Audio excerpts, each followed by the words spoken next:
जहां टीन की ढलानी छतों वाले आमने सामने दो क्वार्टर नुमा कमरे बने हुए थे। उनके दरमियान जगह साफ करके फूलदार गमले दायरे की शक्ल में रखे थे। एक वर्दीपोश सिपाही राइफल उठाए पहरा दे रहा था। जीप एक क्वार्टर के सामने जाकर रुक गई। मेरे दोनों मुहाफिज मुझे आगे लगाकर क्वार्टर में ले गए, जहां पहली बार मैंने एक जल्लाद शक्ल के भारी भरकम वर्दीपोश आदमी को देखा, जिसको सैल्यूट मारकर दोनों मुहाफिज बाहर चले गए। उस जल्लाद के होंठ पतले थे, आंखें भूरी और गर्दन अंदर को धसी हुई थी। मूंछें बारीक थीं, चेहरे पर सफाकी झलकती थी। मैं लकड़ी के फर्श पर चुपचाप सर झुकाए बैठा रहा। ब्रेन वॉशिंग के जहां मुझे कोई आसार दिखाई नहीं दे रहे थे। अगर ये बात नहीं थी तो फिर क्या मुझ पर तशद्दुद का नया सिलसिला शुरू किया जाने वाला था।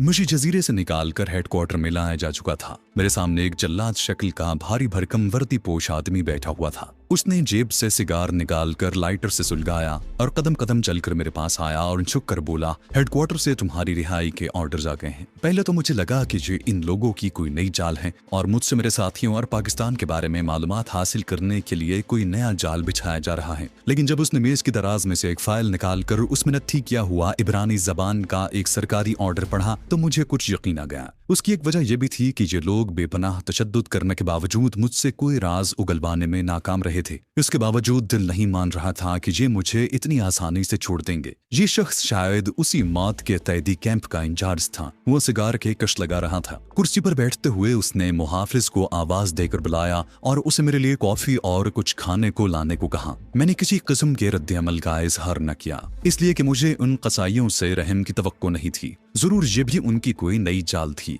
मैं मैली कुचैली निक्कर पहने फर्श पर उकड़ू बैठा हुआ था, चेहरा बालों में छुपा हुआ था। मुझे गर्म गर्म कॉफी और 2 फ्रेंच टोस्ट खाने को दिए गए। मैं उन्हें देखते ही देखते खा गया। गर्म कॉफी ने मेरे जिस्म को बड़ा सुकून दिया। खुदा जाने कितनी मुद्दत के बाद कॉफी और फ्रेंच टोस्ट खाने को मिले थे। सोचा मरना तो है ही, जहां से जो खाने को मिले खाते रहो, कम से कम इससे तवानाई तो बहाल होगी। इंचार्ज सिगार की राख एस्ट्रे में झाड़ते हुए बोला, ये फैसला इसलिए किया गया है कि हेडक्वार्टर तुम्हें बेगुनाह समझता है। तुम बहुत जल्द यहाँ से तेल अबीब और वहां से कैदियों के तबादले के बाद मिस्र भिजवा दिए जाओगे। लेकिन चूंकि तुम्हारी हालत बहुत पतली है, इसलिए तुम्हारा मेडिकल चेकअप होगा और जजीरे के हेल्थ सेंटर में तुम्हें कुछ देर मेडिकल निगरानी में रहकर अपनी सेहत बहाल करनी होगी। मैंने सोचा कहीं ये लोग मुझे स्लो पॉइजनिंग के जरिए तो हलाक नहीं करना चाहते, लेकिन इतना तरद्दुद करने की उन्हें क्या जरूरत है। वो जब चाहे मुझे शूट करके मेरी लाश समंदर में फेंक सकते हैं, जहां उन्हें पूछने वाला कौन है। तो क्या सचमुच मुझे कैदियों के तबादले के सिलसिले में रिहा तो नहीं किया जा रहा? मेरे दिल में मुसर्रत की एक लहर उभर आई। ऐसा हो सकता था और साल में एक आध बार इस जमीन में फलस्तीनी और इसराइली जासूस कैदियों के तबादले होते रहते थे। अगर ये बात सही है तो फिर मुझसे ज्यादा खुशकिस्मत मौत के उस जजीरे में दूसरा कोई नहीं था। लेकिन मैंने अपनी दिली मुसर्रत का इजहार न होने दिया, क्योंकि शक की परछाइयां अब भी मेरे दिल के एक कोने पर छाई हुई थी। इंचार्ज ने मुझे सिगार पीने को दिया। अरसे बाद सिगार का कश लगाया तो खांसी आ गई। इंचार्ज ने कहा, मेरे आदमी तुम्हें यहाँ के ऑफिसर्स हेल्थ क्लिनिक में ले जाएंगे।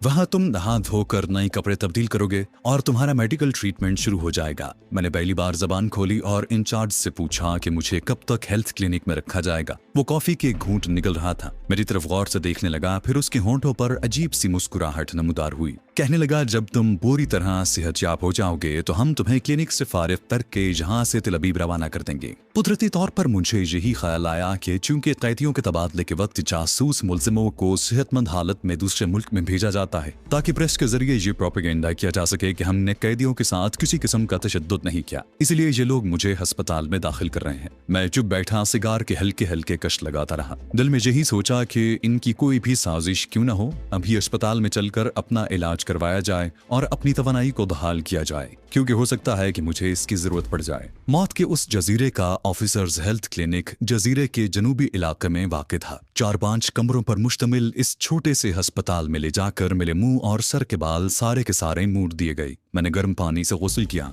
मुझे नीला पाजामा और नीली कमीज पहना दी गई। फिर मेरा मेडिकल चेकअप हुआ, मुझे कुछ इंजेक्शन दिए गए, कुछ गोलियां खिलाई गईं और क्लिनिक के एक कमरे में बिस्तर पर लिटाकर ताकीद की गई कि मैं यहाँ से बाहर न निकलूं और ज्यादा देर आराम करूं। इन नवाजिशों और इनायत की अभी तक मुझे समझ नहीं आ रही थी। किसी वक्त ख्याल आता कि हो सकता है कि ये कैदियों के तबादले से पहले मेरी सेहत बहाल करना चाहते हों। किसी वक्त ख्याल आता कि ये इनकी कोई भयानक साजिश भी हो सकती है। बहरहाल ये मेरे लिए एक खुश आइंद बात थी कि मैं जहन्नम से निकलकर जन्नत में आ गया था। मैं उस जन्नत में रहकर अपनी खोई हुई तवानाई वापस लाना चाहता था। एक डॉक्टर दिन में 3 मरतबा मेरा मुआयना करने आता। एक उधेड़ उम्र की इस्राएली नर्स मेरी खिदमत पर मामूद थी। मुझे कमरे से बाहर जाने की जरूरत भी महसूस नहीं हुई। खाने को मुझे दिन में 3 बार उम्दा ग़िज़ा मिलती। ये क्लिनिक जजीरे के अफसरों के लिए था। 1 हफ्ते के बाद मैं फिर से ताज़ा दम हो गया। बदन के सारे जख्म, तमाम कमजोरी जाती रही। मैं अपने अंदर नई तवानाई महसूस करने लगा। मेरा चेहरा भी भर गया था। रुखसारों की वो हड्डियां जो उभर आई थीं गायब हो गई थी। मैं अपना जायजा बार बार ले रहा था, कहीं किसी दवाई, किसी इंजेक्शन का मुझ पर मनफी असर तो नहीं हो रहा। लेकिन ऐसा नहीं था। इंजेक्शन और दवाइयां मुझे सेहतयाब कर रही थी। डॉक्टर मुझसे बहुत कम बात करता। आता, मेरा ब्लड प्रेशर चेक करता, इंजेक्शन लगाना हो तो इंजेक्शन लगाता, टेम्परेचर देखता और चला जाता। मैं कुछ पूछता तो हूँ हाँ में हल्की सी मुस्कुराहट के साथ जवाब देता। यही हाल उधेड़ उम्र इस्राएली नर्स का था। मुझे उनके रवैये पर कोई ताज्जुब नहीं था। आखिर मैं उनका दुश्मन जासूस था और ये सलूक वो मुझसे महज इसलिए कर रहे थे कि जब बॉर्डर पर किसी दूसरे इस्राएली कैदी के साथ मेरा तबादला हो तो वो दुनिया की प्रेस के सामने ये साबित कर सकें कि हम कैदियों के साथ इंसानियत नवाज सलूक करते हैं। मुझे हेल्थ क्लिनिक दूसरा हफ्ता जा रहा था कि एक रोज डॉक्टर मेरा मुआयना करने आया तो उसके साथ एक पक्की उम्र का अजनबी भी था। उस अजनबी का चेहरा मरीजों जैसा लग रहा था। कनपटियों पर उसके बाल सफेद होना शुरू हो गए थे। उसने सफेद शार्क स्किन का सूट पहना हुआ था। आंखों पर स्याह चश्मा लगा था और छड़ी के सहारे बड़े आराम से कदम उठाता था। डॉक्टर ने मेरा उससे इन अल्फाज में तारुफ करवाया, ये रेड क्रॉस के बड़े डॉक्टर हैं, अपने महकमे की तरफ से तुम्हारी खैरियत दरियाफ्त करने आए हैं। पक्की उम्र का ये डॉक्टर मुझे खुद एक मरीज लग रहा था। उसने मुझसे हाथ मिलाया। उसका हाथ ठंडा था। फिर वो डॉक्टर को जरा परे ले जाकर शायद मेरे बारे में कुछ दरियाफ्त करने लगा। उसने मेरी फाइल खोलकर कागजात भी गौर से चेक किए और खामोशी से डॉक्टर के साथ कमरे से बाहर निकल गया। अब मुझे यकीन हो गया कि वाकई मैं रिहा किया जा रहा हूँ और सिनाई के बॉर्डर पर किसी खतरनाक इस्राएली जासूस के साथ तबादला किया जाएगा। अपनी रिहाई और इस जहन्नम से निजात हासिल करने के ख्याल से मेरे रगो पैम में मुसर्रत की लहर दौड़ गई। मजीद 1 हफ्ता गुजर गया। मैं पूरी तरह सेहतयाब हो चुका था। सुबह उठकर मैं कमरे के अंदर ही वर्जिश भी करता, जिससे मेरे पट्टों में वही पुरानी ताकत वापस आ गई थी। एक दिन डॉक्टर ने मेरा थोड़ा बहुत मुआयना किया और कहा कि मुझे आखिरी चेकअप के लिए दूसरे बड़े अस्पताल में ले जाया जाएगा। मैं कुछ हैरान सा हुआ कि आखिर मेरे इतने मुआयनों और चेकअप की क्या जरूरत है जबकि मैं पूरी तरह सेहतयाब हो चुका हूँ। मैंने डॉक्टर से उसका इजहार किया तो वो बोला, तुम्हें मिस्री हुक्काम के हवाले करने से पहले हमें अपने सारे फराइज पूरे करने होंगे। हमें हेडक्वार्टर से यही हुक्म आया है। मैंने पूछा कि बड़ा अस्पताल कहाँ है। उसने स्टेथोस्कोप गर्दन से निकालकर लंबे कोट की जेब में डालते हुए कहा, यहाँ से ज्यादा दूर नहीं है, तुम्हें एक खास मिलिट्री तैयारे में वहाँ ले जाया जाएगा। दिल में अजीब अजीब ख्याल आने लगे। ये लोग मुझे किसी जाल में तो नहीं फंसा रहे। ये जाल आखिर क्या हो सकता है?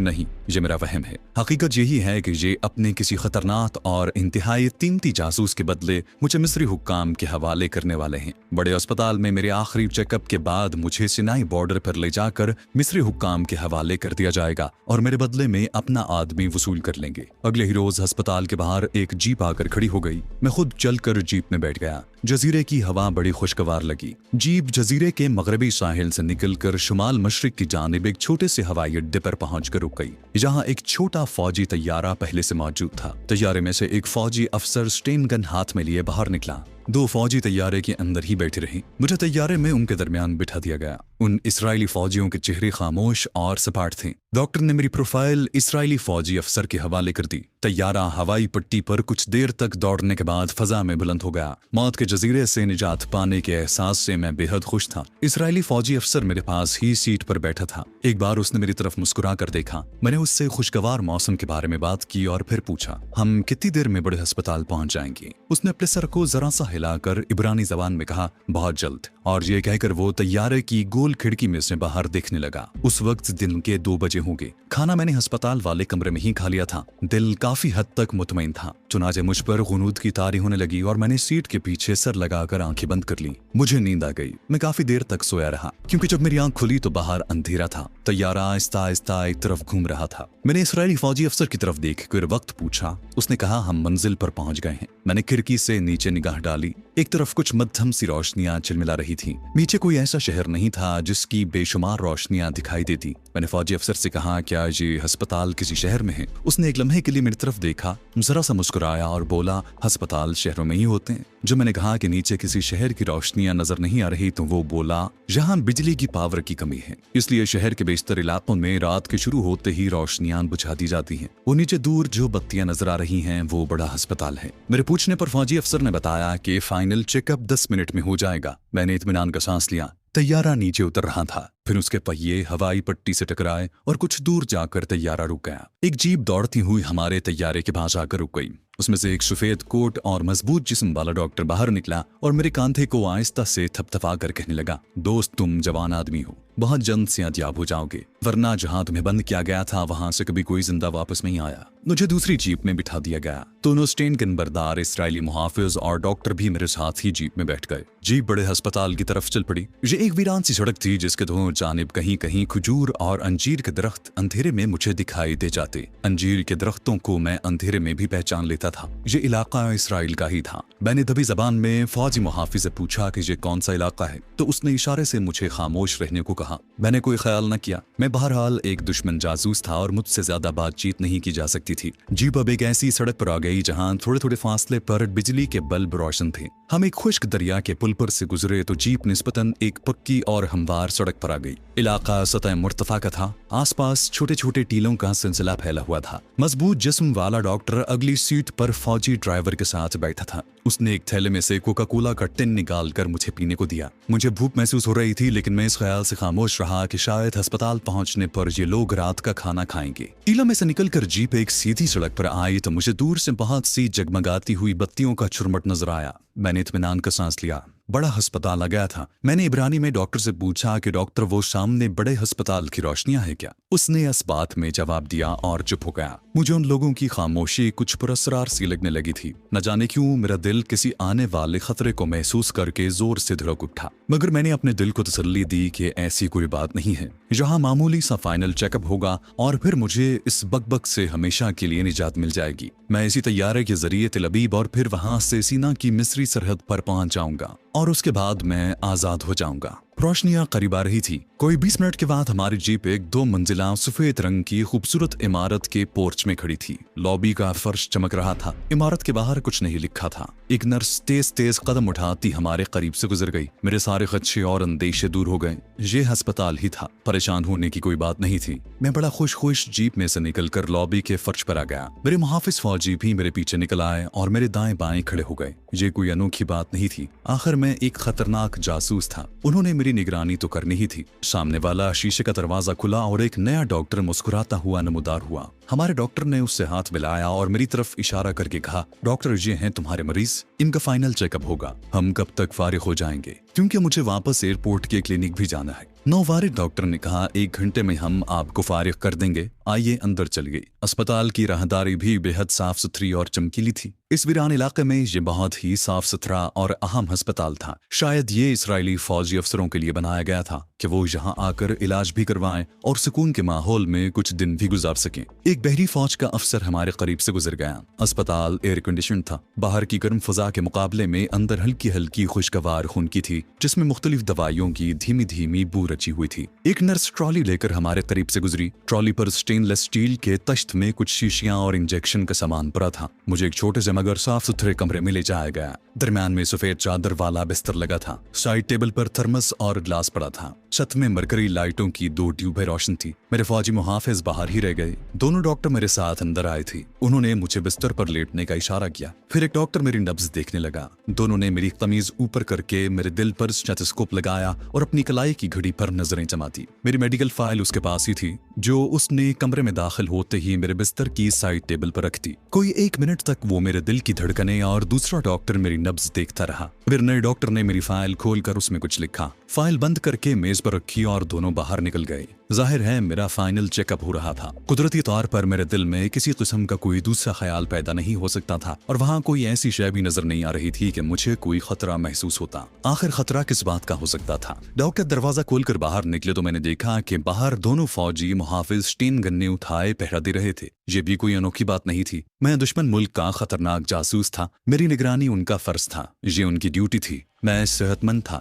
इसलिए ऐन वक्त पर मेरी भूख चमक उठी। मगर अभी तक उन लोगों ने मुझे खाने को कुछ नहीं दिया था। इस मनहूस जजीरे के जल्लाद इंचार्ज ने जाते हुए मुझे मेरी घड़ी भी वापस नहीं की थी। ना मालूम रात का क्या बजा होगा। कमरे में कोई वॉल क्लॉक भी नहीं था, ना ही कोई खिड़की थी। दीवार पर एयर कंडीशनर का चौकोर चौखरा लगा हुआ था। राहदारी के फर्श पर किसी के छोटे छोटे कदमों की टक टक सुनाई दी। ये आवाज मेरे कमरे के दरवाजे के पास आकर रुक गई। दरवाजा खुला और एक दुबली पतली गोरी चिट्टी नर्स हाथ में स्टेनलेस स्टील की ट्रे लिए अंदर दाखिल हुई। मेरे पास आकर ट्रे साइड टेबल पर रखी।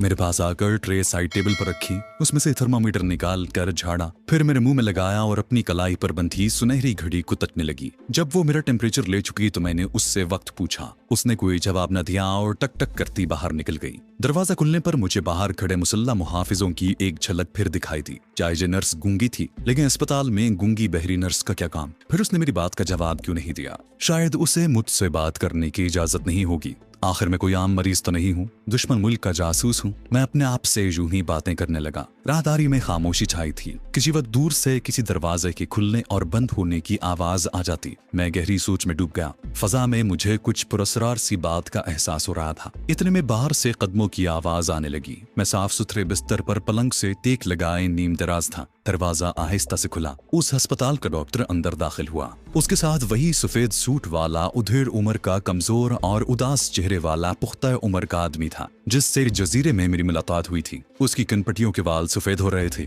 शक्ल सूरत से वो कोई डिप्लोमेट लगता था। उसके हाथ में फूलों का एक गुलदस्ता था। मुझे पेश करते हुए उसने खंदा पेशानी से मेरी रिहाई पर मुबारकबाद दी और डॉक्टर से कहा, डॉक्टर, सब मामला तयशुदा प्रोग्राम के मुताबिक होने चाहिए। डॉक्टर ने मेरी मेडिकल फाइल खोली और मेरे बिस्तर से जरा परे ले जाकर उसे कुछ दिखाने लगा। सफेद सूट वाला जर्द रू डिप्लोमेट आहिस्ता आहिस्ता सर हिलाकर जैसे अपनी खुशनुदी का इजहार कर रहा था। जाते हुए उस डिप्लोमेट ने एक बार फिर मुझे गहरी नजर से देखा और बोला, आज सुबह सुबह तुम अपने मुल्क की तरफ रवाना कर दिए जाओगे। उसने एक मानी खेज निगाह डॉक्टर पर डाली। दोनों जरा सा मुस्कुराए और कमरे में से निकल गए। मैंने जमाने के बड़े सर्द गर्म देखे थे। हर किस्म के माहौल में जिंदगी बसर भी थी। कातिलों, डाकुओं, जंगली वहशियों और वतन पर जान निसार कर देने वालों के साथ भी रहा था। अब मुझे यकीन हो गया कि यहाँ कुछ हो रहा है। मेरे खिलाफ कोई घिनौनी साजिश तैयार की जा रही है। मैं यहाँ महफूज नहीं हूँ। मैं इस मुअम्मे को हल करना चाहता था और इसका बज़ाहिर कोई तरीका नहीं था। मैं उन लोगों के दिलों के भेद मालूम करना चाहता था। आखिर इनके दिलों में क्या है?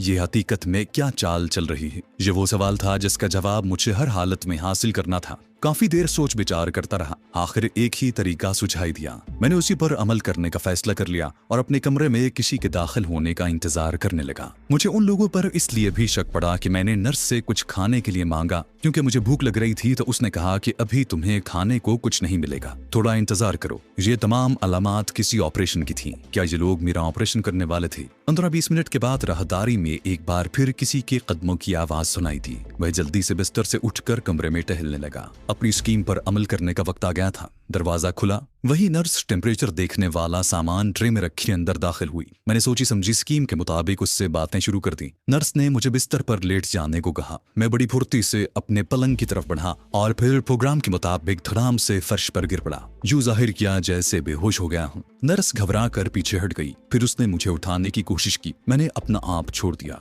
परेशान होकर उसने बाहर खड़े गार्ड को आवाज दी। मैं बहुत ही नीमवा नजरों से देख रहा था। दरवाजा जोर से खुला। दोनों स्ट्रेन गनों वाले फौजी दौड़कर अंदर आए। नर्स ने उन्हें बताया कि ये बेहोश हो गया है, इसे बिस्तर पर डालो, मैं डॉक्टर को खबर करती हूँ। वो तेजी से बाहर निकल गई। गार्ड ने मुझे उठाकर बिस्तर पर डाल दिया और मेरे दरवाजे में अंदर की जानिब अटेंशन होकर खड़े हो गए। मैं बिल्कुल बेसुध पड़ा था, मगर बहुत ही नीमवा आंखों से बराबर दरवाजे की तरफ देख रहा था। ये स्वांग मैंने इस उम्मीद पर रचाया था कि हो सकता है मुझे बेहोश पाकर ये लोग अपनी जबान से कोई राज की बात उगल दें और मुझे संगीन सूरत हाल का इल्म हो जाए। राहदारी में तेज तेज कदमों की आवाज आई। दरवाजा जोर से खुला। दोनों डॉक्टर परेशान हालत में अंदर दाखिल हुए। उनके पीछे पीछे नर्स भी चली आ रही थी। मैंने अपनी आंखें बंद कर ली। अब उन्होंने मुझे उलट पलट कर देखना शुरू कर दिया। मेरी नब्ज देखी, आंखों के पपोटे खोल कर देखे। मैंने डेले ऊपर चढ़ा लिए। उन्होंने नर्स को वहां से भिजवा दिया। फिर मुझे एक इंजेक्शन दिया। एक डॉक्टर मेरा ब्लड प्रेशर चेक करने लगा। दूसरे ने कहा टेम्परेचर नॉर्मल है, इसकी बेहोशी की कोई वजह मेरी समझ में नहीं आती। दूसरे ने कहा इसको हर हालत में होश में आना चाहिए, वरना हमारी नौकरियां खत्म समझो। पहले डॉक्टर ने कहा मुझे तो अचानक नर्वस ब्रेकडाउन लगता है। दूसरे की आवाज आई, किसी ने इसे बता तो नहीं दिया कि इसका दिल निकाल कर सेनेटर जोसेफ को लगा दिया। पहले डॉक्टर ने उसकी बात काट दी।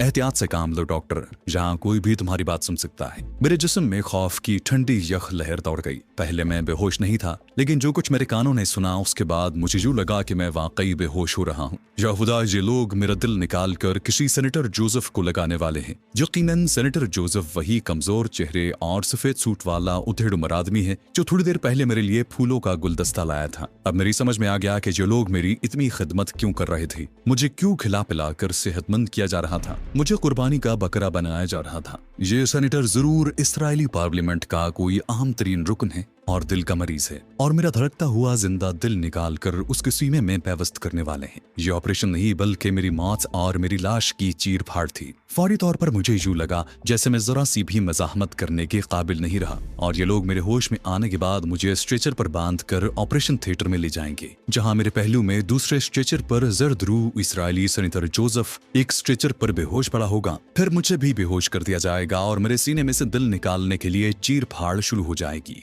मैं मर जाऊंगा और मेरी लाश चूने के गड्ढे में फेंक दी जाएगी। यह इंतहाई भयानक, इंतहाई घिनौना तस्वुर था। डॉक्टर्स मुझे होश में लाने के जतन कर रहे थे। दरवाजा खुलने की आवाज आई। कोई तेज कदमों से चलता मेरे पलंग के करीब आ गया। मैंने एक आंख की पलक जरा सी खोल कर देखा। ये वही जर्द रूह उधेड़ उम्र डिप्लोमेट था। वो इस तरह की हालत में बोला, क्या हो गया है इसे डॉक्टर? तुम्हें इसे सेहतमंद हालत में लाने के बाद खुद बेहोश करके इसका हार्ट ट्रांसप्लांट करना होगा। तुम लोगों को ये नहीं भूलना चाहिए कि मैंने मौत के जजीरे के इंचार्ज समेत तुम लोगों को 1 लाख अमेरिकी डॉलर अदा किए हैं, और मैं पार्लियामेंट का अहम रुकन भी हूँ। अगर मेरे साथ धोखा किया गया तो तुम्हारी खैर नहीं। एक डॉक्टर ने नरम लहजे में कहा, सेनेटर जोसेफ प्लीज आप चलकर अपने कमरे में लेट जाएं। ऑपरेशन आधी रात के बाद अपने तयशुदा वक्त पर जरूर होगा। इसे अभी होश आ जाएगा। सेनेटर जोसेफ खामोशी से सर को झटकता हुआ बाहर निकल गया। मेरा दिल जोर जोर से धड़क रहा था। अगर आधी रात से पहले मैं यहाँ से फरार होने में कामयाब न हो सका तो सुबह मेरी कटी फटी दिल से खाली लाश चूने के गड्ढे में सड़ रही होगी। अब मैं होश में आ जाना चाहता था ताकि ये डॉक्टर मुतमईन होकर चले जाएं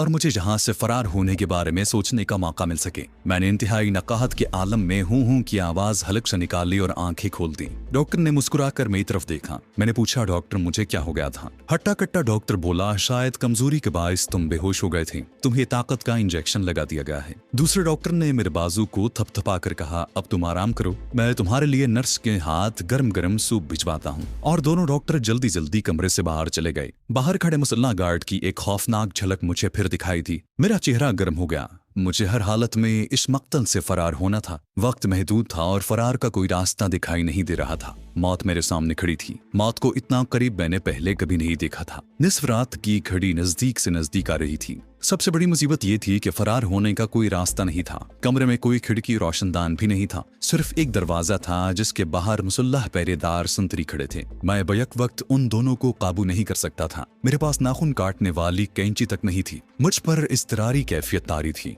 मैं बिस्तर से उठकर कमरे के फर्श पर बेचैनी से टहलने लगा। दीवार को उंगली से बजाकर देखा। ये ठोस थी। एयर कंडीशनिंग वाला चौखटा फर्श से 10-12 फुट ऊंचा था। दूसरे वो छोटा था। मेरी हालत ऐसी थी कि मैं सर धड़ की बाजी लगाने पर तुला हुआ था और मैं कुछ भी कर सकता था। मौत अपने पंजे फैलाए इंतहाई घिनौनी और मकरू शक्ल में आहिस्ता आहिस्ता मेरी तरफ बढ़ती चली आ रही थी। ऐसी दहशतनाक मौत का मैंने अपने लिए कभी तसव्वुर भी नहीं किया था। राहदारी की खामोशी में इंसानी कदमों की चाप सुनाई दी। शायद कोई मेरे कमरे की तरफ आ रहा था। मैं जल्दी से बिस्तर पर नीम तराज हो गया और सर पलंग की रेलिंग से लगा दिया। मेरी आंखें दरवाजे पर लगी थी। दरवाजा खुला और एक कंपाउंडर किस्म का आदमी लंबा सफेद कोट और सर पर सफेद टोपी जमाए हाथ में दवाइयों वाली ट्रे उठाए अंदर दाखिल हुआ। बिजली की चमक के साथ एक ख्याल मेरे जहन में लहरा गया। यही शख्स मेरी जिंदगी की आखिरी उम्मीद था। अगर ये यहाँ से निकल गया तो फिर मुझे भयानक मौत से कोई नहीं बचा सकता। मेरी सारी ताकत जैसे सिमट कर मेरे हाथ के पंजों में आ गई। कमरे का दरवाजा ऐसा था कि खुलने के बाद अपने आप बंद हो जाता। उस कंपाउंडर के अंदर आते ही पीछे दरवाजा बंद हो गया था। उसने आते ही ट्रे साइड टेबल पर रखी और मुझे तमीज की आस्तीन ऊपर करने का इशारा किया। मैं उस वक्त एक मुकम्मल कमांडो के रूप में तब्दील हो चुका था। उस कंपाउंडर ने ट्रे में से सिरिंज उठाकर उसमें दवाई भरी और मुझे टीका लगाने के लिए आगे को झुका। बस ये उसकी जिंदगी की आखिरी हरकत थी। एक बिजली सी कौन दी और मैंने उसकी गर्दन को दोनों हाथों के शिकंजे में दबोच कर बिस्तर पर गिरा लिया। पहली बात तो यह थी कि मुझे उसे हलाक करने में देर नहीं लगानी थी। दूसरी बात यह थी कि किसी किस्म की आवाज पैदा नहीं होनी चाहिए थी। दोनों बातों पर मैंने इंतहाई महारत से काम किया। 10 सेकंड के अंदर अंदर उस बदनसीब की गर्दन का मनका टूट चुका था और वह मेरी गोद में मुर्दा पड़ा था। मैं लपक कर बिस्तर से उठा। उसका सफेद लंबा कोट उतार कर पहना, फिर उसकी सफेद टोपी अपने सर पर जमाई, उसके सफेद बूट तेजी से पहने। इस काम में मुझे ज्यादा से ज्यादा 10 सेकंड मजीद लग गए थे। फिर मैंने उसकी लाश उठाकर पलंग पर डाली और उसे सफेद चादर से ढक दिया। ये मरहला आसानी से इसलिए तय हो गया गया कि वहां मेरी कमांडो कार्रवाई में मुजाहमत करने वाला कोई नहीं था। असल मरहला अब भी शुरू होने वाला था, जब मुझे कंपाउंडर के कपड़ों में बाहर निकलना था।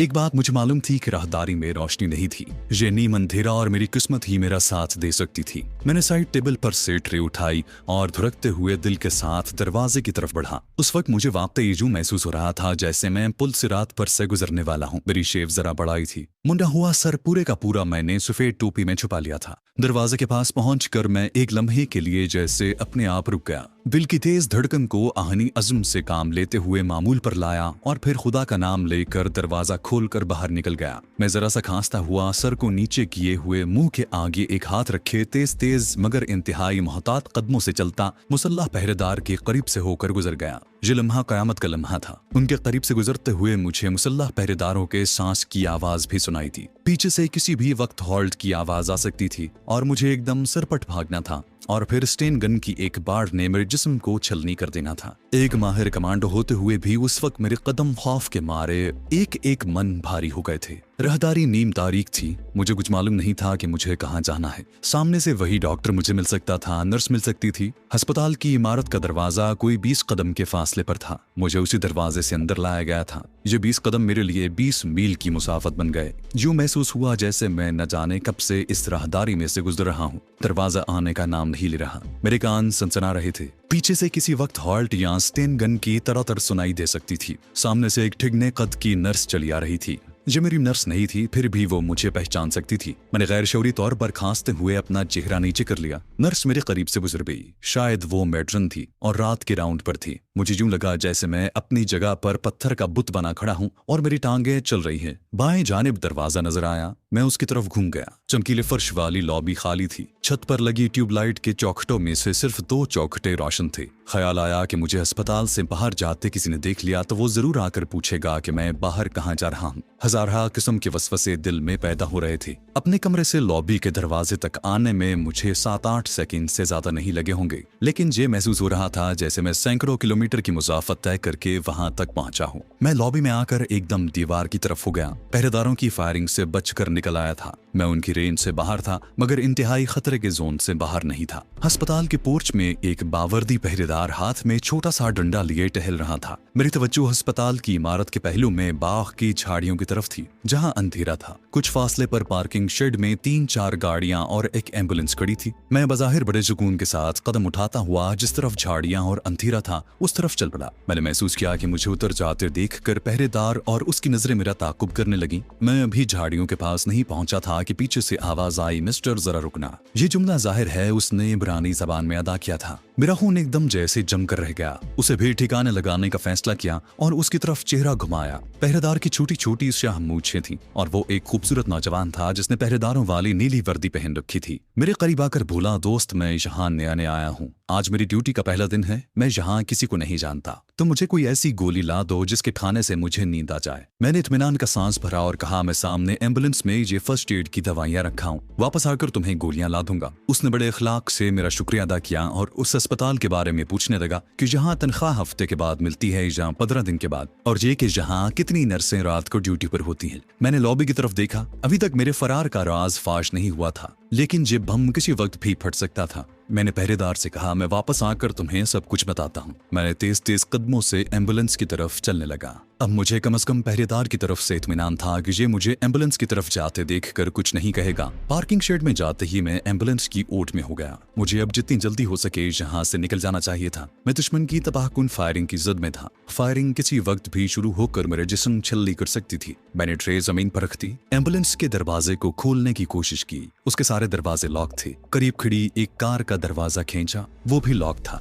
गाड़ियों की ओट में छुपकर मैंने तमाम गाड़ियों की जल्दी जल्दी चेकिंग की। किसी भी गाड़ी का दरवाजा खुला नहीं था। मैंने दौड़ लगाने का फैसला कर लिया। जल्दी से कंपाउंडर का सफेद कोट और सफेद टोपी उतार कर अंधेरे में एक तरफ फेंकी। अब मैं अस्पताल के धारीदार कमीज पाजामे में था और पाँव में फ्लैट बूट थे। मैं पार्किंग शेड के पीछे से होकर भागने ही लगा था कि एक मोटरसाइकिल की आवाज सुनाई दी। मैं वहीं गाड़ी के पीछे बैठ गया। एक आदमी मोटरसाइकिल पर नमूदार हुआ और उसने पार्किंग शेड में आकर मोटरसाइकिल खड़ी की और पीछे रखा थैला उठाकर अस्पताल की तरफ बढ़ा। मैंने देख लिया था कि उसने इंजन बंद करके ताला नहीं लगाया था। जब वो तेज तेज कदमों से लॉबी में से गुजर गया तो मैं लपक कर उसकी मोटरसाइकिल की तरफ गया, उस पर बैठा और उसे स्टार्ट करके फर्स्ट गियर में चलाता अस्पताल के पोर्च से गुजरकर तूफान मेल की तरह सड़क पर आ गया। अब मुझे पीछे देखने की कोई जरूरत नहीं थी। मैं उसी सड़क पर मोटरसाइकिल भगाए लिए जा रहा था जिस पर मैं अपने पसाब डॉक्टर और मुसल्ला गार्ड्स की हिरासत में यहाँ लाया गया था। तीसरे गियर में लाकर मैंने फुल थ्रॉटल दे दिया और मोटरसाइकिल अपनी पूरी रफ्तार से दौड़ी जा रही थी। ये सड़क हमवार थी, बिजली के खंभे मेरे करीब से होकर पीछे गुजरते जा रहे थे।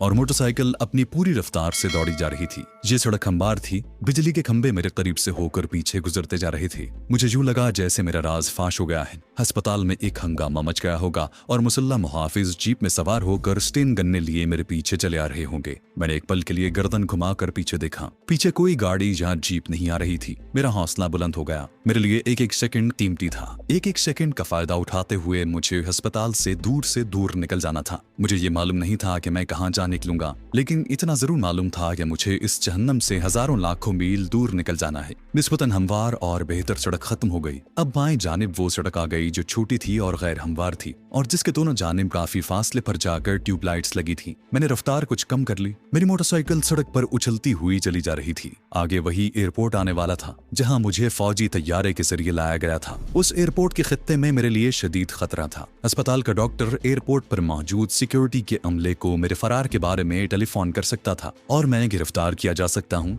या फिर किसी भी तरफ से गोली का फायर आकर मुझे अबदी नींद सुला सकता है। मैं वहाँ अजनबी था। ना मुझे एयरपोर्ट के बारे में कुछ इल्म था, न मैं ये जानता था कि ये इलाका कहाँ से शुरू होकर कहाँ खत्म होता है। मुझे तो ये भी मालूम नहीं था कि आगे बस्ती किस जानिब है। रास्ते में डॉक्टर की ज़बानी सिर्फ इसी कदर पता चला कि ये जेरिको का इलाका है। जेरिको इसराइल की मशरकी बंदरगाह थी। मेरे लिए तो हर तरफ ही खतरा मंडला रहा था। तहम किसी शहर में जाकर मेरे छुपने के इम्कानात ज्यादा रोशन थे जहां मैं पकड़ा जा सकता था। मेरे दोनों जानिब वही संगलाख और सुनसान पहाड़ी टीलों का सिलसिला चल रहा था। रात के अंधेरे में ये टीले मुझे देव पैकर इफरीत मालूम हो रहे थे। आसमान पर सितारे चमक रहे थे। दूर मुझे छोटे से फौजी एयरपोर्ट की चंद एक रोशनियां नजर आने लगी। ये मेरे लिए शदीद खतरे का निशान था। मैंने अल्लाह का नाम लेकर मोटरसाइकिल को दाएं जानिब टीलों की तरफ मोड़ दिया जहां जमीन हमवार नहीं थी। जगह जगह छोटे बड़े पत्थर बिखरे पड़े थे। जंगली झाड़ियां भी उगी हुई थी। मेरी मोटरसाइकिल उछल उछल कर चल रही थी। उसकी आवाज एयरपोर्ट की सिक्योरिटी को मेरी तरफ मुतवज्जे कर सकती थी और अगर उन्हें मेरे फरार का फोन आ गया था तो उससे मेरी निशानदेही भी हो सकती थी। मैंने मोटरसाइकिल को रोक दिया।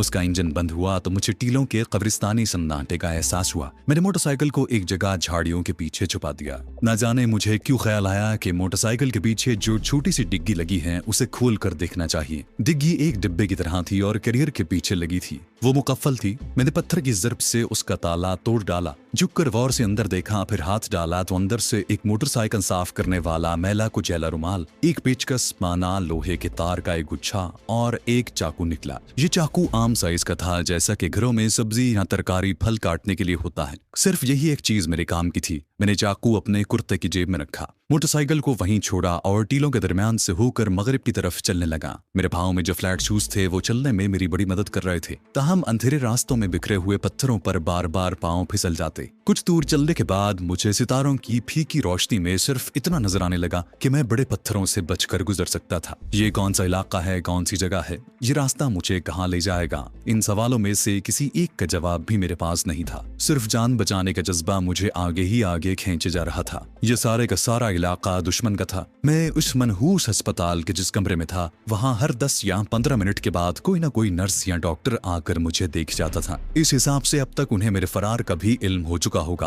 और उन्हें अपने अमले के एक रुकन की लाश भी मेरे बिस्तर से मिल गई होगी। जिस आदमी की मैं मोटरसाइकिल लेकर भागा था उसने भी शोर मचा दिया होगा। पोर्च में टहलते नए पहरेदार ने मेरे बारे में गवाही दी होगी कि उसने मुझे पार्किंग शेड की तरफ जाते देखा था और फिर मैं मोटरसाइकिल पर बैठकर फरार हुआ था। जो अब तक वो लोग मेरी तलाश में निकल चुके होंगे। हो सकता है रात के वक्त वो सड़क पर मोटरसाइकिल के टायरों के निशान न देख सकें, मगर दिन की रोशनी में उन्हें यही निशान टीलों में ले आएंगे। इसलिए जरूरी हो गया था कि मैं सुबह होने से पहले किसी महफूज मकाम तक पहुंच जाऊं। मगर महफूज मकाम तो यहाँ कोई भी नहीं था। मेरा यहाँ कोई भी हमदर्द और खैरखा नहीं था। अव्वल तो यहाँ दूर दूर तक किसी आबादी का नामो निशान तक नहीं था। इन टीलों में कब तक भूखा प्यासा भटकता जिंदा रह सकता था? अगर कहीं कोई आबादी नजर आ भी गई तो वहाँ खतरा खतरा ही खतरा था। इसराइलियों को मैं आजमा चुका था। ये सब कुछ कर सकते थे मगर अपने वतन से गद्दारी हरगिज नहीं कर सकते थे। उन्हें पता चल जाए कि फलस्तीनी अरब गोरिल्ला हूँ या मेरा ताल्लुक उनके किसी दुश्मन मुल्क से है तो वो मुझे पहली फुर्सत में पुलिस के हवाले कर दें।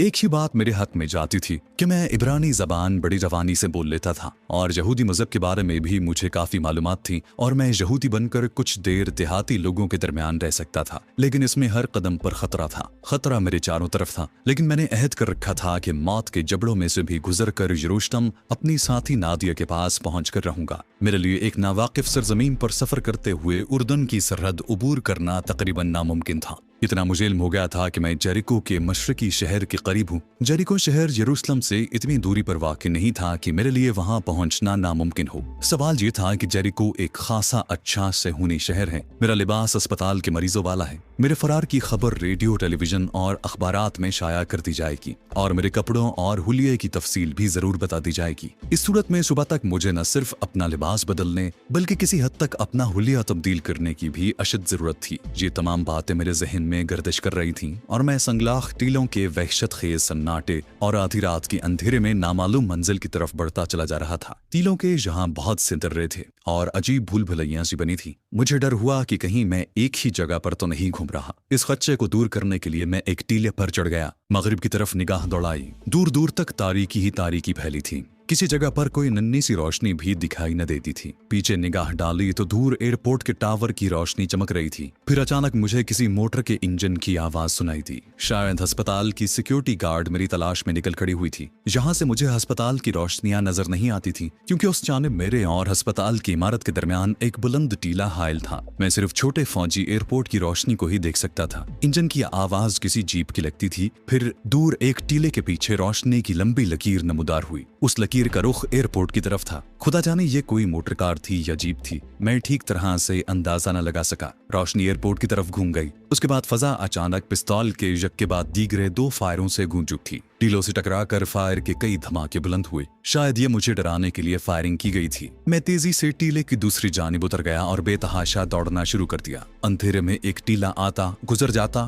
फिर दूसरा टीला शुरू हो जाता। पत्थरों से टकरा टकरा कर मेरे पांव दर्द करने लगे। मेरा सांस फूल गया। मैं काफी दूर निकल आया था। एक जगह बेदम होकर बैठ गया। मेरा सांस धूकनी की तरह चल रहा था। 2-1 मिनट गुजरने के बाद मेरी हालत ठीक हुई तो मैंने इर्द गिर्द का जायजा लिया। कमबख्त इफरीत नुमा टीलों का सिलसिला खत्म होने का नाम नहीं लेता था। सितारों की रोशनी में अब मैं हर शय अपना मतलब निकालने की हद तक बखूबी देख सकता था। ये हकीकत भी मेरे सामने थी कि जिस यहूदी सफ़ाक सेनेटर जोसेफ ने मेरा सेहतमंद जवान दिल निकाल कर अपने सीने में लगवाने का प्रोग्राम बनाया था, वो न सिर्फ ये कि इस घिनौने मंसूबे पर बकौल उसके $1 लाख खर्च कर चुका था, बल्कि वो सरकारी और फौजी हलकों में एक बाअसर शख्सियत भी था। इस पर मुस्तजाद ये कि अब मैं मुल्क का दुश्मन जासूसी नहीं बल्कि कातिल भी था और मेरे रिकॉर्ड में इससे पहले भी जहाँ कुछ कत्ल शामिल किए जा सकते थे। इन उमूर की रोशनी में ये शख्स मेरी तलाश में अपना तमाम असर रसूख इस्तेमाल करेगा और कोई कसर उठा नहीं रखेगा। गोया मेरे पीछे थोड़ी देर में ही ब्लड हाउंड्स छोड़े जाने वाले थे जो जमीन के अंदर भी अपने शिकार की बू सूंघ लेते हैं।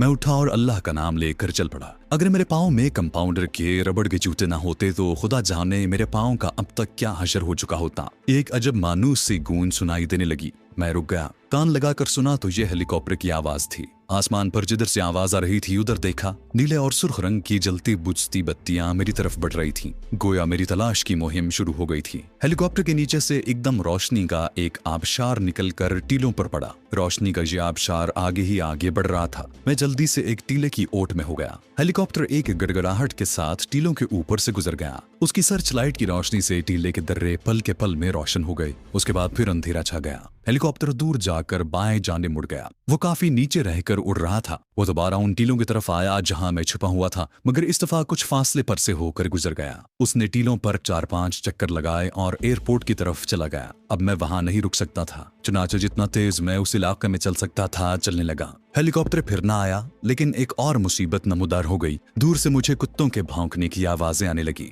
कहीं एयरपोर्ट वालों ने खोजी कुत्ते तो मेरे पीछे नहीं छोड़ दिए। फिर ख्याल आया कि एयरपोर्ट एक छोटी सी जगह है और जहां ब्लड हाउंड्स का इंतजाम कैसे मुमकिन है। ये खोजी कुत्ते या तो तिलबीब की इंटेलिजेंस के पास होंगे या मौत के जजीरे वालों के पास ही हो सकते हैं, और वहां से इतनी जल्दी इन कुत्तों का लाना करीब करीब नामुमकिन था। तो फिर ये कुत्ते कहां से आ गए थे कि जिनकी आवाजें करीब आ रही थी। मैं एक छोटी टेकरी पर चढ़ गया। अब कुत्तों के भौंकने के साथ साथ दौड़ने की आवाजें भी आने लगी थीं। उसके बाद कुछ कुत्तों का एक गिरोह बड़ी तेजी से दौड़ता हुआ मेरी टेकरी के नीचे से गुजर गया। शायद वो किसी शिकार के पीछे लगे थे। ये खोजी कुत्ते नहीं थे। अगर ऐसी बात होती तो वो आगे निकल जाने की बजाय मेरी टेकरी पर चढ़ाते। उनके पीछे भी कोई फौजी या सिक्योरिटी पुलिस के आदमी नहीं थे। मैंने खुदा का शुक्र अदा किया, लेकिन अब इन कुत्तों की मुसीबत सामने थी। ये यकीनन सहराई कुत्ते थे। अब किसी आदमी पर हल्ला बोल दें तो उसकी तिक्का बोटी कर डालें, लेकिन मैं वहां ठहर भी नहीं सकता था। मैंने वो रास्ता जिस पर कुत्ते गए थे तर्क कर दिया और सामने वाली टेकरी के पहलू से होकर आगे को निकल गया। उसके बाद ना तो किसी कुत्ते के भौंकने की आवाज आई और ना ही कोई हेलीकॉप्टर आसमान पर मेरी तलाश में उड़ा। मैं मुसलसल चलता गया। रात को कुछ नहीं खाया था। भूख के साथ प्यास भी लग रही थी। अगरचे रात खुनक थी, मगर मुसलसल चलने से मेरा जिस्म पसीने में शराबोर था। अब मेरी हालत ये थी कि थोड़ी देर दम लेता और फिर चल पड़ता। आसमान पर चमकते एक सितारे को मैंने अपना रहनुमा बना लिया था और टेकरियों और टीलों की भूल भुलैयों में उसी रास्ते पर नजर रखे आगे बढ़ रहा था। मशरिक की तरफ सितारों की रोशनी फीकी होने लगी थी। टीलों के खाके अंधेरे से राख जैसे रंग के साथ उभर रहे थे। सुबह गाजिब की इन छलकियों में मैंने देखा कि टीलों का सिलसिला खत्म हो रहा था। टीलों और टिकरियों के कोहान नीचे होते हुए जमीन के साथ मिलते जा रहे थे। और फिर जब सुबह की पहली किरण फूटी तो मैंने उसकी सुनहरी रोशनी में अपने सामने एक वसी और अरीज सहरा को देखा जो हद्दे नजर तक फैला हुआ था। मेरा दिल धक से रह गया। मौत के मुंह से निकलकर मैं फिर मौत की आगोश में आन गिरा था। सहरा की वसअतें मुझे निगलने के लिए तैयार खड़ी थी। इस सहरा में कहीं कहीं रेत के कोहान से बने हुए थे। या अल्लाह, मैं एक बार फिर किसी मुश्किल में फंस गया हूँ। मुझे सहरा में सफर करने का कोई तजुर्बा नहीं था और तपते सहरा में अकेला आदमी तो एक फरलांग चलने के बाद बेहोश होकर गिर पड़ता है। मेरे पास कोई ऊंट भी नहीं,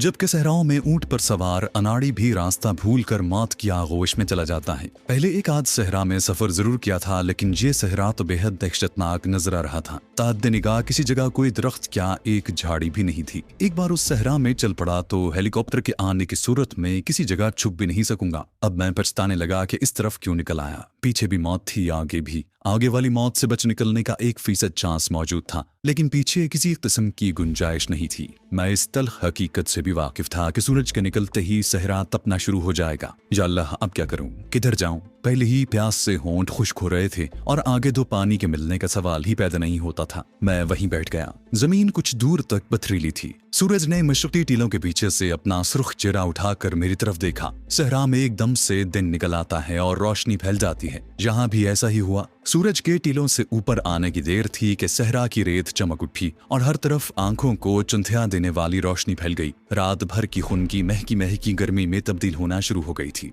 मैं आखिरी टीले की जमीन में धंसती हुई ढलान की ओट में बैठ गया। सोचने लगा, अब मुझे क्या करना चाहिए। अगर वापस मुड़ता हूं तो टीलों की गुलाम गर्दिश में कब तक जिंदा रह सकूंगा, और फिर हो सकता है कि सिक्योरिटी गार्ड के आदमी या इसराइली कमांडो मेरी तलाश में इन टीलों में भी आ निकले। उनसे कब तक आंख मचोली करता रहूंगा। आगे रेत का समंदर नजर आ रहा था जो मुझे हड़प करने के लिए बेकरारी से पहलू बदलता महसूस हो रहा था। इसी कश्मकश में सूरज पूरी आबोताब से चमकने लगा और फजा गर्म हो गई। ये तपिश मेरे जिस्म में रहा सहा पानी भी खत्म कर सकती थी। मैं कुछ भी अंदाजा लगाने से कासिर था कि ये सहरा कौन सा है, और अगर मैं इसे उबूर कर भी लूं तो आगे क्या है। ये हो सकता है कि मैं इसराइली रीजन के किसी सहराई कले में निकल आऊं और वहीं धर लिया जाऊं, क्योंकि अब तक मेरी खबर कम से कम रेडियो टेलीविजन पर माहुलिये के नशर हो चुकी होगी और पुलिस फौज की तमाम चौकियों को इत्तला दे चुकी होगी और उन्हें चौकस कर दिया गया होगा। न जाने क्यों मुझे एकदम से जेरूशलम वाली अपनी साथी नादिया का ख्याल आ गया। क्या उसे खबर हो गई होगी कि मैं किस आलम में जहां बैठा हूं? उसने मेरे फरार की खबर तो जरूर सुन ली होगी।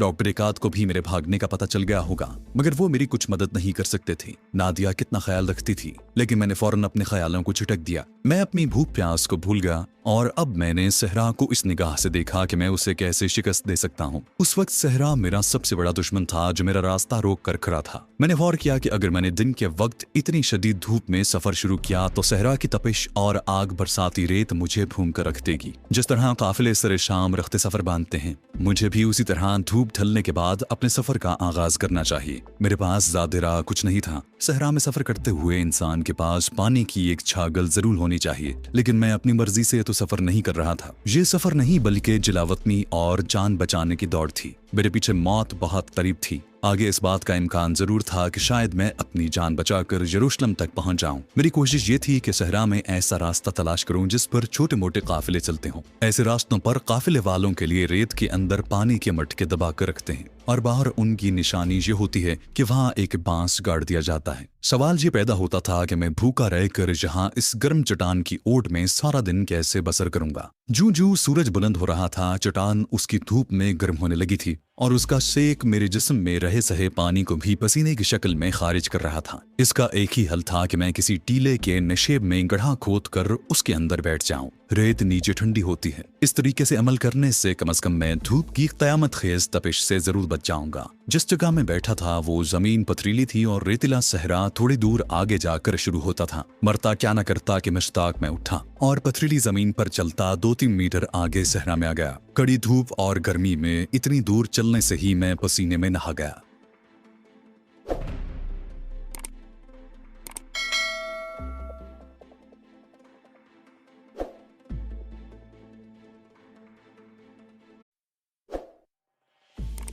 और गर्मी में इतनी दूर चलने से ही मैं पसीने में नहा गया। रेत का टीला वहां से काफी फासले पर था। मैंने हिम्मत न हारी और टीले का रुख कर लिया। पथरीली संगलाख जमीन का सिलसिला खत्म हो गया था और मेरे पांव खुश्क रेत में धंसने लगे थे। मुझे रेत के टीले तक पहुंचने में आधा घंटा लग गया। पसीने की धारें मेरी गर्दन और माथे पर बहने लगी। रेतीले टीले की ओट में एक तरफ छांव थी। मैं वहां जाते ही बेदम होकर गिर पड़ा। कुछ देर जस्ताने से जिस्म में कुछ तवानाई बहाल हुई तो मैंने अपनी जेब में से वो फल काटने वाला चाकू निकाला जो मुझे मनहूस और कातिल अस्पताल के मोटरसाइकिल सवार की डिग्गी से मिला था। मैंने जमीन का जायजा लिया। मैं कोई माहिर अर्जियात नहीं था, मगर फिर भी दरबदर की ठोकरें और बलाखेज मुहिमों ने मुझ में काफी तजुर्बा भर दिया था। टीला जहां से शुरू होता था उस मकाम पर मैंने चाकू से रेत इधर उधर हटानी शुरू कर दी। रेत नरम थी, मुझे ज्यादा मेहनत नहीं करनी पड़ी। ये भी धड़का लगा था कि कहीं पीछे से दुश्मन का कोई हेलीकॉप्टर या सहराई जीपें ना आ जाए। दिन की रोशनी में मुझे काफी बुलंदी से देखा जा सकता था। खुले सहरा में तो दिन के वक्त एक चूहा भी दौड़ता दिखाई दे जाता है।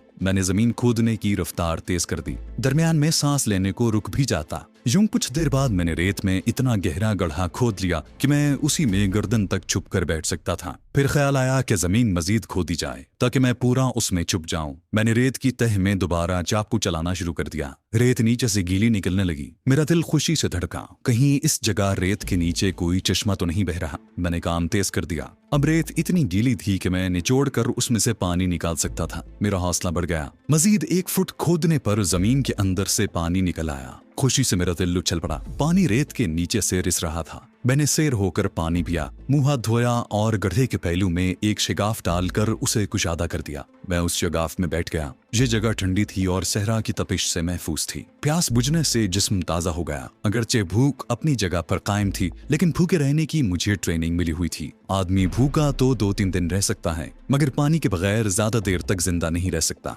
वहाँ कोई घास फूस और झाड़ियां भी नहीं थी कि जिनकी जड़ें खोद कर मैं पेट की आग बुझा सकता। बहरहाल मुझे छुपने का बड़ा अच्छा ठिकाना मिल गया था। प्रोग्राम यही था कि धूप ढलते ही यहाँ से निकलकर सहरा में सफर शुरू करूंगा। हो सकता है कि सहरा में कोई ऐसी झाड़ी या दरख्त मिल जाए कि जिसकी जड़ें या पत्ते खाने से मेरे पेट की आग भी ठंडी हो। एक अजीब वहशत खेज सन्नाटा मेरे चारों तरफ फैला हुआ था। इतना खामोश और साकित दिन मेरी जिंदगी में पहले नहीं आया था। शहरों में तो रातें भी बोलती हैं और यहाँ सहरा में तो दिन के मुंह पर भी ताला लगा था। रेत के सफेद चमकीले जर्रों पर धूप पड़ने की वजह से सहरा में चांदनी जैसी चमक पैदा हो गई थी। सहरा में दिन इतना रोशन होता है कि आदमी की आंखें चुंधिया जाती हैं। गड्ढे के अंदर मुझे बड़ा आराम था और सहरा की तेज चमक और गर्मी वहां तक बहुत कम पहुंच रही थी। इस मुहिब सन्नाटे में मुझे एक ऐसी आवाज सुनाई दी कि मेरे कान खड़े हो गए। ये आवाज किसी बड़े खतरे का इशारा थी। मैं हमतन गोश होकर उस आवाज की लहरों को पूरी तवज्जो से सुनने की कोशिश कर रहा था। ये किसी फौजी ट्रक की आवाज थी।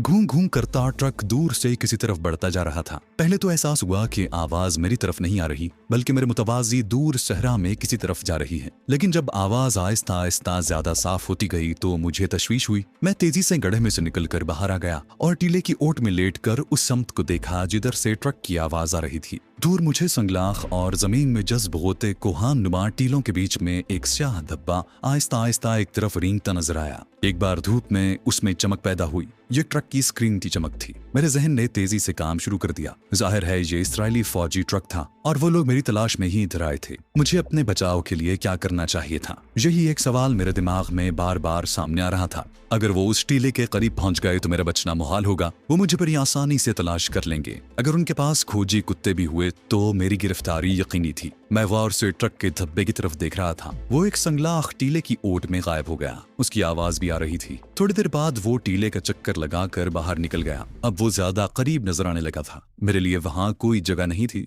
जो गड्ढा मैंने खोदा था वो मुझे पकड़वाने में मददगार साबित हो सकता था। भागने की भी जगह न थी। सहरा में धूप चांदी की तरह चमक रही थी और वहां दौड़ता हुआ एक चूहा भी आसानी से देखा जा सकता था। मैं गड्ढे से बाहर निकल आया और रेंगता हुआ टीले की दूसरी जानिब छांव में रेत पर पेट के बल लेटकर ट्रक को तकने लगा। मुझे मालूम था कि ट्रक में बैठे हुए फौजियों के पास यकीनन दूरबीन होगी और अगर मैं उठ खड़ा हुआ तो वो आसानी से मुझे देख लेंगे। ट्रक अगरचे मुझसे अब भी 2-1 फरलांग के फासले पर था, लेकिन मुझे साफ दिखाई दे रहा था। ये फौजी हैवी ट्रक था जो दोनों जानिब से मटियाले रंग की तरपाल से ढका हुआ था। वो आहिस्ता आहिस्ता रेंगता पत्थरों पर उछलता मेरी ही तरफ बढ़ा चला रहा था। मैंने दिल में फैसला कर लिया कि एक जांबाज और सरफरोश मुसलमान कमांडो की तरह इन यहूदियों का मुकाबला करूंगा और अगर मर भी गया तो 2-3 को मार कर ही मरूंगा। मेरे पास फल काटने वाले चाकू के सिवा और कुछ नहीं था जो मेरे एक हाथ में था। ट्रक चलते चलते पत्थरों की टेकरियों के दरमियान एक तरफ साए में रुक गया। मैं एक मफरूर कैदी और माहिर शख्स की तरह ट्रक पर नजरें गाड़े हुए था। ट्रक के पीछे से 3 वर्दी पोश फौजी राइफलें कांधों पर डाले छलांगे लगाकर बाहर निकल आए। अगली सीट पर से भी 2 फौजी बाहर कूदे। वो टेकरी की छांव में पत्थरों पर बैठ गए। उनमें से एक फौजी ने आंखों पर दूरबीन लगाई और जिस तरफ मैं रेत पर औंधा पड़ा था उस तरफ देखने लगे। वो सामने फैले हुए सहरा का जायजा ले रहा था। फिर उसने दूरबीन अपने साथी को पकड़ा दी। इधर में दूसरे फौजियों ने ट्रक के अंदर से लकड़ी का एक बक्स निकाल कर बैठे हुए फौजियों के सामने लाकर रख दिया। ये दोनों बैठे हुए फौजी यकीनन अफसर रैंक के थे। उन्होंने बक्स में से किसी मशरूब के टिंग निकाल कर खोले और पीने लगे। बाकी 3 फौजी भी मशरूब के डिब्बे लेकर उनके करीब ही छांव में बैठ गए। मैं बड़े गौर से उनकी हर हरकत का मुशाहिदा कर रहा था। मुझे यकीन था कि उन्होंने जहां जो दम भर को पड़ाव डाला है तो इसी जगह से वापस मुड़ जाएंगे, क्योंकि आगे तपता हुआ सहरा शुरू हो रहा था। मुझे उनकी शक्लें साफ दिखाई नहीं दे रही थी, मगर उनके हरकत करते जिस्म और एक दूसरे की तरफ मुंह करके बातें करते और बारी बारी आंखों पर दूरबीन लगाकर सहरा को तकते साफ नजर आ रहे थे। ये घड़ी बड़े तजस्सुस की घड़ी थी।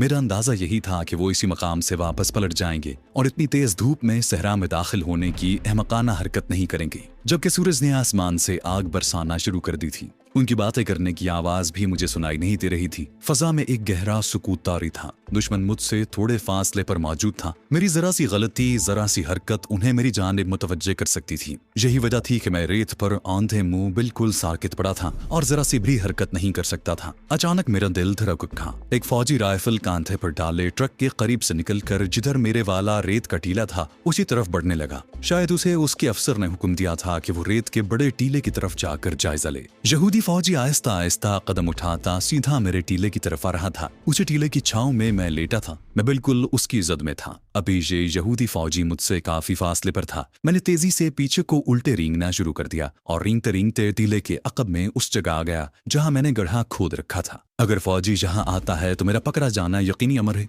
जो फौजी करीब आ रहा था मेरी तशवीश में इजाफा हो रहा था। ये 5 फौजी थे। उनके पास असलहा भी था। मैं उनका मुकाबला किसी सूरत में भी नहीं कर सकता था। मैं टीले की ओट से यहूदी फौजी को करीब आते बराबर देख रहा था। अब मुझे उसकी वर्दी का गहरा खाकी रंग और सुर्खी माइल चेहरा नजर आने लगा। उसका चेहरा टीले की दूसरी जानिब उस रुख पर था कि जहां मैंने जमीन पर गड्ढा खोद रखा था। मौत मेरे सर पर पहुंच चुकी थी। मुझे मरना तो था ही, लेकिन मैं बुज़दिरों की मौत नहीं मर सकता था। मैंने कमांडो एक्शन लेने का फैसला कर लिया। चाहे जो भी नतीजा निकले, मुझे कमांडो अटैक करना होगा। मैंने तेजी से अपने जहन में एक स्ट्रेटजी बनाई और उस पर अमल करते हुए पीछे घूमकर टीले की ओट में इस तरह छुप गया कि सामने से मुझे नहीं देखा जा सकता था। उस कमांडो अटैक में मुझे बेपनाह खतरात का सामना करना था। सबसे पहली एहतियात ये करनी थी कि हमला इस कदर आनन फानन हो कि फौजी कोई आवाज भी हलक से न निकाल सके और ना ही फायर कर सके, क्योंकि ऐसी सूरत में उसके साथ ही फौजी होशियार हो जाते और फिर मुझे गोलियों की बाढ़ से कोई नहीं बचा सकता था। मैंने अपने हाथ में पकड़े हुए चाकू का जायजा लिया।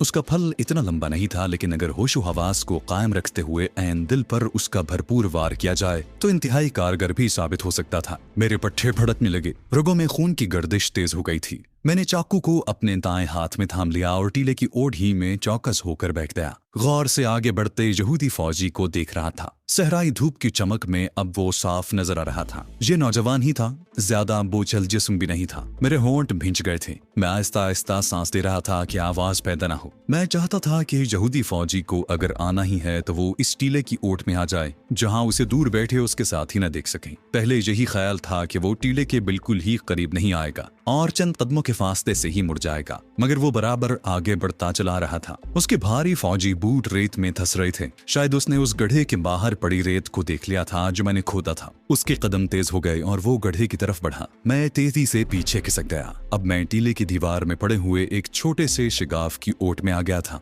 जहां से मैं यहूदी फौजी को बराबर देख रहा था। मैं इंतहाई आहिस्तगी से सांस ले रहा था। यहूदी फौजी ने ताजा खुदे हुए गड्ढे को देख लिया था। वो उस पर झुककर नीचे पानी को तकने लगा। ये बड़ा आसाब शिकन लम्हा था। इससे पहले कि वो आवाज देकर अपने साथी फौजियों को इस तरफ मुतवज्जे करे, मुझे कमांडो एक्शन शुरू कर देना था। मैंने तेजी से पीछे की तरफ सरकना शुरू कर दिया। मेरी रफ्तार में बिजली की सी फुर्ती आ गई थी। रेत पर खिसकने की वजह से आवाज पैदा नहीं हो रही थी। मैंने अपने जहन में एक स्ट्रेटजी बना ली थी। मुझे अब उसी पर अमल करना था। मैं रेत के टीले की चोटी पर जाने की बजाय उसकी ढलवान दीवार पर ही एक तरफ को रेंगता हुआ उस मकाम तक पहुंच गया जहां से यहूदी सिपाही नीचे 10 फुट की गहराई पर नजर आ रहा था। मैं किसी इफरीत की तरह रेतली ढलान के साथ चिमटा हुआ था। मैं यहूदी फौजी के सर के ऐन ऊपर नहीं था। इसके लिए मुझे थोड़ा मजीद आगे को रेंगना था, लेकिन सूरत हाल ऐसी थी कि दुश्मन मेरे सांस की आवाज भी सुन सकता था। यहूदी फौजी गड्ढे में अपनी राइफल की नाली डाले खुदा जाने किस चीज को हिलाने जुलाने की कोशिश कर रहा था। मैं चाहता तो यही था कि उसे किसी तरह गड्ढे से पीछे 2 फुट तक ले आऊं, लेकिन अब ऐसा होना नामुमकिन था। मेरा हाथ एक जगह से खिसक गया। मैंने रेत को पकड़ने की कोशिश की तो रेत नीचे गिरी। खुदा जाने उसकी आवाज यहूदी फौजी में सुन ली थी। उसने गड्ढे पर झुके झुके गर्दन घुमाकर टीले की तरफ देखा। मैं इस दौरान में टीले से उसके ऊपर छलांग लगा चुका था। मेरी छलांग में इतनी तेजी, जारहियत और फैसला कुन अंदाज था कि इससे पहले के यहूदी सिपाही संभलता मैं उसके ऊपर था। मैंने छलांग इस तरह जरा तिरछी लगाई थी कि मेरा एक बाजू उसकी गर्दन में हो और मैं उसे लेकर गड्ढे में गिरने की बजाय बाहर रेत पर गिरूं। मेरी महारत और तजुर्बा मेरा साथ दे रहा था। जैसा मैं चाहता था वैसा ही हुआ। यहूदी फौजी मेरे बोझ और धचके से उछलकर गड्ढे के किनारे पर एक तरफ गिरा। उसके हाथ से राइफल छूट गई थी। ये सब कुछ बमुश्किल 2 सेकंड के अंदर अंदर हो गया। मेरा दायां बाजू उसकी गर्दन में यूं पैवस्त था, उसकी ठोड़ी ऊपर को उठ गई थी और दाएं हाथ ने एक भरपूर वार करके चाकू उसके सीने में पैवस्त कर दिया। दोनों हाथों से यहूदी फौजी की गर्दन को दबोचकर उसे रेत पर टीले की ओट में दबा दिया। मेरा सांस फूल गया था। यहूदी फौजी ने भी मुझे गर्दन से पकड़ रखा था, मगर उसके हाथों में अब जान नहीं रही थी और उसकी मज़ाहमत खत्म हो रही थी। हाथों की गिरफ्त भी कमजोर पड़ गई थी। उसकी आंखों की पुतलियां चढ़ गई थीं और मैंने देखा कि सीने पर दिल के ऊपर उसके पसीने में तरबतर खाकस्तर वर्दी खून में सुर्ख होना शुरू हो गई थी, मगर मैं उसकी गर्दन को अभी तक दबोचे हुए था और उसे जोर जोर से झटके दे रहा था। इस कार्रवाई में ज्यादा से ज्यादा 5 सेकंड लगे होंगे। यहूदी फौजी दम तोड़ चुका था। मैं उसे घसीट कर टीले के पीछे ले गया, फिर तेजी से रेंगता हुआ गड्ढे के किनारे पर आया। यहूदी फौजी की राइफल गड्ढे में गिरी हुई थी। मैं गड्ढे में सर के बल झुक गया और बाजू लंबे करके राइफल के बट को पकड़कर उसे ऊपर खींच किया। फिर पीछे खिसकता टीले की ओट में आ गया। एक नजर मुर्दा सिपाही पर डाली। उसकी मौत की तरफ से मुतमईन होकर उसकी कमर के साथ बंधे मैगजीन पाउच वाली पेटी को खोलकर अपने पास ही रेत पर रख लिया। राइफल में फंसी हुई रेत को उंगली से बाहर निकाला और ओट में से दूसरे फौजियों की तरफ देखा। दूसरे उसी तरह ट्रक के पास पथरीले टीले की छांव में लकड़ी का क्रेट सामने रखे मशरूब पी रहे थे और एक दूसरे से हंसी मजाक कर रहे थे। किसी वक्त उनमें से किसी फौजी के हल्के से कहकहे की आवाज गूंज जाती। मैंने एक तरह से एक बहुत भारी बला अपने सर मोल ले ली थी। थोड़ी देर तक ये फौजी वापस नहीं गया तो उन्हें जरूर तशवीश होगी और वो उसकी तलाश में उधर चल पड़ेंगे। आखिर वही हुआ जिसका खदशा था। जब ट्रक के पास बैठे हुए यहूदी फौजियों को एहसास हुआ कि उनका साथी वापस नहीं आया तो उनके एक अफसर ने दूरबीन लगाकर टीले की तरफ देखा। फिर एक फौजी ने उसे आवाज दी। कोई जवाब न आया। दोनों अफसरों ने एक दूसरे की तरफ देखकर कुछ कहा। मैं उन्हें बराबर देख रहा था। दोनों अफसर तो वहीं बैठे मशरूब पीते रहे, लेकिन बाकी जो 2 फौजी थे उन्होंने मेरी तरफ चलना शुरू कर दिया। वो अपने साथी की तलाश में आए थे। मेरे दिल में एक दूसरी हिकमत अमली का ख्याल आया। मैं बैक वक्त उन 2 फौजियों को गुरिल्ला एक्शन से काबू नहीं कर सकता था। दोनों यहूदी फौजी मेरे टीले की तरफ बढ़े चले आ रहे थे। उन्होंने अपने साथी को 2-3 बार पुकारा। जब उसकी तरफ से कोई जवाब न आया तो दोनों फौजियों ने कांधे पर से राइफलें उतार कर अपने हाथों में पकड़ ली। अब कमांडो कमांडो एक्शन का वक्त था। मैंने तेजी से चैम्बर खोलकर देखा। राइफल में मैगजीन भरा हुआ था। मेरे सेफ्टी कैच खींचा और अपनी तरफ बढ़ते हुए यहूदी फौजियों पर नजरें जमाई, मगर मेरा टारगेट उस वक्त उन दोनों यहूदियों में से कोई नहीं था। उस वक्त मेरा निशाना उन दो यहूदी फौजी अफसरों में से एक फौजी अफसर था जो ट्रक के पास लकड़ी का क्रेट सामने रखे पत्थरों में बैठा मशरूब पीते हुए एक हाथ से दूरबीन आंखों पर रखे अपने सिपाहियों की तरफ देख रहा था। अगर इन दोनों यहूदी फौजी अफसरों में से एक फौजी अफसर को निशाना बनाने में कामयाब हो जाऊं तो फिर ट्रक के पास सिर्फ एक फौजी रह जाएगा। ये जो दो फौजी मेरी तरफ बढ़ रहे हैं वो तो मेरी रेंज में थे ही, और चूंकि मैं घात में छुपा हुआ था और वो खुली जगह में थे, इसलिए उनका जिंदा बचकर भाग जाना नामुमकिन था। मैंने खुदा का नाम लेकर नाली को जरा सा बाएं जानिब किया, दूर बैठे यहूदी फौजी अफसर को अपनी रेंज में लेकर उसका निशाना बनाया और फिर ट्रिगर दबा दिया। एक धमाका हुआ, मुझे एक धचका लगा और मैंने एक फौजी अफसर को उछल कर गिरते और दूसरे को ट्रक की तरफ भागते देखा। मैंने फुर्ती से राइफल का रुख अपनी तरफ आते फौजियों की तरफ कर दिया। वो दोनों फायर की आवाज सुनकर अभी भौंचक्का ही थे कि मैंने दूसरा फायर करके उनमें से एक को गिरा दिया। दूसरा फौरन जमीन पर लेट गया। अब ट्रक की तरफ से भी मुझ पर फायर आने लगा। जो फौजी रेत पर गिरा था वो मुझसे बमुश्किल 100-125 कदमों के फासले पर था। वो भी टीले की तरफ फायर कर रहा था। मुझे अब ये खदशा लाहक था कि कहीं जो फौजी अफसर जिंदा बचकर ट्रक में घुस गया है वो ट्रक लेकर वापस न भाग जाए। उसका वापस जाना मेरे लिए मुसीबत का बायस बन सकता था। इसके अलावा सबसे बड़ी तशवीश ये थी कि अगर ट्रक में वायरलेस सेट हुआ तो अभी यहाँ आसमान पर हेलीकॉप्टर नमूदार होगा और मुझ पर गोलियां बरसानी शुरू कर देगा।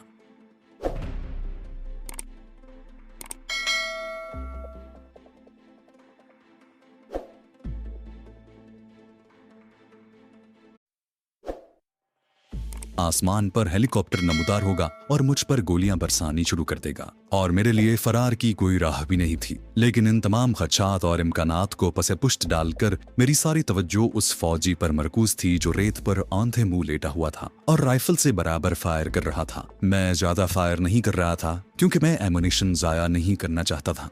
इजरायली फौजी ट्रक अपनी जगह पर खड़ा था और उसमें से मुझ पर मुसलसल फायर आ रहा था। जाहिर है ट्रक में एमुनिशन वाफिर मिकदार में होगा और जो फौजी अफसर बच गया था वो अपने सिपाही को फायर कवर दे रहा था। गोलियां मेरे दाएं बाएं से सनसनाती हुई गुजर रही थीं। मैं ओट में होने की वजह से इन गोलियों से महफूज था। मैंने 2-3 फायर करने के बाद मुर्दा सिपाही के पाउच में से एमुनिशन निकाल कर राइफल के चैम्बर में दोबारा लोड किया। जो पहला यहूदी फौजी अफसर मेरी गोली का निशाना बना था वो जहां गिरा था वहां से उसने दोबारा जरा सी भी हरकत नहीं की थी। मैंने ट्रक का वहां से फरार हो जाने के इम्कान को हमेशा के लिए खत्म करने के लिए उसके एक टायर का निशाना लिया और ट्रिगर दबा दिया। 2 धमाके बैक वक्त हुए। पहला धमाका मेरी राइफल से गोली के चलने का था और दूसरा धमाका फौजी ट्रक के टायर के फटने का था। इसी तरह मैंने दूसरे टायर को भी उड़ा दिया। ट्रक एक तरफ को जरा सा झुक गया। इतनी देर में जमीन पर पड़े हुए यहूदी सिपाही ने पीछे की तरफ खिसकना शुरू कर दिया। वो अपने ट्रक में वापस जाना चाहता था मगर मैं उसे जद में लेने की कोशिश कर रहा था। 2 गोलियां मैंने उसको निशाना बनाकर फायर की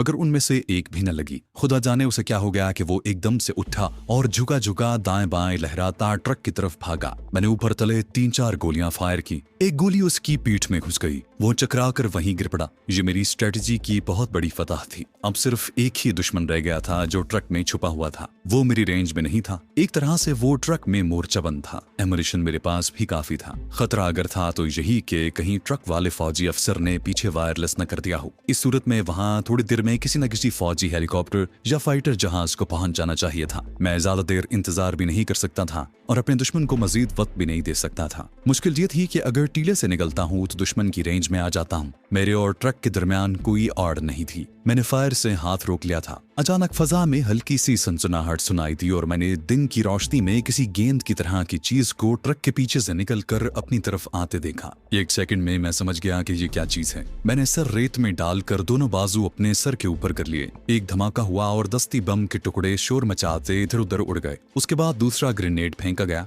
वो भी मुझसे काफी दूर रेत पर गिरा और फट गया। ये ग्रेनेड ट्रक में छुपा हुआ फौजी अफसर मुझ पर फेंक रहा था मगर मैं उसकी रेंज से बाहर था। मुझ तक वो हाथ से दस्ती बम फेंक कर नहीं पहुंचा सकता था। उसके लिए छोटी मार्टर तोप दरकार थी जो उसके पास नहीं थी। उसने 4 दस्ती बम फेंके। चारों फटे मगर मैं महफूज रहा। फिर कुछ देर के लिए खामोशी छा गई। मुझे एक ही फिक्र खाए जा रही थी कि इस यहूदी अफसर ने पीछे सिग्नल दे दिया होगा और अभी कोई न कोई हेलीकॉप्टर आकर मुझ पर गोलियां बरसाना शुरू कर देगा। वहां से फौजी एयरपोर्ट का फासला हेलीकॉप्टर के लिए इतना ज्यादा नहीं था। जब 15-20 मिनट खामोशी से गुजर गए और फजा में कोई जेट फाइटर या इजरायली फौजी हेलीकॉप्टर नमूदार न हुआ तो मुझे थोड़ी तसल्ली हुई कि शायद ट्रक में वायरलेस सेट नहीं है, या अगर है तो एयरपोर्ट पर कोई तैयारा या हेलीकॉप्टर मौजूद नहीं है। हो सकता है बटालियन हेडक्वार्टर से हेलीकॉप्टर आ जाए। इतनी देर में मैं अपने दुश्मन को हमेशा की नींद सुला देना चाहता था। टीले की ओट से निकलते हुए भी घबरा रहा था। एक तो मैं खुली जगह पर रेंग कर आगे बढ़ते हुए नजर आ सकता था और मुझ पर ग्रेनेड फेंका जा सकता था।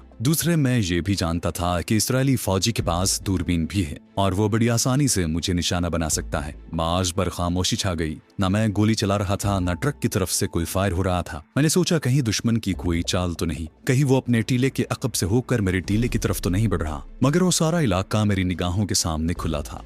यहूदी फौजी अफसर किसी तरफ से भी आता मैं उसे देख सकता था। एक ही ख्याल से दिल परेशान था कि गमबख्त ने पीछे वायरलेस न कर दिया हो और अब इत्मीनान से अपने हेलीकॉप्टर का इंतजार कर रहा हो। ये बात मेरे हाथ में नहीं जाती थी। मुझे हेलीकॉप्टर के आने से पहले पहले इस बाकी बचे हुए यहूदी फौजी से भी निजात हासिल करनी थी ताकि मैं वहां से किसी दूसरी तरफ फरार हो सकता। ऐसी सूरत में कि दुश्मन असलहा लिए ट्रक में मौजूद हो, मैं टीले की ओट से निकलकर किसी तरफ भी नहीं भाग सकता था। वो मुझे बड़ी आसानी से गोली का निशाना बना सकता था। आखिर मेरे जहन में एक तरकीब आ गई। मेरे पीछे उस यहूदी सिपाही की बेजान लाश पड़ी थी जिसको मैंने सबसे पहले हलाक किया था। मैंने उसकी खून आलूद फौजी बुशर्ट फाड़ कर उतार दी, फिर अपनी अस्पताल वाली कमीज उतार कर उसे पहना दी और उसे खींचकर टीले की चोटी पर ले गया। मैंने उसके बाजू को दबोच कर इतना ऊंचा कर दिया कि उसका सर दूर से नजर आ सकता था। उसके साथ ही मैंने इब्रानी जबान में पूरी आवाज से चिल्लाकर कहा, मैं हथियार डालता हूँ। टैंक की आवाज के साथ एक गोली आई और यहूदी की लाश का सर पाश पाश हो गया। मैंने उसे एकदम से नीचे गिरा दिया,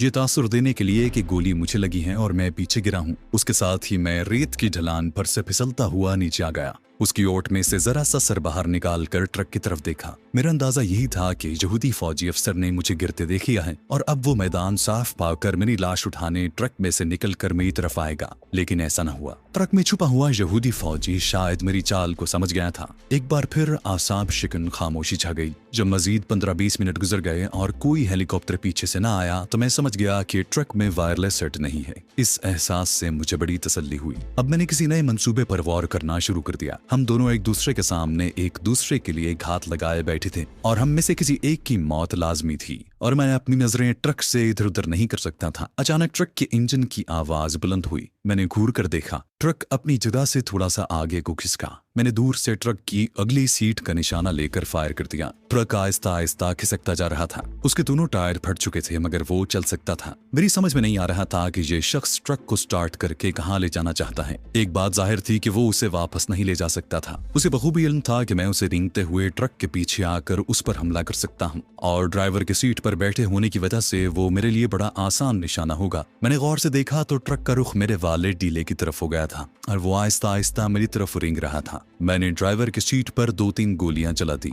मगर ट्रक उसी तरह रेंगता रहा। वो पथरीली जमीन पर रेंगते हुए एक तरफ से उछल रहा था। अभी जमीन पथरीली थी, वो रेत की हुदूद में दाखिल नहीं हुआ था। ये यहूदी अफसर किस लिए आ रहा है? क्या ये खुद मरना चाहता है? मैंने राइफल को फिर से लोड किया और अच्छी तरह से ट्रक को टारगेट बनाकर जमीन पर लेट गया। ट्रक में ड्राइविंग सीट की स्क्रीन टूट चुकी थी। ट्रक बराबर जूं की चाल से रेंग रहा था। इसका मतलब यही था कि यहूदी फौजी सीट पर बैठा हुआ नहीं है बल्कि नीचे सिमटा हुआ है और मेरी गोली इंजन को चीर कर उस तक नहीं पहुंच सकती थी। मैंने ट्रक के रेडिएटर को निशाना बनाकर लगातार 3 फायर किए। ट्रक रुक गया। उसके साथ ही ट्रक की खिड़की में से एक हैंड ग्रेनेड ऊपर को उछला और मुझसे थोड़े फासले पर आकर गिरा और फट गया। मैंने सर नीचे कर लिया था। अब मैं समझ गया कि अय्यार यहूदी अफसर ट्रक को मेरे करीब क्यों ला रहा था। वो अपने और मेरे दरमियान हैंड ग्रेनेड के लिए फासला कम करना चाहता था। चुनाचे गमबख्त ने थोड़ी थोड़ी देर के बाद मुझ पर दस्ती बम फेंकने शुरू कर दिए। मुझे सबसे बड़ा फायदा ये हासिल हुआ था कि मैं रेत के टीले की ओट में था। कोई दस्ती बम बिल्कुल मेरे सर पर आकर ही फटता तो मैं हलाक हो सकता था। मैंने भी फायरिंग तेज कर दी थी। अब मेरा निशाना ट्रक के पेट्रोल की टैंकी थी जो ट्रक के पहलू में नीचे की जानिब थी और मेरी रेंज में नहीं थी।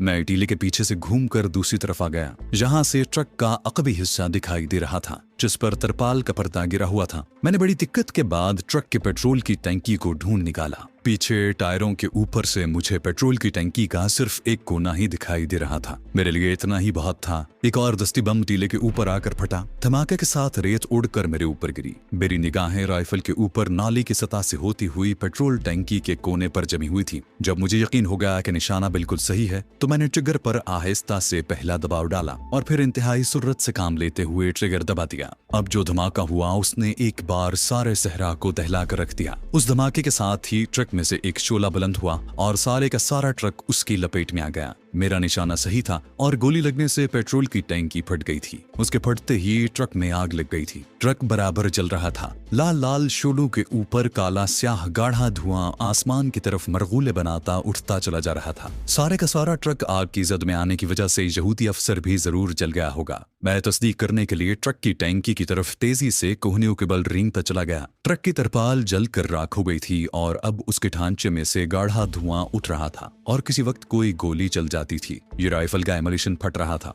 मैंने देखा कि ट्रक की अगली सीट भी शोलों की लपेट में थी। इर्द गिर्द कोई नहीं था। मैं उठकर चारों तरफ देखता राइफल ताने ट्रक की तरफ आया। ट्रक से चंद कदम के फासले पर उस यहूदी फौजी की लाश पड़ी थी जिस पर मैंने दूर से फायर किया था। वो आंधे मुंह पड़ा था और एक तरफ से उसका आधा सर पाश पाश हो गया था। मैंने निशाना उसके सीने का बांधा था मगर गोली उसकी कनपटी पर लगी थी। मशरूब का टिन जमीन पर पड़ा था। लकड़ी का क्रेट उसी तरह वहां रखा हुआ था। मैंने जमीन पर से थोड़ी बहुत रेत और संगरेजे उठाकर ट्रक की अगली सीट पर फेंकने शुरू कर दिए। मेरे 2-4 बार ऐसा करने से अगली सीट की आग मांद पड़ गई। अब जो झांक कर देखा तो ड्राइविंग सीट के जले हुए फ्रेम में एक इंसानी ढांचा इस तरह फंसा हुआ था कि आग ने गोश्त जलाकर चर्बी पिघला दी थी। ये दूसरे फौजी अफसर की लाश थी। मैं बेदम सा होकर पत्थरों पर लकड़ी के क्रेट के पास बैठ गया। राइफल पत्थरों पर रखी और क्रेट में झांका। लकड़ी के उस खोखे में मशरूब के टिन भरे हुए थे। अगरचे मेरी प्यास रेत में मेरे खोदे हुए गड्ढे के पानी ने बुझा दी थी, लेकिन टिन के मशरूब को मैं नहीं छोड़ सकता था। एक टिन को खोला और मुंह से लगाकर गटागट पी गया। ठंडा और मीठा मशरूब हलक में गया तो आंखें खुल गईं।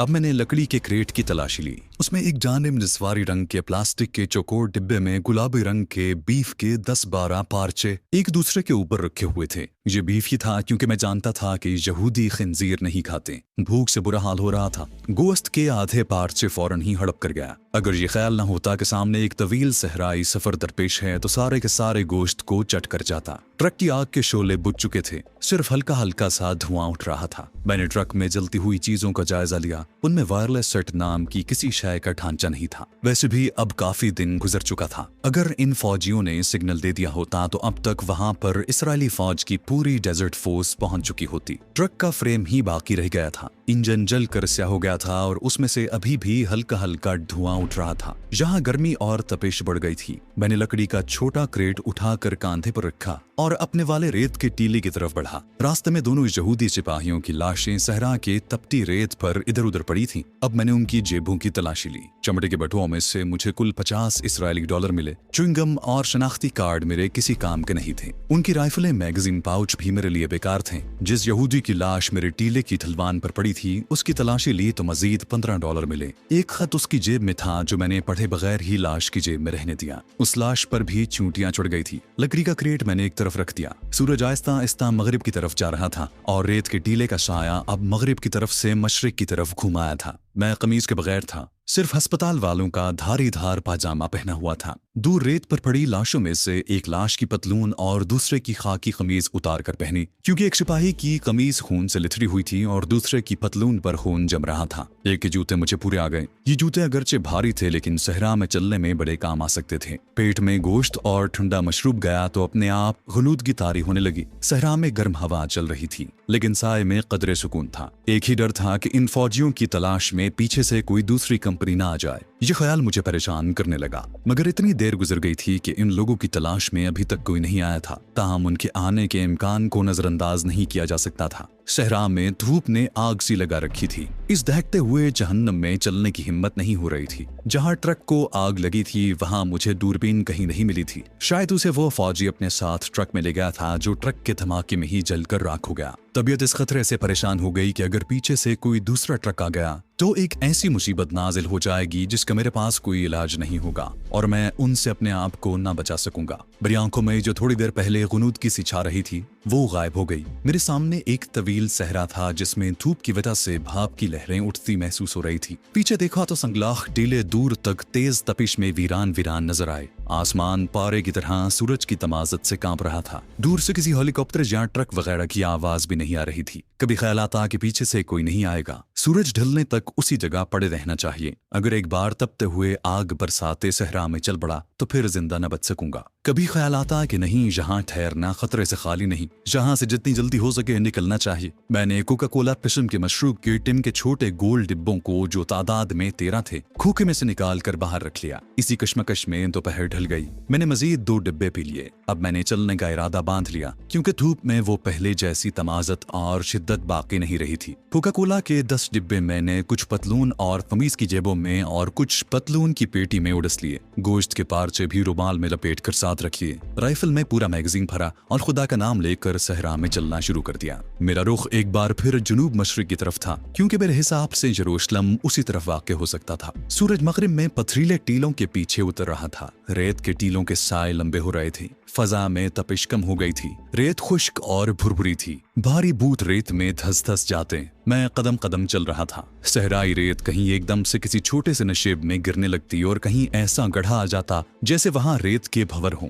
जहां बाकायदा कोई रास्ता नहीं था। सहरा में बड़े बड़े अजीब शराब नजर आते हैं। मैं इन शराबों की हकीकत से वाकिफ न था। जो लोग शराब से बाखबर नहीं होते वो उनकी फरेबकारियों का शिकार होकर अपनी जान से हाथ धो बैठते हैं। धूप, गर्म हवा और रेत में मिले हुए चांदी के जर्रात की वजह से सहरा में कभी दूर दरिया नजर आते हैं, कभी दरख्तों के झुंड दिखाई देते हैं और कभी रेलगाड़ी दौड़ती नजर आती है। कभी किसी शहर की उल्टी इमारतें दिखाई देती हैं। आपने भी किताबों में ऐसा पढ़ा होगा कि कोई भूला भटका शख्स सहरा में मारा मारा फिर रहा था कि अचानक उसे जरा फासले पर दरिया की लहरें उछलती नजर आईं। वो उनकी तरफ दीवाना वार बढ़ने लगा और दरिया भी उसी रफ्तार से आगे आगे भागता चला गया। दूसरी जंग अजीम में जब बिनगाजी के सहराओं में पंजाबी फौज जनरल रोमेल की फौज से बरसरे पैकार थी, उनमें से कई एक का कहना है कि हमारी कंपनी सहरा में एक जगह पहुंची तो हमने देखा कि दूर सहरा में एक बहरी जहाज गुजर रहा है। हम में से कई सिपाही तो शिश्त रह गए और उन्हें भूत फरीद का करिश्मा समझने लगे।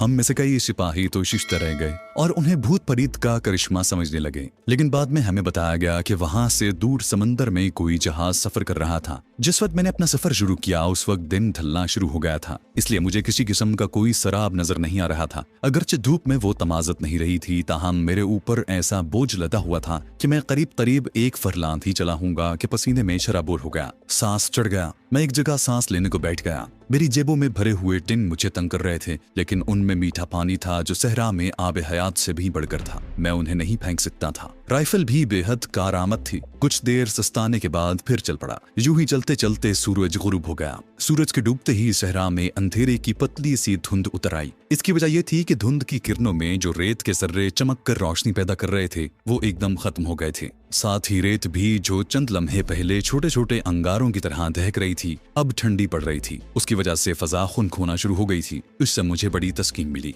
मैंने रेत पर अपना सफर जारी रखा। एक जगह जब प्यास ने बहुत तंग किया तो एक दिन खोला, 2 घूंट मशरूब के पिए और टिन जेब में रख लिया। जब आसमान पर सितारे नमूदार हुए तो मैं सहरा में काफी दूर तक निकल आया था। रेत का वो टीला जहाँ से मैंने अपने सफर का आगाज किया था दूर अंधेरे में कहीं गायब हो चुका था। एक पल के लिए ऐसा लगा जैसे मैं किसी समंदर में सफर कर रहा हूँ, ऐसा समंदर जो किसी करामत से एकदम से रेत बन गया है। चारों तरफ अंधेरे में सहरा की वसअतें हद्दे नजर तक फैली हुई थी। मशरिक की तरफ एक बड़े से चमकते सितारे को मैंने अपना रहनुमा बना लिया। उसकी रहनुमाई में चलने लगा। खुदा जाने कितनी देर तक चलता रहा हूंगा कि थक गया। बूटों में फंसे हुए पांव दर्द करने लगे। मैं ठंडी रेत पर बैठ गया। राइफल एक तरफ अपने पास ही रख दी। पांव जूतों से निकाल लिए। डिब्बे भी जेबों से निकाल कर अपने पास ही रख लिए। ठंडी रेत पर नंगे पांव रखने से बड़ी राहत मिली। यही रेत दिन में अंगारों की तरह दहकने लगेगी। मैं चल तो पड़ा मगर सहरा में ऐसे मकाम पर आ गया था कि दिन के वक्त जब सूरज सवा नेज़े पर आएगा तो मेरा बुरा हाल होगा। मेरी यही कोशिश थी कि जितनी जल्दी हो सके रातों रात इन रेत के टीलों के पास पहुंच जाऊं जिनके कोहान दूर अंधेरे में नजर आ रहे थे। इसी ख्याल से मैंने ज्यादा देर रुकना मुनासिब न समझा और चंद लम्हे आराम करने के बाद साजो सामान उठाकर दोबारा अपनी मंजिल की तरफ चल पड़ा। जैसा कि मैं पहले बता चुका हूँ, सहरा में रात को सफर करना आसान होता है। आसान इन मानों में कि सहरा में अंधेरा इतना घना नहीं होता। सितारों की रोशनी में सहरा के जर्रे हल्की हल्की लौ देने लगते हैं, जो तारीकी को रोशनी की एक धीमी सी धुंध में बदल देते हैं। फजा की हुनकी और ठंडी रेत पर चलने से मुझे कोई दुश्वारी पेश नहीं आ रही थी। मुसीबत यह थी कि मुझे महसूस हो रहा था कि जैसे जैसे मैं आगे बढ़ रहा हूँ, दूर नजर आते रेत के टीलों का उभार भी पीछे हटता जा रहा है। ये मेरा वहम था या हकीकत, मुझे कुछ मालूम नहीं था, लेकिन रेत के टीले उतने ही फासले पर मालूम हो रहे थे। ये फासला जैसे कम नहीं हो रहा था। मैं कदम कदम आगे बढ़ता चला जा रहा था। मेरा ख्याल है कि आधी रात तक मैं यूं ही चलता रहा। किसी जगह पल भर के लिए दम लेने को रुक जाता और फिर चल पड़ता। अब महसूस हुआ कि रेत के टीले बड़े हो गए हैं, उनका हुजूम पड़ गया है और वो करीब आ रहे थे। मुझे प्यास लग रही थी, लेकिन मैं खुले टिन का बाकी मशरूब पीने से गुरेज कर रहा था। मुझे बेहद एहतियात की जरूरत थी। ये मशरूब आब हयात था। इसको मैं इंतहाई जरूरत के वक्त घूंट घूंट करके पीना चाहता था।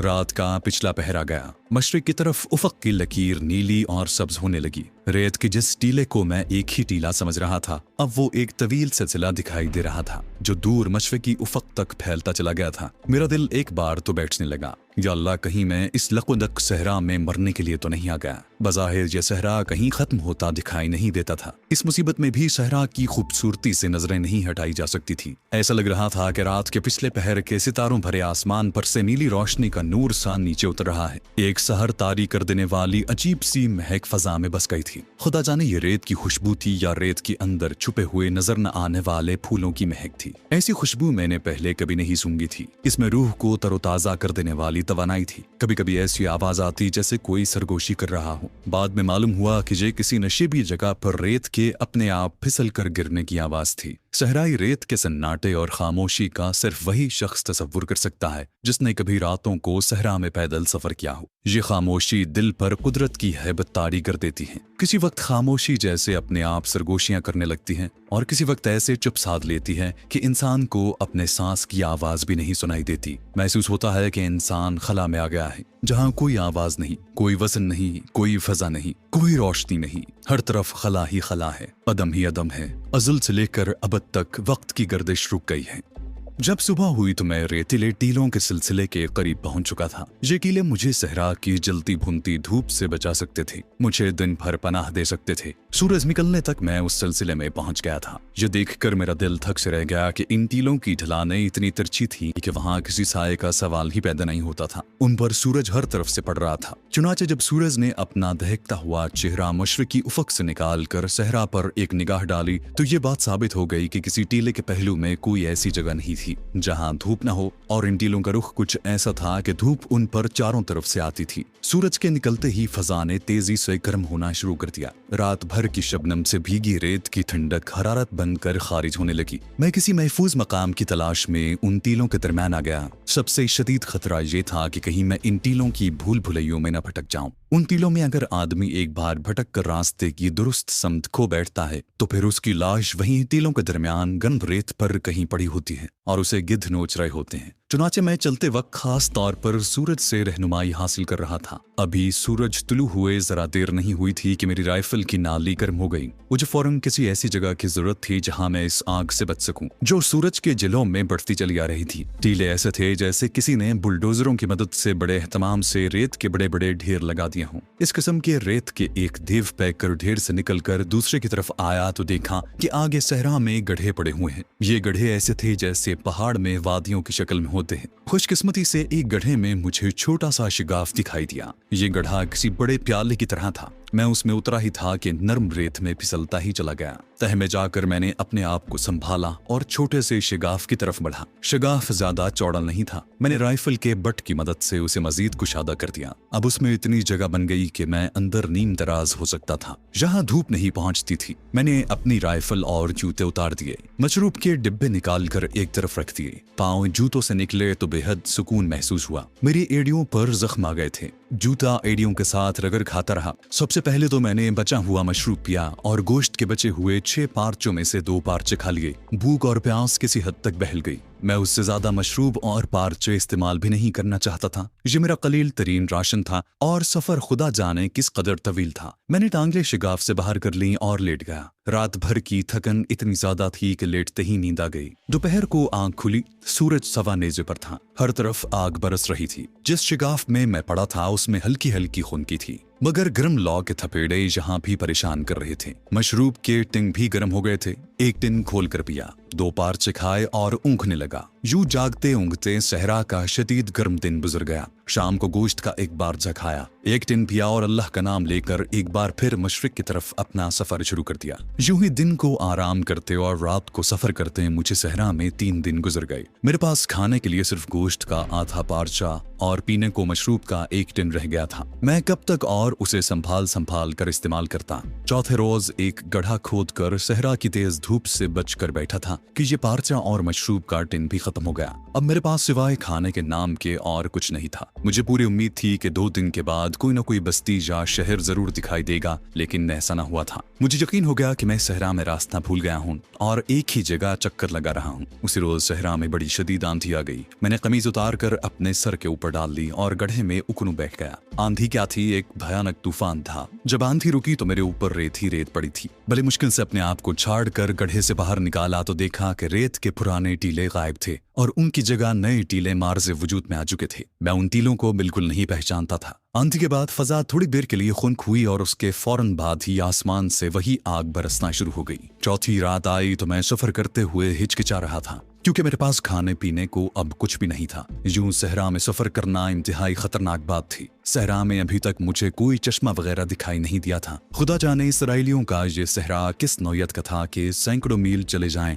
आपको न कोई नखलिस्तान मिलेगा और ना पानी का चश्मा। पहले तो रात का अंधेरा छा गया, फिर सितारे पूरी आबोताब से चमकने लगे। सहरा में फीकी फीकी धीमी सी रोशनी ने अंधेरे को धुंधला दिया। फजा भी खुनक हो गई थी। मैंने सोचा यहाँ बैठी रहने से बेहतर है कि मैं सफर जारी रखूं, क्योंकि सफर करते हुए हो सकता है सुबह तक किसी सहराई बस्ती में पहुंच जाऊं। चुनाचे ये सोचकर मैं अपनी जाए पनाह से निकलकर रेत पर चलने लगा। मेरा रुख एक बार फिर उसी सितारे की तरफ था जो हर रोज रात को मशरकी समत आसमान पर चमकता था। खुदा जाने ये कौन सा सितारा था। सामने कोई रेत का टीला आ जाता तो मैं उसके ऊपर चढ़ने की बजाय उसके पास से घूमकर फिर नाक की सीध में आ जाता। भूख और प्यास की वजह से कुछ दूर चलने पर थकन महसूस होती थी। होंठ खुश्क हो रहे थे, जबान खुश्क होकर लकड़ी की तरह सख्त हो गई थी। राइफल जो मेरे कंधे से लटक रही थी मुझे बहुत बड़ा बोझ लगती थी, लेकिन मैं उसे अपने साथ लिए जा रहा था। मेरे बचाव का सबसे बड़ा हथियार यही था। चलते चलते रात की किसी लम्हे में सहरा में एक ऐसी जगह पहुंच गया जहां बाएं जानिब रेत के बड़े बड़े पहाड़ जैसे टीलों का सिलसिला जुनूब की तरफ बढ़ता चला गया था।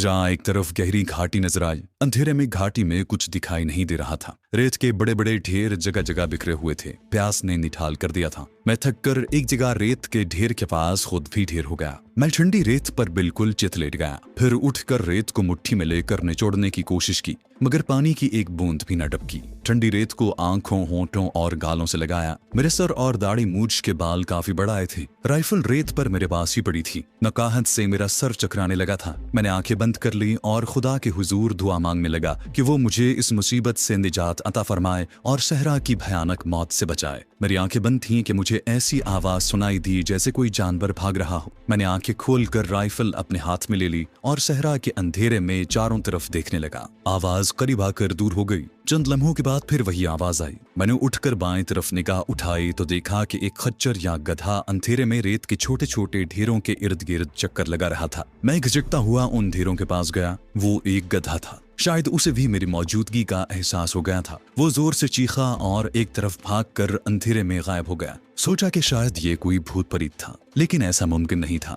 ये गधा इस बात की अलामत थी कि या तो करीब ही कोई आबादी है या फिर यहाँ से कोई काफिला गुजरा होगा, जिससे बिछड़कर ये गधा यहाँ रह गया। लेकिन आमतौर पर सहरा में चलने वाले काफिलों में गधे नहीं होते। यकीनन जहाँ करीब कोई बस्ती है। मेरे दिल में जिंदगी की नई उम्मीद रोशन हो गई और मैंने उस तरफ चलना शुरू कर दिया जिस तरफ गधा गया था। मेरा रुख मशरिक से हटकर शुमाल मशरिक की तरफ हो गया था। आगे रेत की चढ़ाई थी। ये एक ऊंचा टीला था। टीले पर चढ़कर मैंने दूसरी तरफ देखा तो मेरे हलक से खुशी की एक चीख निकल गई। दूसरी जानिब सहरा में दूर एक जगह रोशनी हो रही थी। ये रोशनी किसी चराग या लालटेन की नहीं थी। पीछे पस मंजर में ऊंचे दरख्तों के स्याह धब्बे नजर आ रहे थे। मैंने अपने आप को टीले की ढलान पर गिरा दिया और लुढ़कता हुआ नीचे चला गया। फिर उठा और रोशनी की समत चलने लगा। मैं मोहतात भी हो गया था। यहाँ इसराइली फौज का कोई कैंप भी हो सकता था। मैं फूंक फूंक कर कदम उठा रहा था। कमजोरी बेहद महसूस हो रही थी। भूखे प्यासे रहकर जंगलों और पहाड़ों की खाक छानने की कमांडो ट्रेनिंग काम आ रही थी। जिसकी वजह से हौसला बुलंद था और मैं अपने आप को शदीद भूख प्यास में संभाले हुए था।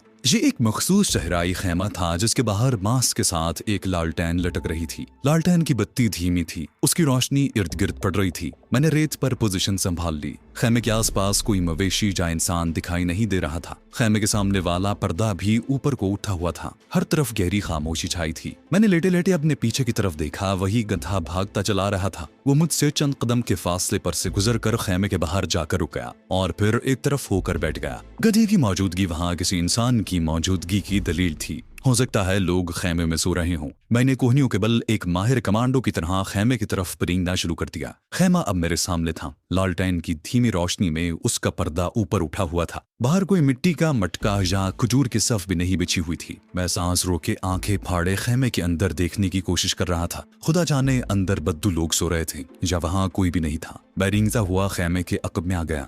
खेमे की दीवारों के पर्दे में जगह जगह सुराख थे। ये कोई कैंप नहीं था, क्योंकि कैंप मोम जामे के बने होते हैं और ये ऊंट के बालों से बनाए हुए स्याह कंबलों से तैयार किया गया था। मैंने एक जगह से मोटा कपड़ा ऊपर उठाकर अंदर निगाह डाली। खेमे के अंदर दरवाजे की जानिब से लालटेन की धीमी धीमी रोशनी आ रही थी। मैंने देखा कि खेमा बिल्कुल खाली था। जमीन पर कुछ कंबल बिछे थे। वहां कोई इंसान नहीं था। मैं कोहनियों के बल रेंग कर खेमे के अंदर दाखिल हो गया। सबसे पहली चीज जो मुझे नजर आई वो कोने में रेत में आधा दफन एक मटका था, जिसके ऊपर एक डोंगा औंधा पड़ा था। मैं बेख्तियार उसकी तरफ बढ़ा। ताम चीनी के डोंगे में मटके से ठंडा पानी निकाल कर पिया। पानी आबे हयात की आबशार बनकर मेरे जिस्म में उतरा तो मेरी आंखें रोशन हो गईं। मैं दूसरा डोंगा भी पी गया। पानी पीने से खोई हुई तवानाई बहाल हुई तो माहौल का जायजा लिया। खेमे की एक जानिब लकड़ी के 2-3 बक्स पड़े थे। उन्हें खोला तो अंदर से पुराने कपड़े निकले। इन बक्सों के ऊपर एक जानिब खेमे के बांस के साथ एक पोटली लटक रही थी। उसे उतार कर खोला और लालटेन की रोशनी में लाकर देखा। उसमें खजूर का गुड़ और जवार की रोटी का आधा टुकड़ा बनता था। वहीं खड़े खड़े सारी रोटी और गुड़ खा गया। मटके में से पानी का एक और डोंगा निकाल कर पिया और कंबल पर बैठकर सोचने लगा कि ये खेमा किसका हो सकता है। इस खेमे के लोग कहाँ चले गए हैं? रात को सहराई लोग खेमों से दूर कभी नहीं जाते। फिर ये क्या मुअम्मा है? रोटी खाने और पानी से होकर पीने के बाद मेरे जिस्म की नफ्ताहत और कमजोरी बहुत हद तक दूर हो गई थी। सोचने की सलाहियत भी फिर से बेदार हो गई थी। अब मैंने बाहर निकल कर चारों तरफ घूम फिर कर खेमे का जायजा लिया। आसपास कोई दूसरा खेमा भी नहीं था। रेत में एक गड्ढा खोद कर चूल्हा बनाया गया था जिसमें राख पड़ी थी। खेमे में प्लास्टिक और ताम चीनी के कुछ बर्तन भी नजर आए। लकड़ी के बक्सों में औरतों के पुराने लिबास भी थे। मुझे यही सवाल परेशान कर रहा था कि इस खेमे में जो लोग रहते हैं वो कहाँ चले गए हैं।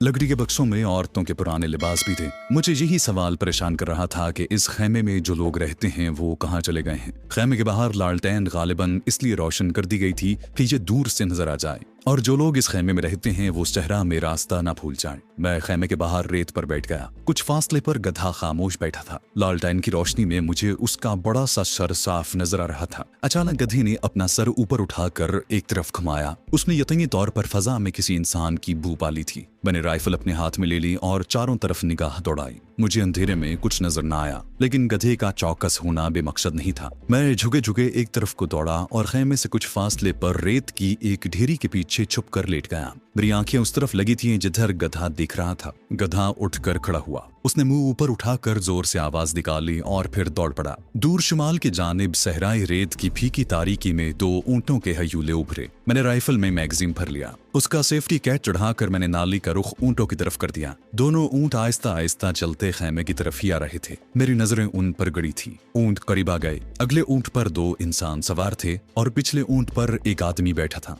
दोनों ऊंटों को खेमे के दरवाजे के करीब लाकर बिठा दिया गया। फिर ये तीनों आदमी नीचे उतर आए। लालटेन की धीमी रोशनी में मैंने देखा कि उनमें एक औरत थी जिसके हाथ पीछे बंधे थे और उसके मुंह पर भी स्याह कपड़ा बंधा हुआ था। ये डाकू हैं और इस औरत को कहीं से अगवा करके लाए हैं। वो औरत को खींचते हुए खेमे के अंदर ले गई। खेमे का पर्दा उन्होंने नीचे गिरा दिया। खेमे के अंदर से मुझे उनकी बातें करने की हल्की हल्की आवाज आ रही थी। एक बार एक आदमी ने तेजी से कहा, जाबिर तुम्हें गोली मार देगा, ये उसकी अमानत है। ये जुमला इब्रानी जबान में बोला गया था। मैं घात लगाए रेत की ढेरी के पीछे खामोश लेटा था। उसके बाद किसी की आवाज न आई। कोई 5 मिनट गुजरे होंगे कि दोनों आदमी अपने लंबे जुब्बे लहराते खेमे का पर्दा उठाकर आस्तीनों से मुंह पोंछते बाहर निकले। शायद उन्होंने मटके में से सैर होकर पानी पिया था। उन्होंने कोई बात न की। दोनों खामोशी से अपने अपने ऊंटों पर जाकर बैठ गए। ऊंट अपने पांव पर खड़े हो गए और फिर उन्होंने सहरा में उसी तरफ चलना शुरू कर दिया जिस तरफ से वो आए थे। गधा अपनी जगह पर दोबारा बैठ गया। जब दोनों ऊंट सवार अंधेरे में मेरी नजरों से ओझल हो गए तो मैं उठकर खेमे की तरफ बढ़ा।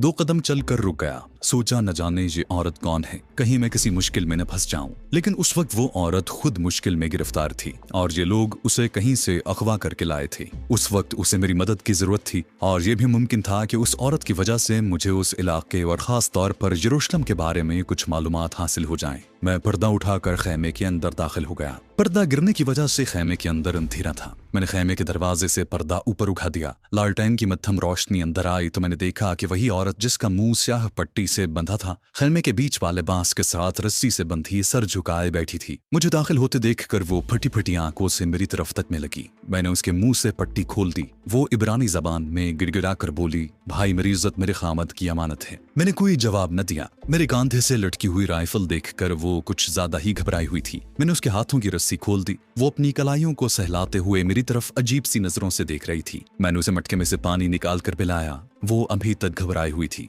मैंने कहा, बहन मुझे अपना भाई समझो, तुम्हारी इज्जत मेरी इज्जत है। उस औरत की उम्र 30-32 बरस के दरमियान लगती थी। रंग यहूदी औरतों की तरह था। आंखें स्याह और बाल भी स्याह और लंबे थे। चमकती आंखों में एक मासूम और पाकीज़ा चमक थी। उसने मेरा हाथ थाम लिया और उसे अपनी आंखों से लगाकर सिसकियां भरकर रोने लगी। मैंने उसे हौसला दिया और पूछा कि वो कौन है और ये लोग उसे क्यों अगवा करके लाए हैं। क्या ये किसी दुश्मन कबीले के लोग हैं? उस औरत ने भीगी हुई एहसानमंद नजरों से मुझे देखा और बताया कि वो रिखाश की बीवी है। हमारा अंगूरों और अंजीरों का बाग है। यहाँ से 20 किलोमीटर दूर दराना बस्ती में हमारा घर है। मेरा खावत कारोबार के सिलसिले में जेरिको गया हुआ है। आज रात मैं खाना खाकर अपने कमरे में सो रही थी कि 5 डाकू दीवार कूद कर हमारी हवेली में आ गए। उन्होंने हमारे नौकर और कनीज को एक कोठरी में बंद कर दिया। हमारा सामान लूटा और मुझे अगवा करके ले गए। आधे रास्ते में आकर 3 डाकू किसी दूसरे कस्बे में डाका डालने चले गए और मुझे इन डाकुओं के साथ इस वीरान जगह की तरफ रवाना कर दिया। तुम्हें अब मूसा की कसम मेरे भाई, मुझे यहाँ से निकाल कर मेरे घर पहुंचा दो। मैंने उसे तसल्ली दी और पूछा कि जेरिको यहाँ से कितनी दूर है। उस औरत ने अपना नाम खाजली बताया था।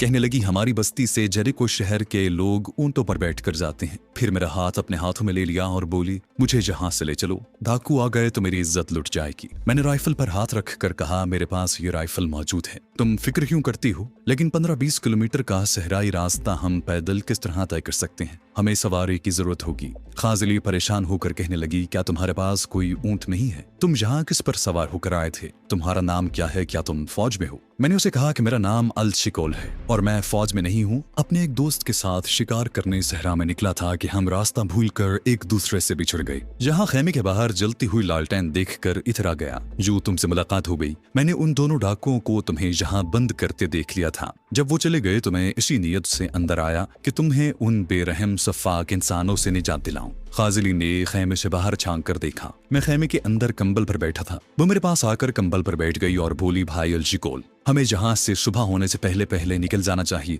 दिन चढ़ते ही सारे डाकू जहां आ जाएंगे। उनके पास भी बंदूकें हैं। फिर हमारा जहां से फरार होना मुश्किल है। मैंने उसे कहा कि सवारी के बगैर सहरा में निकलना मौत को आवाज देकर बुलाने के मुतरादिफ है। वो बोली, हम बाहर जो गधा बैठा है उस पर सवार होकर चलते हैं। अभी जब बात उसके मुंह में ही थी कि हमें किसी ऊंट के बिलबिलाने की आवाज सुनाई थी। खाजरी ने घबरा कर कहा, वो लोग आ गए हैं, अब क्या होगा? मैं तेजी से उठकर खेमे से बाहर आ गया। दूर एक ऊंट आहिस्ता आहिस्ता हमारी तरफ बढ़ रहा था। मैं खाजली को खींचकर अंदर ले गया और कहा, तुम इस जगह कंबल पर लेट जाओ, खबरदार उठना मत, क्योंकि अभी गोलियां चलेंगी। ये कहकर मैं बाहर निकल गया। दौड़कर सामने चंद कदमों के फासले पर रेत की ढेरी के पीछे पेट के बल लेट गया और राइफल का रुख आने वाले ऊंट की तरफ कर दिया। सितारों की धीमी रोशनी में ऊंट करीब आया तो मैंने देखा कि उस पर एक आदमी सवार है। खेमे के बाहर आकर ऊंट बैठ गया और वो आदमी ऊंट पर से नीचे उतर आया। अब मुझे उसके कांधे से लटकी बंदूक नजर आई। अचानक मुझे ख्याल आया कि मैंने खेमे से निकलकर सख्त हिमाकत की है। अगर उस डाकू ने खेमे में लेटी हुई औरत खाजरी को यरगमाल बना लिया तो ये उसे लेकर बड़ी आसानी से फरार हो जाएगा और मैं उस पर गोली न चला सकूंगा। लालटेन की रोशनी में मैंने उसे पहचान लिया। ये पहले भी अपने साथी के हमरा यहाँ आया था।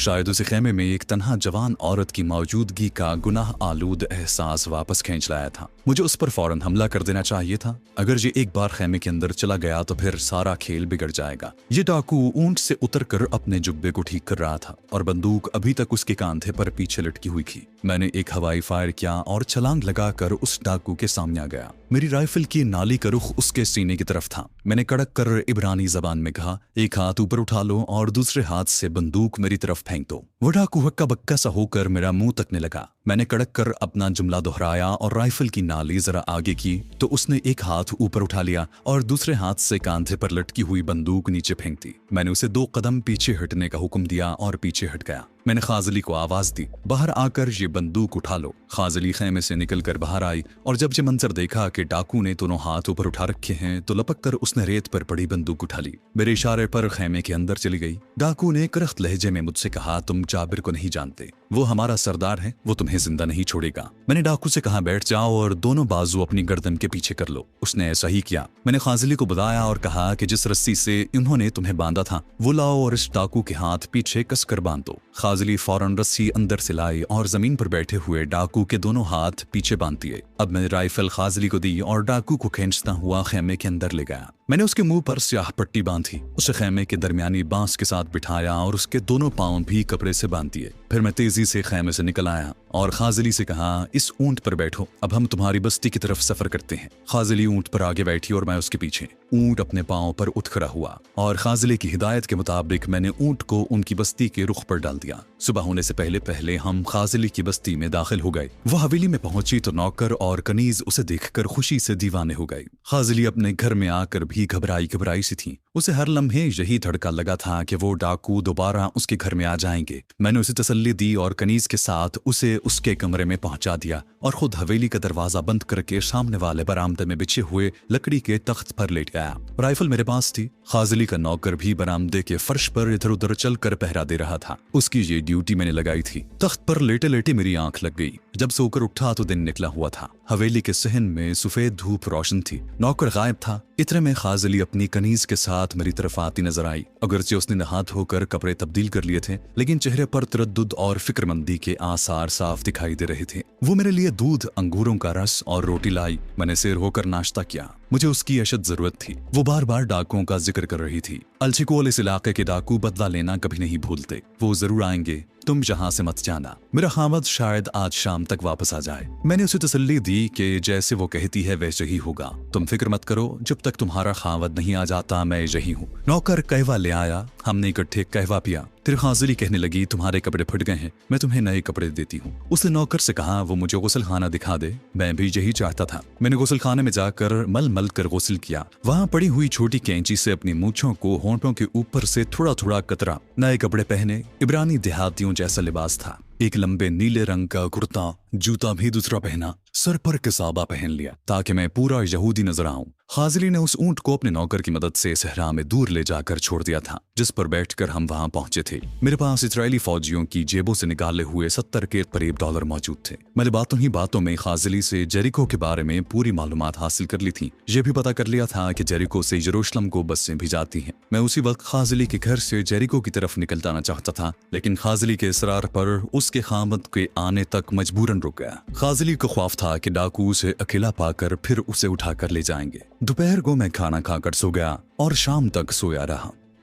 मुझे कुछ मालूम नहीं था कि मेरी तकदीर में आगे क्या लिखा है। बज़ाहिर तो मुझे खाजली के हाथ से ही एक ऊंट पर सवार होकर फौरन नौकर के साथ जेरिको की तरफ रवाना हो जाना चाहिए था लेकिन मैं भेस बदल कर दुश्मन के इलाके में घूम रहा था और मेरे साथ कोई भी हादसा पेश आ सकता था। दिल खाजली की हवेली में रुकना नहीं चाहता था लेकिन इखलाकी तौर पर वहां रुकने पर मजबूर था। अब ये दुआ करने लगा कि उसका खावद रिखाश शाम तक वापस आ जाए। वो शाम को तो ना आया लेकिन जब रात का पहला पहर गुजर चुका तो उसका ऊंट हवेली के बाहर आकर रुका। ऊंट के बिलबिलाने की आवाज सुनकर खाजली हवेली के दरवाजे की तरफ दौड़ी। नौकर ने पहले ही दरवाजा खोल दिया। हवेली के सहन में केरोसिन ऑयल का बड़ा लैंप रोशन था। मैंने एक ऊंचे लंबे जरा आगे को झुके हुए यहूदी को अंदर दाखिल होते देखा। उसने यहूदी जमींदारों जैसा कीमती लिबास पहन रखा था। उसकी दाढ़ी रेत आलूद थी। रुमाल से दाढ़ी को झाड़ते हुए उसने मेरी तरफ घूर कर देखा। इतने में उसकी बीवी खाजली रोते हुए उससे लिपट गई और सारी दर्दंगेज रुएदात सुना दी। रिखाश ने आगे बढ़कर मुझसे हाथ मिलाया और मेरा शुक्रिया अदा किया। जाने क्यों उसकी आंखों में मुझे एक ऐसी चमक दिखाई दी जो मैं नहीं देखना चाहता था और जिसने मुझे एकदम से चौकन्ना कर दिया।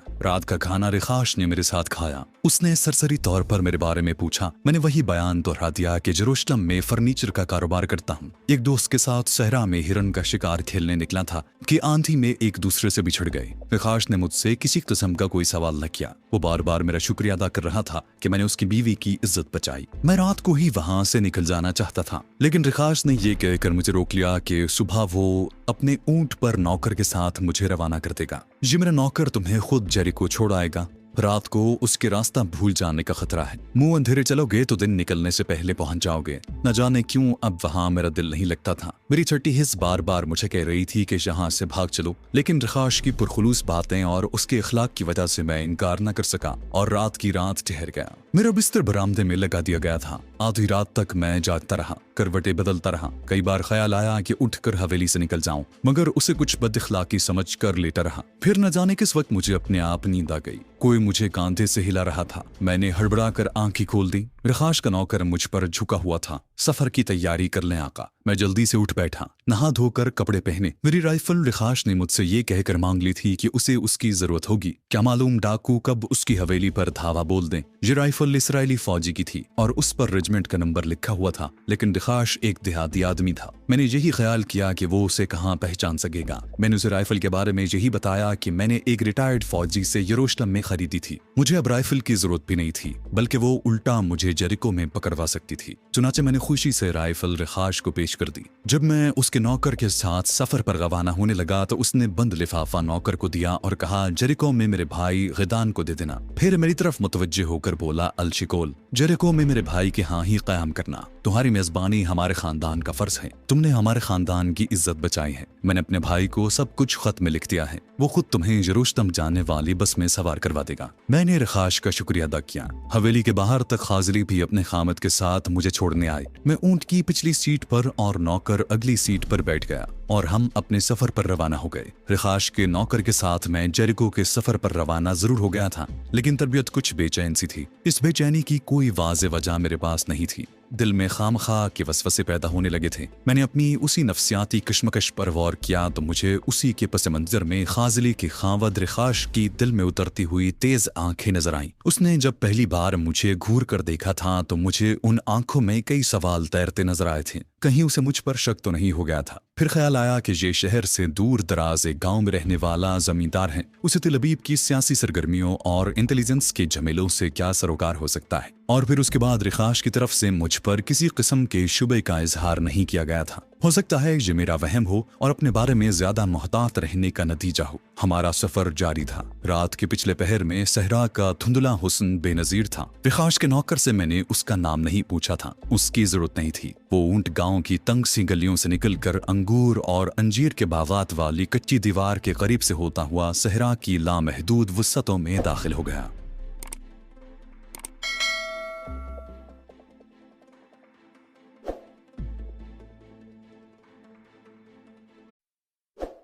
दीवार के करीब से होता हुआ सहरा की लामहदूद वुसअतों में दाखिल हो गया। हमने अपने साथ पानी की छागल और खुश्क अंगूर और खुश्क अंजीरें रख ली थी। नौकर सहरा में एक खास रास्ते पर चल रहा था। आसमान सितारों से भरा था। ठंडी खुनक हवा चल रही थी। मेरा गाइड जानी रिखाश का नौकर बड़ा बातूनी निकला। वो यरूशलेम के मज़ाफात का रहने वाला था और तिल अबीब में कई साल तक टैक्सी चलाता रहा था। उसने तिल अबीब के होटलों और क्लबों की खुफिया हैजान खेज दास्तानें छेड़ दी थी। फिर यरूशलेम की बातें करने लगा। वो यरूशलेम में भी 1 साल तक किसी कारखाने में नौकरी करता रहा था। वो मुझसे पूछने लगा कि मेरा घर यरूशलेम के किस मोहल्ले में है। मैंने एक मोहल्ले का नाम ले लिया और वो उस मोहल्ले से वाकिफ था। जब उसने कुछ आदमियों का नाम लिया तो मैंने मौजू बदल दिया कि कहीं मुझसे कोई घपला न हो जाए। उस नौकर की उम्र ज्यादा नहीं थी, अभी 30 बरस का भी नहीं था। मैंने उससे मोहब्बत की बातें शुरू कर दी कि अब तक उसने कहाँ कहाँ मोहब्बत की है। वो जोर से हंसा और उसने इब्रानी जबान में किसी कदीम शायर का एक शेर पढ़कर सुना दिया। यूं ही बातें करते करते हमने आधे से ज्यादा फासला तय कर लिया।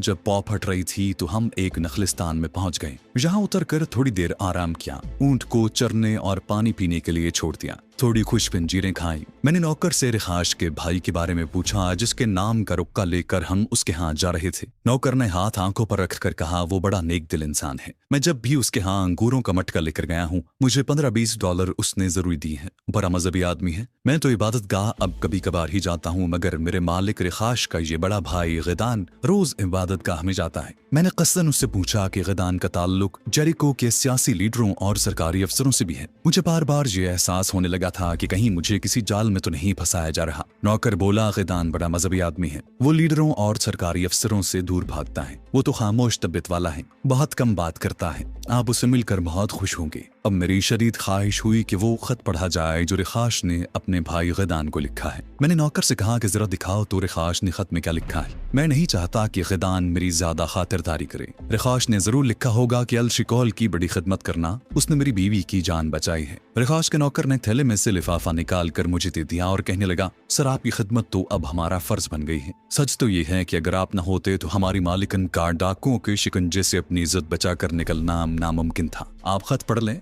मालिक ने अपने भाई को ताकीद की होगी कि वो आपकी खूब खिदमत करे। खत एक सफेद कागज पर लिखा था और लिफाफा बंद नहीं किया गया था। ये इब्रानी जबान में 6 सतरी खत था। रिखाश ने वाकई अपने भाई को मेरी बेहद तारीफ करने के बाद लिखा था कि अलशिकोल हमारा सबसे मोअज़्ज़ज़ मेहमान है, इसकी खिदमत में कोई कसर उठा न रखना। नीचे खास तौर पर एक सतर बढ़ाई गई थी कि अलशिकोल को अगर रकम की जरूरत हो तो उसे जरूर दे देना। खत पढ़कर मेरे दिल में रिखाश के बारे में जो शुबहात पैदा हुए थे वो सब के सब दूर हो गए। मैंने खत पढ़कर उसे लिफाफे में डालकर रिखाश के नौकर के हवाले कर दिया। थोड़ी देर बाद हम ऊंट पर सवार हुए और अपने सफर पर चल दिए। जिस वक्त हम जेरिको शहर के दरवाजे में से गुजर रहे थे, दिन निकल आया था। ये सफर मुख्तसर था और बड़े सुकून और आराम के साथ पिछले पहर की खुनक हवाओं में तय हो गया। ग़िदान का मकान जेरिको शहर के एक बाजार की नुक्कड़ पर वाक़ था। जेरिको एक मुख्तसर मगर इंतहाई कदीम शहर था, जहाँ कुशादा बाजार भी थे और तंगो तारीख ढकी हुई गलियां भी थीं। चंद एक जदीद इमारतें भी बनी हुई थीं। शहर के दरवाजे के बाहर खेत और खजूर के बेशुमार बाग थे।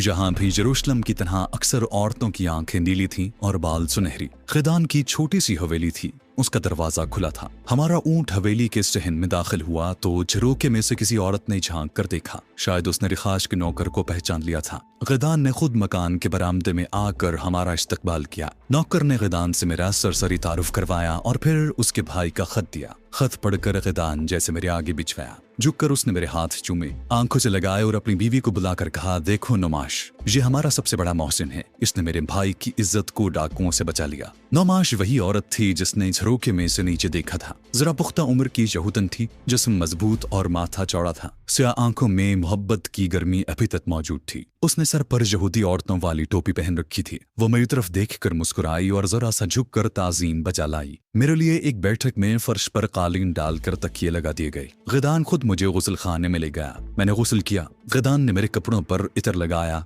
हवेली के सहन में एक तरफ लकड़ी के खम लगाकर उसके ऊपर अंगूर की बेलों की छत डाल दी गई। उस छत के नीचे सुर्ख यूनानी कालीन पर बैठकर हमने नाश्ता किया। नाश्ते में भेड़ के गोश्त के पारचे, मक्खन, अंगूर, घर में तैयार किया गया केक, सेब का जूस और खमीरी रोटी के टुकड़े मौजूद थे। नाश्ते पर ग़िदान ने मेरे यरूशलेम के कारोबार के बारे में थोड़ा सा पूछा, फिर उसने उसमें ज्यादा दिलचस्पी न ली। वो बार बार मेरी बहादुरी की तारीफ कर रहा था। कहने लगा, अलशिकोल मेरे बच्चे, तुम यरूशलेम के रहने वाले हो। जेरिको के मज़ाफ़ात में जो डाकू रहते हैं, तुम उन्हें नहीं जानते। उनके चुंगल से उनके शिकार को निकाल लाना ऐसा ही है जैसे कोई सांप के मुंह से मनका निकाल लाए। फिर अपनी बीवी नौमाश की तरफ मुतवज्जे होकर कहने लगा, नौमाश, इस नौजवान ने हमारे खानदान को हमेशा के लिए खरीद दिया है। ग़िदान ने मुझे यरूशलेम में अपने रिश्तेदारों के पते बताए और मुझे ताकीद की कि मैं यरूशलेम जाते ही उनसे मिलूं और बार बार मिलता रहूं। अलशिकोल, तुम हमारे फैमिली मेंबर बन चुके हो, तुम्हें अब हमें मिलते रहना होगा। मैं जब भी कभी यरूशलेम आया तुम्हें जरूर मिलूंगा। उसकी बीवी नौमाश ने दो एक बार मुझे अजीब सी नजरों से देखा।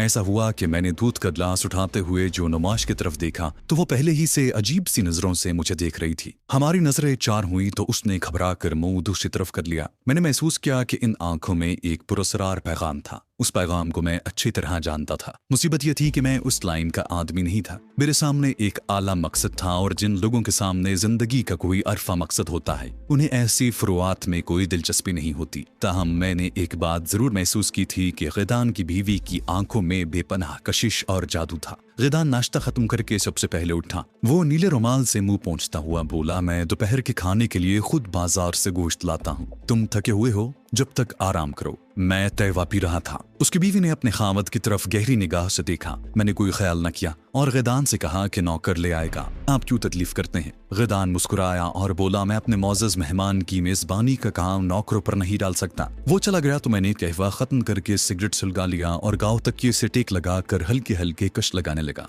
गैदान की बीवी अपने कहवे का कप वहीं दस्तरखान पर रख कर अपने कमरे की तरफ बढ़ी। मैंने महसूस किया कि वो कुछ बेचैन सी हो रही है। ये तमाम एहसासात मेरी छठी हिस्स के मरहून मिन्नत थे जो यकलख्त बेदार हो गई थी। रिखाश का नौकर भी चंद सेकंड के बाद जूता पहनकर उठा और गुस्ल खाने की तरफ बढ़ा। मैं दस्तरखान पर अकेला रह गया। इतने में मुझे हल्की सी इश्क की आवाज सुनाई दी। मैंने पलट कर देखा, गैदान की बीवी नौमाश अपने कमरे के दरवाजे की ओट में खड़ी थी और मुझे इशारे से अपनी तरफ बुला रही थी। मैं एकदम से चौकन्ना हो गया। खतरा मेरे सर पर मंडला रहा था। मैंने प्याली दस्तरखान पर रखी और तेजी से उठा, जूता पहना और नौमाश के कमरे में चला गया। उसने फौरन ही दरवाजा बंद कर दिया। मेरा हाथ अपने हाथ में लेकर बोली, अलशिकोल, तुम फौज के भगोड़े हो। लिखाश ने तुम्हारे बारे में मेरे खामद को खुफिया जबान में खत में इशारा दिया था कि अलशिकोल सरकारी राइफल चुरा कर फौज से भागा हुआ सिपाही है, इसे पुलिस के हवाले कर दो। मेरा खामद पुलिस को लेने गया है। मेरे पांव तले की जमीन निकल गई। अगरचे मेरे पाकिस्तानी और मिस्री जासूस होने का राज उनमें से किसी पर नहीं खुला था और वो लोग मुझे इस्राएली फौज का भगोड़ा समझ रहे थे, लेकिन एक बार पुलिस ने पकड़ लिया तो ये राज ज्यादा देर तक राज नहीं रह सकता था। नौमाश ने अभी तक मेरा हाथ अपने हाथ में ले रखा था। मैंने सरगोशी में कहा, फौज में मेरी एक अफसर से दुश्मनी हो गई थी, इसलिए राइफल लेकर भाग निकला। नौमाश, तुमने मुझे आने वाले खतरे से खबरदार किया है, अब तुम मुझे यहाँ से निकाल दो। नौमाश ने मेरा हाथ दबाया और बोली, मैंने तुम्हें इसलिए बुलाया है, लिखाश के नौकर पर भरोसा न करना, वो उन सब से मिला हुआ है। मैंने उसी से गैदान को ये बात करते सुना है कि ये लोग पुलिस की खुशनुदी हासिल करने के लिए ऐसा कर रहे हैं, तुम मेरे साथ आओ। नौमाश मुझे अपने कमरे के अकबी दरवाजे से निकालकर एक तंगो तारीख कोठरी में ले आई, जहां टूटा फूटा सामान भरा पड़ा था। वो आगे आगे चल रही थी। उसके लिबास से मशरिक वस्ता की कदीम पुरस्रार रोमान परवर दास्तानों जैसी तिलिस्मी खुशबू आ रही थी। कोठरी के कोनों में वो एकदम रुक गई। मैं रुकते रुकते उससे टकरा गया। उसने मेरी तरफ देखा, फिर तेजी से दीवार के साथ खड़ी लिपटी हुई चटाई को परे धकेल दिया। पीछे एक छोटा सा दरवाजा निकल आया। उसने मेरा हाथ थाम लिया और बोली, उस तहखाने में छुप कर बैठ जाओ, जब तक मैं न आऊं इसी जगह खामोश बैठे रहना, जल्दी अंदर जाओ। ये यहूदी औरत मेरे लिए उस वक्त फरिश्ता रहमत बनकर इस घर में नमूदार हुई थी। मैंने उसका दिली शुक्रिया अदा किया और छोटे से दरवाजे से गुजरकर अंधेरे में उतर गया। लकड़ी की छोटी सी सीढ़ी से उतरकर मैं एक संदूक नुमा तंग और नीम तारीख तहखाने में आ गया, जो आधा शायद अनाज की बोरियों से भरा हुआ था। छत के पास एक सलाखदार छोटा सा रोशनदान था, जिसमें से ताजा हवा और हल्की हल्की दिन की रोशनी अंदर आ रही थी। मैं बोरियों के साथ लगकर फर्श पर बैठ गया। उसके बाद बाहर जो कुछ हुआ वो मुझे गैदान की बीवी नौमाश की ज़बानी मालूम हुआ। उनको मैं आपकी दिलचस्पी के लिए वाक़यात के तसलसल के साथ यहाँ बयान करना ज्यादा बेहतर समझता हूँ। नौमाश ने मुझे तहखाने में बंद करने के बाद कोठरी का दरवाजा बंद करके आगे लिपटी हुई चटाई अपनी जगह पर दरवाजे के साथ खड़ी की। कोठरी से बाहर निकलकर उसने दरवाजे को बंद करके ताला लगाया और अपने कमरे से बाहर उसी जगह पर आ गई जहाँ थोड़ी देर पहले हम लोग नाश्ता कर रहे थे। लिखाश का नौकर गुस्ल खाने से निकल आया था और कुछ परेशान सा था। नौमाश जानती थी कि वो किस लिए परेशान है। उसने करीज को आवाज दी और फिर कहा कि दस्तरखान उठाए। फिर रिखाश के नौकर की तरफ मुतवज्जो होकर पूछा, रिखाश की बीवी को जाकर मेरी तरफ से कहना कि कुछ देर के लिए हमारे यहाँ आ जाए, डाकुओं ने उसका घर देख लिया है। नौकर जैसे चौंक सा पड़ा। जाहिर है वो कुछ और ही सोच रहा था। बोला, बहुत अच्छा, मैं कह दूंगा। फिर इधर उधर देखते हुए पूछने लगा कि अलशिकोल कहाँ गया है। कनीज आकर बर्तन तश्त में रखने लगी थी। नौमाश उसकी मदद करने लगी। बेनियाजी से बोली, कह रहा था कि मैं बाजार से सिगरेट लेने जा रहा हूँ। मैंने कहा था कि यहीं नौकर से मंगवा देती हूँ, मगर वो माना नहीं। विखाश कर नौकर कान खुजाता बाहर निकल गया। नौमाश खूब जानती थी कि वो कहाँ और क्यों गया है। इतने में मतान के बाहर बाजार में बड़ी तेजी से एक जीप के रुकने की आवाज आई। गैदान इस्राएली पुलिस को लेकर पहुंच गया था। वो पुलिस की वर्दी पोश सिपाहियों के हमरा तेजी से अंदर दाखिल हुआ। उसकी बीवी नौमाश ने अब अदाकारी शुरू कर दी। गैदान ने बेचैनी से पूछा कि मेहमान अलशिकोल कहाँ है। नौमाश ने चेहरे पर तशवीश के तासुरात पैदा करते हुए कहा, खैरियत तो है गैदान, पुलिस क्यों साथ लाए हो? गैदान सर झटक कर बोला, तुम ये बताओ कि मेहमान अलशिकोल कहाँ है, ये बहुत जरूरी है। नौमाश ने तहवे की चैनक कनीज को पकड़ाते हुए कहा, वो तो अभी अभी बाजार सिगरेट लेने गया है, कह रहा था कि मैं सिगरेट खरीद कर अभी आता हूँ। इस असना में इस्राएली पुलिस का इंस्पेक्टर गुस्ल खाने का दरवाजा खोलकर अंदर झांक चुका था। जब उन्हें मालूम हुआ कि अलशिकोल मकान से बाहर गया है तो वो सब बाहर को दौड़े। नौमाश का खावंद गैदान भी उसके साथ था। नौमाश ने इत्मीनान का सांस लिया। थोड़ी देर बाद ही ये लोग वापस आ गए। गैदान का सांस फूल रहा था। उसके साथ इंस्पेक्टर भी था। आते ही बोला, अलशी को लाया। नुमाश रुमाल से कोने में मेज पर रखे चमड़े के गुलदान को साफ कर रही थी। वो भी बज़ाहिर परेशान सी होकर उसके पास आ गई और बोली, वो तो नहीं आया, आखिर बात क्या है गदान, कुछ मुझे भी बताओ। इंस्पेक्टर कुर्सी पर नाउम्मीद सा होकर बैठ गया। गदान ने कहा, अलशिकोल हमारी फौज का भगोड़ा था, वो फौज का असलहा चुरा कर भाग गया था। तुम जानती हो कि मैंने हमेशा कानून की मदद की है। नुमाश बोली, गदान ये बात थी तो तुमने मुझे पहले क्यों नहीं बताया? मैं उसे कभी यहाँ से बाहर ना निकलने देती। तुमने मार्केट में देखा। गदान भी तख्त पर बैठ गया और सर पर बंधा हुआ रुमाल उतार कर अपना चेहरा पोंछते हुए बोला, उसे जरूर शक पड़ गया होगा, इसलिए मेरे बाहर निकलते ही वो फरार हो गया। यहूदी पुलिस इंस्पेक्टर ने नुमाश की तरफ मुतवज्जे होकर पूछा, बहन कहीं वो मकान में ही तो नहीं छुप गया? नुमाश बोली, वो तो मेरे सामने बाहर बाजार में निकला था। मैंने खुद उसे सामने वाले दरवाजे से निकलकर बाजार में जाते देखा है। वो कुछ घबराया हुआ था और तेज तेज चल रहा था। इंस्पेक्टर ने गदान के कांधे पर हाथ रखा और उठते हुए बोला, गदान तुम्हारी फर्ज शनासी का शुक्रिया, मगर ये भगोड़ा जेरिको से बचकर नहीं निकल सकता। मैं शहर की नाकाबंदी करवा रहा हूँ, तुम भी ख्याल रखना। वैसे मैं एक सफेद पोश सिपाही तुम्हारे घर के बाहर निगरानी के लिए छोड़े जा रहा हूँ। इतने में रिखाश का नौकर भी हाँपता कामता आ गया। गदान ने पूछा, कुछ पता चला? नौकर ने नफी में सर हिलाया और कालीन पर बैठ गया। पुलिस इंस्पेक्टर बोला, फिक्र न करो गदान, हम उसे बहुत जल्द पकड़ लेंगे। पुलिस इंस्पेक्टर तेजी से बाहर निकल गया तो नुमाश अदाकारी करते हुए अपने खामद पर बरस पड़ी। बोली, तुमने कभी अपने दिल की बात मुझे नहीं बताई। तुमने हमेशा मुझे नौकरानी समझा है। अगर तुम मुझे पहले बता देते तो मैं भला अलशिकोल को कभी बाहर न जाने देती। तुमने पुलिस की खुशनुदी हासिल करने का एक मौका जाया कर दिया। गदान सर खुजाने लगा, फिर उठा और बोला, छोटा शहर है, वो बचकर नहीं निकलेगा। पुलिस उसे गिरफ्तार कर लेगी। मैं थाने जाता हूँ, तुम यहाँ ख्याल रखना। अगर वो इसी तरफ निकल आया तो उसे बातों में लगाकर कनीज के हाथ थाने खबर करवा देना। अव्वल तो जो सफेद पोश सिपाही बाहर खड़ा है वही उसे पकड़ लेगा। हमने उसे अलशिकोल का हुलिया बता दिया है। इंस्पेक्टर ने यरूशलेम के फौजी हेडक्वार्टर में सिग्नल दे दिया है। वहां से अलशिकोल की तस्वीर भी थाने पहुंच जाएगी। गदान नौकर को साथ लेकर घर से चला गया। नुमाश ने कनीज को बुलाकर कहा कि वो मार्केट जाकर चाय के 2 बड़े पैकेट खरीद लाए। जब कनीज चली गई तो नुमाश ने मकान के सहन वाले दरवाजे को बंद कर दिया, फिर अंदर से कुंडी लगाई। खामोशी से कदम उठाती वो अपने कमरे में आ गई। अपने कमरे का दरवाजा बंद करके उसने अंदर से चटखनी चढ़ाती और अकबी कोठरी से गुजरती तहखाने वाले दरवाजे पर हल्की सी दस्तक देकर बोली, अलशिकोल मैं नुमाश हूँ। उस वक्त मैं तंगो तारीख तहखाने की गर्मी और हब्स में बैठा सोच रहा था कि पुलिस वालों को जब पता चल जाएगा कि मैं फला नंबर की राइफल लेकर भागा हूँ तो वह नंबर सारा भांडा फोड़ देगा और उन्हें पता चल जाएगा कि असल में मैं कौन हूँ।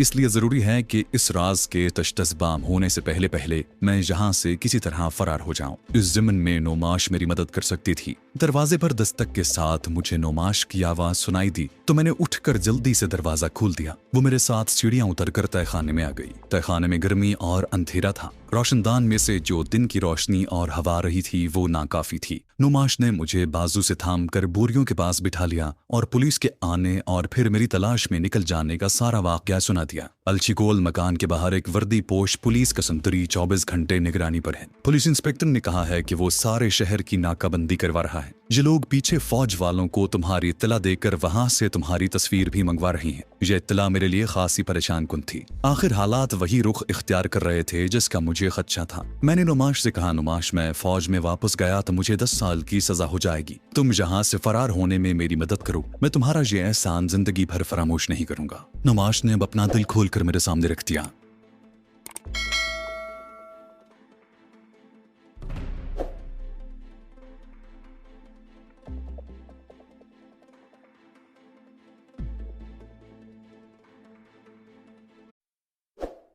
मेरी मदद करो, मैं तुम्हारा ये एहसान जिंदगी भर फरामोश नहीं करूंगा। नुमाश ने अब अपना दिल खोलकर मेरे सामने रख दिया। अलशिकोल मेरी कोई औलाद नहीं। मेरी शादी को 20 बरस हो गए हैं। मेरे खामद ने बाहर औरतें रखी हुई हैं। वो मुझसे नफरत करता है, मैं भी उससे नफरत करने लगी हूँ। मैं उससे निजात हासिल करना चाहती थी लेकिन मजबूर थी। जब तुम्हें पहली बार देखा तो मेरे दिल ने कहा, नुमाश तुम्हारा निजात दहिंदा आ गया है। तुम्हारी आंखों में न जाने क्या कोशिश थी कि मैं जैसे उलझ कर रह गई। क्या तुम मुझे इस जहन्नुम से निकाल कर अपने साथ ले चलोगे? हम यहाँ से फरार होकर जमला जाएंगे। जाएंगे। वहां से समारिया और फिर शुमाली बंदरगाह से तिब्रिस की तरफ कूच कर जाएंगे। तिब्रिस में मेरी एक अजीज यूनानी सहेली का घर है। उसका खावद किब्रिसी बहरिया में कॉमोडोर है। वो हमें तिब्रिस से इटली पहुंचा देगा। ये औरत नौमाश सिन्फ नाजुक के उस तबके से ताल्लुक रखती थी जो जज्बात में अंधी होकर सब कुछ कर गुजरती है। उसने मेरे सामने बड़ा तवील प्रोग्राम रख दिया था, जबकि मैं सिर्फ वहां से फरार होना चाहता था। लेकिन उस जज्बाती औरत की मदद के बगैर मैं वहां से फरार भी नहीं हो सकता था। चुनाचे मैंने उसकी हाँ में हाँ मिला दी, मगर इतना जरूर पूछा कि ये एक लंबा सफर है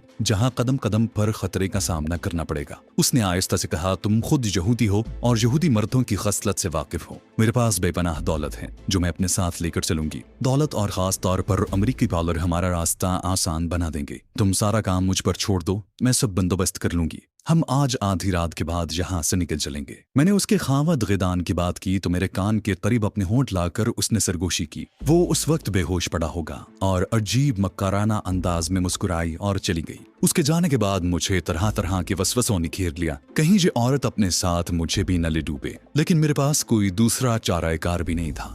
रात हो गई थी। तहखाने के रोशनदान में से जो दिन की रोशनी अंदर आकर मामूली सा उजाला करती थी वो भी बुझ गई। अब मैं मुकम्मल तारीकी में बैठा था। दूसरी तरफ नुमाश के बयान के मुताबिक रात को गिदान बड़ा परेशान आया। रिखाश के नौकर को उसने सुबह शाम ही वापस भेज दिया था। परेशानी उसे इस बात की थी कि शिकार उसके घर में आकर गायब हो गया था और वो जेरिको पुलिस की खुशनुदी हासिल न कर सका था। उसने बताया कि यरूशलेम से अभी कोई भी फौजी नहीं आया, लेकिन उम्मीद है कि सुबह तक वो लोग भी यहाँ पहुंच जाएंगे। नुमाश बार बार अपने आप को कोस रही थी कि उसने अलशिकोल को सिगरेट लाने के लिए क्यों जाने दिया। यह अदाकारी थी जिसका मकसद गिदान को अपनी वफादारी का यकीन दिलाना था। दूसरी तरफ उसने अपनी वफादारी को मजीद मुस्तहकम करने के लिए गिदान को बेहोश करने के लिए गनीज की मदद से खास दवाई भी मंगवा कर अलमारी में रख ली थी। रात के 10 बजे के करीब नुमाश आई और सरगोशी में कहा, गिदान पुलिस इंस्पेक्टर के घर गया है, जल्दी से मेरे साथ चल कर गुस्ल वगैरह कर लो। मैंने गिदान का पिस्तौल और गोलियों का डिब्बा भी अपने थैले में रख लिया है, मेरे साथ आओ। वो मुझे अपने कमरे के गुस्ल खाने में छोड़ गई। मैंने खूब अच्छी तरह गुस्ल किया। नुमाश अपने कमरे में ही थी। मैं गुस्ल खाने से बाहर निकला तो उसने होंठों पर उंगली रखते हुए मुझे दबे पांव तहखाने वाली खिड़की की तरफ जाने का इशारा किया। फिर मेरे पीछे दबे दबे कदम रखती आई और मेरे कान के साथ मुंह लगाकर बोली, इस वक्त 9:45 बजे हैं, मैं पूरे 12 बजे आऊंगी, सब इंतजामात हो चुके हैं। मैं खामोशी से तहखाने में उतर गया। नुमाश ने पिछला दरवाजा बंद कर दिया। 12 बजे रात तक मैंने बड़ी बेचैनी से वक्त गुजारा। किसी वक्त ख्याल आता कि ये जज्बाती औरत मुझे भी अपने साथ न मरवा दे। बार बार गिदान की तरफ ख्याल चला जाता कि उसे इंस्पेक्टर ने रात के 10 बजे क्यों बुलाया है। जरूर यरूशलेम से फौजी खोजी कुत्ते लेकर जहां पहुंच गए होंगे। काश मैं उस वक्त जहां से फरार हो सकता। मेरे कान कुत्तों के भौंकने की आवाजों की तरफ लगे थे जो अभी तक सुनाई नहीं दी थी। ये 2 घंटे पूरी रात से भी ज्यादा तवील और कठिन हो गए थे। आखिर खुदा खुदा करके कहीं आधी रात का वक्त हुआ और तहखाने की खिड़की आहिस्ता से खुली। फिर नुमाश की सरगोशी सुनाई दी, अलशिकोल ऊपर आ जाओ। मैं जल्दी से उठा और लकड़ी का जीना चढ़कर खिड़की में से गुजरता हुआ नुमाश की ख्वाबगाह में पहुंच गया। ख्वाबगाह में धीमी रोशनी वाला टेबल लैंप जल रहा था। उसकी धीमी रोशनी में मुझे जो पहली शय दिखाई दी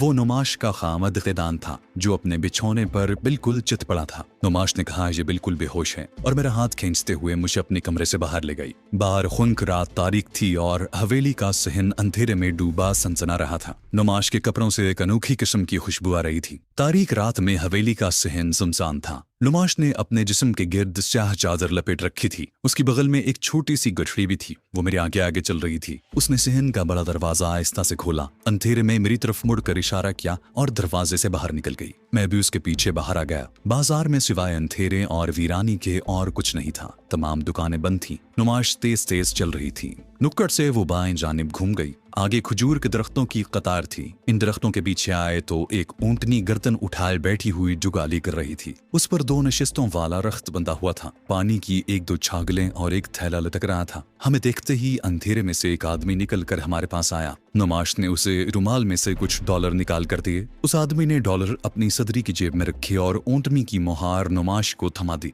नुमाश ने मुझे रख्त की पिछली सीट पर बैठने का इशारा किया। मैं सीट पर बैठ गया। नुमाश अगली सीट पर बैठ गई। उसने एक माहिर सवार की तरह ऊंटनी की लगाम को एक तरफ से खींचकर उसके गर्दन पर पांव का हल्का सा टहूका दिया। ऊंटनी उठ खड़ी हुई। ऊंटनी का मालिक सलाम करके अंधेरे में ही जिधर से आया था उधर ही गायब हो गया। नुमाश ने ऊंटनी को खजूर की कतार के साथ साथ एक तरफ डाल दिया। ऊंटनी पहले तो कदम कदम चलती रही, फिर शहर से बाहर निकलते ही नुमाश ने उसकी रफ्तार तेज कर दी। वो मेरे आगे बैठी हुई थी और उसके लिबास में से बड़ी ख्वाब अंगेज पुरस्कार खुशबू आ रही थी। मुझे लाहौर में अपने दोस्तों और रिश्तेदारों का ख्याल आ गया। उस वक्त वो लोहारी, भाटी दरवाजे और समनाबाद की आबादी में अपने अपने घरों में गहरी नींद सो रहे होंगे। उन्हें कोई खबर नहीं है कि एक इसराइली औरत मुझे अपने साथ भगा कर ले जा रही है। न जाने क्यों मुझे हंसी आ गई। हकीकत ये थी कि मैं इस औरत नौमाश के वसीले से इसराइल के दुश्मन मुल्क से किसी न किसी तरह निकल जाना चाहता था, जहां अब कदम कदम पर मेरी गिरफ्तारी के लिए जाल फैला दिया गया था। नौमाश कोई तजुर्बेकार गाइड नहीं थी और मैं उसके साथ अपने आप को पूरी तरह महफूज भी नहीं समझ रहा था, लेकिन इतना जरूर था कि वो सहराई रास्तों से वाकिफ थी। रास्ते के शहरों और कस्मों के बारे में उसे इल्म था, और सबसे बढ़कर ये कि हैफा के बंदरगाही शुमाली शहर में उसकी एक सहेली का खामद बहरिया का अफसर था और हम उसकी मदद से तिब्रिस पहुंच सकते थे। नुमाश ने रास्ते में मुझे बता दिया था कि वो अपनी सहेली को यही बताएगी कि उसने अपने खामद गिदान से तलाक ले ली है और अलसिकोल यानी मुझसे शादी कर ली है। सहरा में बाकी सारी रात हमारा सफर जारी रहा। नुमाश कहने लगी, हम अभी कहीं नहीं रुक सकते, मेरे खामद को 10 बजे तक होश आ जाएगा। होश में आते ही वो बर्क रफ्तार ऊंटों और घोड़ों की मदद से हमारे पास पहुंच सकता है, इसलिए हमें धूप में भी सफर जारी रखना होगा। चुनाचे जब धूप निकल आई और सहरा रोशन हो गया तो हम रुकने की बजाय चलते चले गए। हमारी ऊंटनी अब बहुत तेज चल रही थी, बल्कि हल्के हल्के भाग रही थी। नुमाश उसे सहराई चट्टानों में से घुमा कर ले जा रही थी, क्योंकि जहां जमीन चटियल थी और जमीन पर ऊंटनी के पांव के निशान नहीं पड़ सकते थे। कुछ देर तक हम उन सहराई चट्टानों में से गुजरते रहे। धूप तेज हो गई थी और कम से कम मुझे तो गर्मी लगने लगी थी। नुमाश ने मुझे एक चौड़ा सा रुमाल दे दिया था, जिसे मैंने अपने मुंह और सर पर अरब बद्दुओं की तरह लपेट लिया। जेरिको की इमारत अब अकब में बहुत दूर दिखाई देती थी। फिर आहिस्ता आहिस्ता वो भी सहरा के टीलों के अकब में गायब हो गईं। अब हमारे सामने धूप में तपता हुआ एक लकोदक सहरा था। यहूदी औरत नुमाश सहराई रास्तों से काफी वाकफियत रखती थी। वो उन रास्तों से होकर जा रही थी जो रेतीले सहरा से हटकर चटियल टीलों के पहलू से होकर गुजरते थे। यूं हम झुलसा देने वाली रेत की तपिश से तो बच गए, मगर पथरीले टीले भी धूप में बहुत जल्द गर्म होकर तपने लगे। पथरीले रास्ते पर ऊंटनी को दौड़ने में भी दिक्कत हो रही थी, लेकिन नुमाश उसे भगाए लिए जा रही थी। बहुत जल्द हमारे साथ ऊंटनी भी पसीने में शराबोर हो गई। टीले के पत्थरों से ऐसी गर्मी खारिज हो रही थी जैसे वो आग के बड़े बड़े अंगारे हों। मैंने नुमाश को मशवरा दिया कि हमें सहरा का रास्ता इख्तियार करना चाहिए, कम से कम वहाँ खुली हवा तो होगी। नुमाश ने जवाब में कहा कि सहरा की झुलसा देने वाली लू हम बर्दाश्त न कर सकेंगे। दोपहर तक हम इन पथरीले टीलों से बाहर निकल आए। हमारे सामने रेत के पहाड़ खड़े थे, जहाँ रेत गर्म और नरम थी, जिसकी वजह से ऊंटनी की रफ्तार धीमी हो गई। आसमान तांबे की तरह तप रहा था। सूरज सवा नेज़े पर था। रेत गर्म धूप में जल रही थी। पसीने बह रहे थे। मैंने गर्दन घुमाकर पीछे देखा। अभी तक हमारे ताकुब में कोई नहीं आया था। नुमाश को अपने खामद के आने का खतरा था और मुझे ये अंदेशा था कि जेरिको के पुलिस स्टेशन पर इसराइली फौज के आदमी पहुंच गए होंगे और उन पर मेरा खतरनाक राज खुल चुका होगा और अब वो मेरी तलाश में शायद हेलीकॉप्टर लेकर निकल खड़े होंगे। मैं उनकी जद में था। इसराइली फौजी हेलीकॉप्टर भी हमें दूर से देख सकता था। मैं खुदा से यही दुआ मांग रहा था कि जेरिको में कोई हेलीकॉप्टर न हो। इस सूरत में वो लोग सहराई जीपों में मेरा ताकुब कर सकते थे और मैं पकड़ा जा सकता था। यही वजह थी कि शदीद गर्मी और तपिश के बावजूद मैं इस कयामत खेज सहराई सफर को हर कीमत पर जारी रखना चाहता था। नुमाश खुद चूंकि अपने खामद से भाग रही थी, चुनाचे वो भी किसी जगह पर फिलहाल रुकना नहीं चाहती थी। जब दिन का दूसरा पहर भी गुजर गया और हम जेरिको से काफी दूर निकल आए तो नुमाश ने रेत के एक टीले की ओट में ऊंटनी को रोक कर रेत पर बिठा दिया,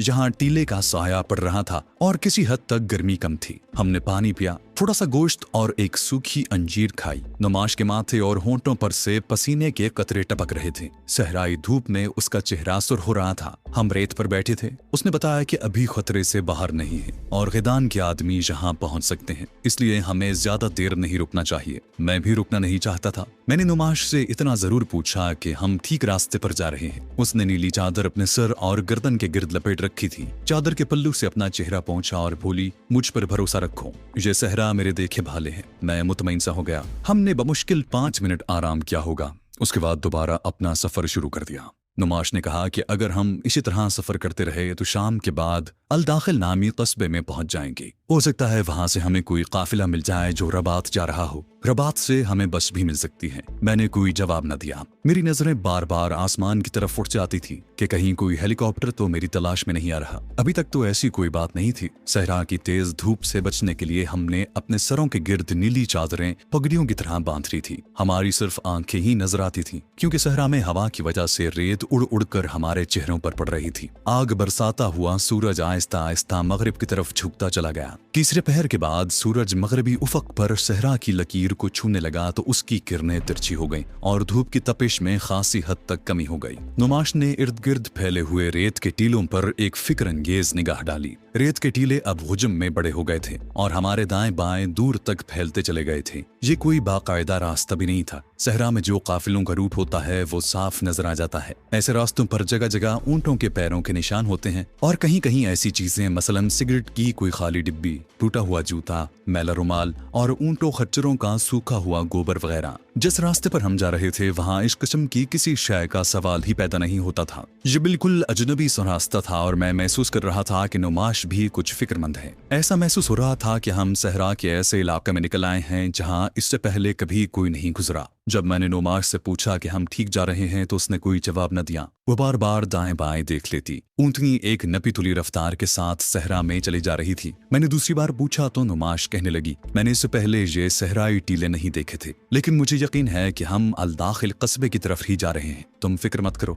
मुझे सिर्फ एक ही फिक्र थी कि कोई हेलीकॉप्टर या छोटा मिलिट्री जहाज मेरी तलाश में उतर ना निकले। मैं एक खतरनाक जासूस था जिसके खाते में कुछ इस्राएली फौजियों का कत्ल भी शामिल था। यह नामुमकिन था कि मेरी तलाश ना शुरू की गई हो। मैं चाहता था कि जितनी जल्दी हो सके हम किसी कस्बे में पहुंच जाएं, जहां कम से कम मुझे उस खुले सहरा से निजात मिले जहां मैं दूर ही से देखा जा सकता था। लेकिन मेरी छठी हिस्स ने मुझे बता दिया था कि नुमाश रास्ता भूल गई है। सहरा में रास्ता भूल जाना ऐसा ही है जैसे कोई मुसाफिर अपनी कब्र में उतर कर लेट गया हो और मौत के बेरहम हाथ उसकी तरफ बढ़ने लगे हों। अब मेरी यही ख्वाहिश थी कि जल्दी से रात हो जाए, सहरा पर अंधेरा छा जाए और मैं दुश्मन के हेलीकॉप्टर या दूर से आती हुई जीप की दूरबीन से महफूज रह सकूं। मैं हर 5-7 मिनट के बाद ऊपर और गर्दन घुमाकर पीछे देख लेता। अभी तक खैरियत ही थी, लेकिन अब मुझे ये फिक्र लग गई कि अगर वाकई नुमाश सहरा में रास्ता भूल गई है तो कल दोपहर तक सहरा हमें भून कर रख देगा और फिर हमारी लाशों को गिद्ध नोच रहे होंगे। खुदा खुदा करके सूरज गुरूब हो गया और रेत ठंडी होना शुरू हो गई। सहरा की रेत बहुत जल्द ठंडी हो जाती है। आसमान पर शुमाल मगरिब की तरफ एक सितारा निकल कर चमकने लगा। नुमाश ने सितारे की तरफ उंगली से इशारा करके कहा, ये कुतबी सितारा है, हम ठीक रास्ते पर जा रहे हैं, घबराने की कोई जरूरत नहीं है।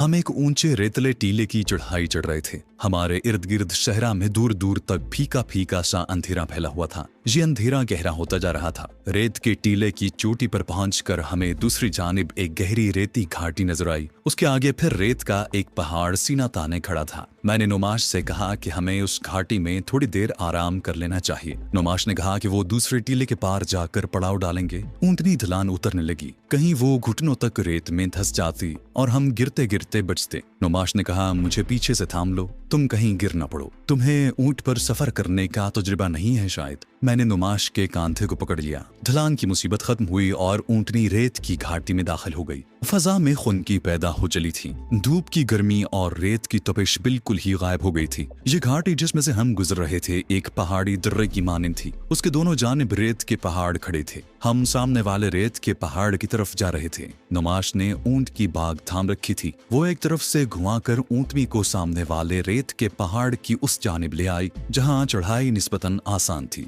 हम रेत के दूसरे पहाड़ की चढ़ाई चढ़ने लगे। ये चढ़ाई पहले वाले रेत के टीले से ज्यादा तवील थी। सहराई जहाज यानी नुमाश की ऊंटनी की आज भी मुझे याद आती है तो दिल से बेख्तियार दाद निकल जाती है। वो बड़ी साबित कदमी से हमारा साथ निभा रही थी। किसी जगह किसी मकाम पर भी उसने नकाहत का इजहार न किया था। रेत की चोटी पर पहुंचकर दूसरी तरफ देखा तो ढलान के पार एक तवील सहरा फैला हुआ था, लेकिन उसमें फर्क था कि दूर कहीं कहीं स्याह धब्बे से नजर आ रहे थे। नुमाश ने कहा कि ये जरूर कोई नखलिस्तान है। मैंने कहा, नखलिस्तान तो जरूर होंगे, मगर हम जा कहाँ रहे हैं? नुमाश ने इब्रानी जबान का एक कदीम मकूला दोहराया जिसका मतलब था कि सहरा में अगर नखलिस्तान नजर आए तो मुसाफिर रास्ता नहीं भूलते। मैं चुप हो गया। आसमान पर निकले हुए सितारों को देखा कि कहीं दूर उनमें से किसी हेलीकॉप्टर की अपनी तरफ बढ़ती हुई सुर्ख और नीली बत्ती तो नहीं चमक रही।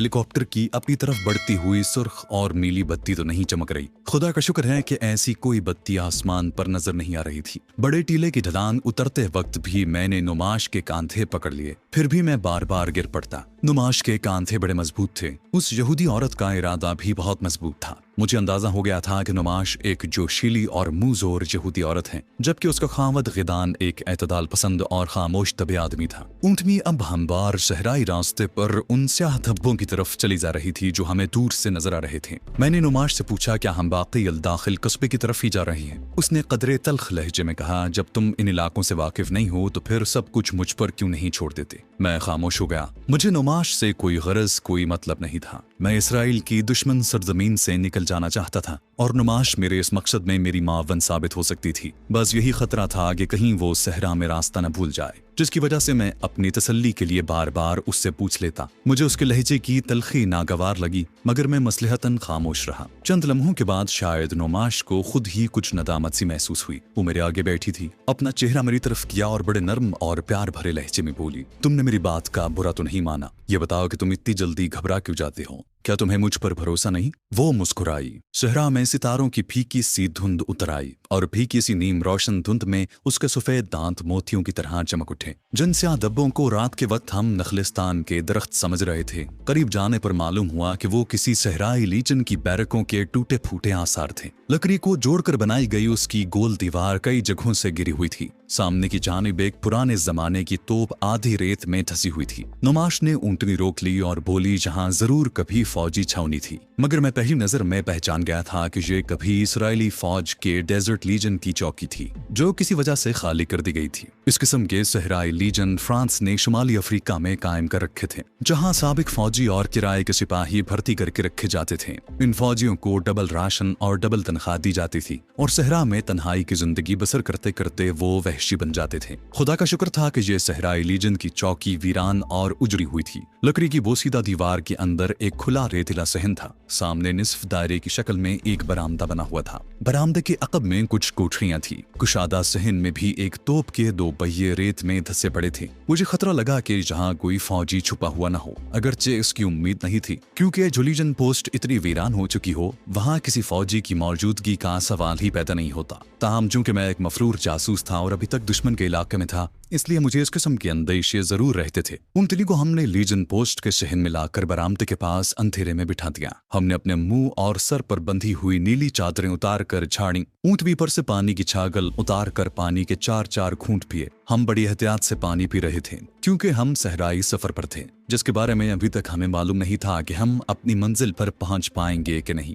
नुमाश बरामदे के गर्दालूद लकड़ी के फर्श पर बैठ गई। मैं चौकन्ना था और मेरी कमांडो नजरें बरामदे के इर्द गिर्द का जायजा ले रही थी, जहां गहरी खामोशी थी। नुमाश ने थैले में से सूखे गोश्त के 2 टुकड़े निकाले, एक मुझे दिया और दूसरा खुद खाने लगी। मैं उसके करीब ही बैठा था। फजा में खून की थी और रेत पर शबनम गिर रही थी। मैंने नुमाश से पूरी तवज्जो के साथ पूछा, क्या उसे यकीन है कि हम अल-दाखिल गांव की तरफ ही जा रहे हैं? नुमाश ने पहली बार इस हकीकत का एतराफ किया कि वो 50% रास्ता भूल चुकी है। मेरा दिल बैठ सा गया। ये बड़ी खतरनाक बात थी। हम सहरा में भटकते हुए खत्म भी हो सकते थे और अनजाने में इसराइली फौज के हत्थे भी चढ़ सकते थे। मैंने नुमाश से कहा कि वो जहन पर जोर देकर गौर करे कि ये इलाका आगे किस तरफ जा निकलता है। नुमाश गोश्त का सूखा टुकड़ा खा रही थी। नीम अंधेरे में मुझे उसका मुंह चलता हुआ नजर आ रहा था। वो मगरिब की तरफ आसमान पर चमकते हुए कुतबी सितारे की तरफ देख रही थी। फिर कहने लगी, कुतबी सितारा हमारे शुमाल में है। इसका मतलब है कि हम शुमाल की तरफ ही जा रहे हैं और अल-दाखिल और रबात के कस्बे शुमाल की तरफ ही हो सकते हैं। हो सकता है कि हम सीधे रास्ते से जरा भटक कर तिरछे होकर चल रहे हों, लेकिन ये कुतबी सितारा हमारी बराबर रहनुमाई कर रहा है। फिर उसने अपनी चादर से मुंह साफ किया और मेरे करीब होकर मेरा हाथ थाम लिया। नुमाश का हाथ खुश्क और गर्म था। बड़ी जज्बाती आवाज में कहने लगी, तुम क्यों परेशान होते हो? आप गिदान के आदमी हमारा पीछा नहीं कर सकते। मैं अपने खामिद से बहुत दूर निकल आई हूँ। मैंने कोई जवाब न दिया, क्योंकि मुझे एक आहट सी सुनाई दी थी। मैं हमतन गोश हो गया। ये आवाज ऐसी थी जैसे कोई छिपकली छत से बरामदे के लकड़ी के फर्श पर गिरी हो। पहले मैं उसे छिपकली की आवाज ही समझा, लेकिन चंद सेकंड के बाद कुछ इस किस्म की आवाज आई जैसे किसी ने लकड़ी के फर्श पर किसी शय को आहिस्ता से घसीटा हो। अब नुमाश भी चौंक पड़ी। उसने सरगोशी में कहा, ये कैसी आवाज थी? मैंने नुमाश के मुंह पर हाथ रख दिया और उसे उसी तरह खींचता हुआ बैरक के टूटे हुए आधे खुले दरवाजे के अंदर ले गया। अंदर ले जाते ही मैंने उसे फर्श पर बिठा दिया और उसके कान के करीब मुंह लाकर कहा, जहाँ कोई है खामोशी से इसी जगह बैठी रहो। नुमाश तेज तेज सांस ले रही थी। मैं रेंगता हुआ दरवाजे से आधा बाहर निकल आया। मेरे एक हाथ में खंजर था। मैंने बाहर निकलकर बरामदे में उस तरफ देखा जिधर से आवाज आई थी। अब एक गहरा सन्नाटा छा गया था। किसी जानिब से कोई आवाज नहीं आ रही थी। मेरे करीब ही चौखट के अंदर छुपा हुआ कोई झींगर बोलने लगा। मैंने अपना सर नीचे करके बरामदे के फर्श के साथ लगा लिया। मेरी आंखें अब भी अंधेरे में बरामदे के उस कोने की तरफ अंधेरे को चीर कर कुछ देखने की कोशिश कर रही थी जिधर से मैंने दोबारा आवाज सुनी थी। अंधेरे में मैं किसी भी चीज को हरकत करते नहीं देख सकता था। मैंने आहिस्ता आहिस्ता कोने की तरफ रेंगना शुरू कर दिया। मैं एक माहिर कमांडो की तरह बगैर आवाज पैदा किए रेंगता हुआ बरामदे के कोने में पहुंच गया। मैंने सांस रोक रखा था। सर जरा ऊंचा करके बैरक की लकड़ी की बोसीदा दीवार की तरफ देखा। वहां कोई नहीं था। अब सोचने लगा कि हो सकता है ये किसी छिपकली ही की आवाज हो, मगर फर्श पर किसी शय के घसीटने की आवाज कैसी थी। छिपकली के रेंगने की तो आवाज नहीं आया करती। मुझे उस वक्त अपने आप पर उस सांप का गुमान हुआ जो अंधेरी रात में फन उठाए साकित नजरों से अपने दुश्मन को खोजने की कोशिश करता है। मेरी तमाम हिस्सियात उस वक्त कुव्वते समात में आकर जमा हो गई थी। मैं सही मानों में उस वक्त हमतन गोश था। मेरी नजरें अपने आप बरामदे के नीचे बिछी दीवार की तरफ घूम गईं। उधर से एक आहट फिर सुनाई दी। खंजर पर मेरी गिरफ्त मजबूत हो गई। अगरचे मैं बरामदे में मुंह के बल लेटा हुआ था, मगर मेरे पट्टे तने हुए थे और दुश्मन पर 1 सेकंड से भी कम मुद्दत में जस्त लगाने के लिए बिल्कुल तैयार था। उधर लकड़ियों का एक ढेर पड़ा था जो अंधेरे में धुंधला सा नजर आ रहा था। अचानक मुझे म्याऊं की आवाज आई और एक काले रंग की मोटी ताजी बिल्ली लकड़ी के ढेर में से निकलकर तेजी से मेरे सामने से गुजर गई। मेरा तजस्सुस और तनाव काफी हद तक कम हो गया। हो सकता है ये सारी कारस्तानी इस चेहराई बिल्ली की हो, लेकिन मैं इतनी जल्दी पीछे नहीं हटना चाहता था। मैं पूरी तसल्ली करना चाहता था। मैं अपनी जगह पर उसी तरह घात लगाए लेटा रहा। ऐन उसी वक्त मुझे अपने पीछे ऐसी आवाज सुनाई दी जैसे कोई भागकर टूटी फूटी बैरक की कोठरी में घुस गया हो। उसके साथ ही नुमाश की चीख फजा में बुलंद हुई। मैं लेटे लेटे अपनी जगह पर से बिजली की तेजी के साथ मगरमच्छ की तरह घूम गया। मैं इस बात का एतराफ करता हूँ कि उस वक्त मैं नुमाश के लिए अपनी जिंदगी खतरे में डालने पर तैयार नहीं था। चुनाचे मैंने उठकर बैरक में घुसने और वहां जो कोई भी था उससे नबरद आजमा होने की बजाय बैरक के दरवाजे की तरफ रेंगना शुरू कर दिया। दरवाजा आधा खुला था।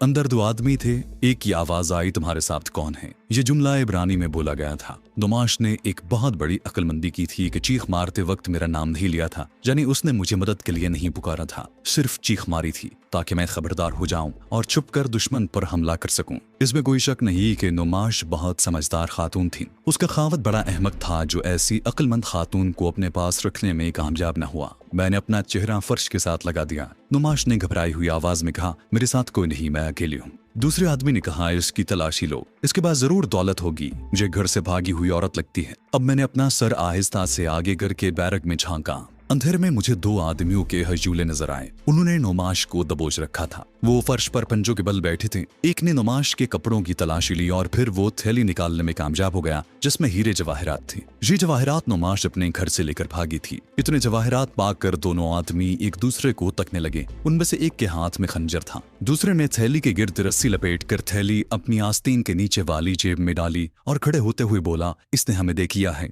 ये हमारे खिलाफ ऐनी शहादत दे सकती है। दूसरा आदमी भी खड़ा हो गया। नुमाश फर्श पर शैमी हुई दोनों हाथ अपने सीने से चिमटाए बैठी थी। उस वक्त मुझे उस पर बड़ा तरस आया। खा कितनी अक्लमंद, पुरजोश, मुंहफट और बहादुर हो, एक मुसल्लाह मर्द के सामने उसकी कोई हैसियत नहीं थी। दूसरे मर्द ने आहिस्ता से कहा, इसे यहीं खत्म कर देते हैं। नुमाश ने चीख कर हाथ जोड़ दिए और बोली, तुम्हें मूसा की कसम, मुझे कत्ल न करना। मेरे छोटे छोटे बच्चे हैं, मैं अपने घर जा रही थी कि रास्ता भूल गई। एक आदमी ने जोर से नुमाश को बालों से पकड़कर आगे को खींचा और दूसरे ने उसकी गर्दन पर अपना पांव रखकर उसे नीचे दबा दिया। नुमाश की घुटी घुटी आवाज निकल रही थी, मुझे मत मारो। उनमें से एक चिल्लाया, मेरा मुंह का देख रहे हो हरामी, इसको ज़िबा क्यों नहीं करते? अब नुमाश की मदद करना मेरा इंसानी फर्ज था। वो मेरी वजह से या किसी भी वजह से जान से हाथ धो सकती थी और मैं ऐसा होता हरगिज नहीं देख सकता था। मैं सर से पांव तक भूखे शेर से भी ज्यादा गजबनाक हो गया। खंजर मेरे हाथ में था। दूर से निशाने पर खंजर फेंकने की मैं अपनी कमांडो ट्रेनिंग के जमाने में काफी मशक कर चुका था। मैंने लेटे लेटे उस आदमी की पीठ का निशाना लिया जिसके हाथ में हथियार था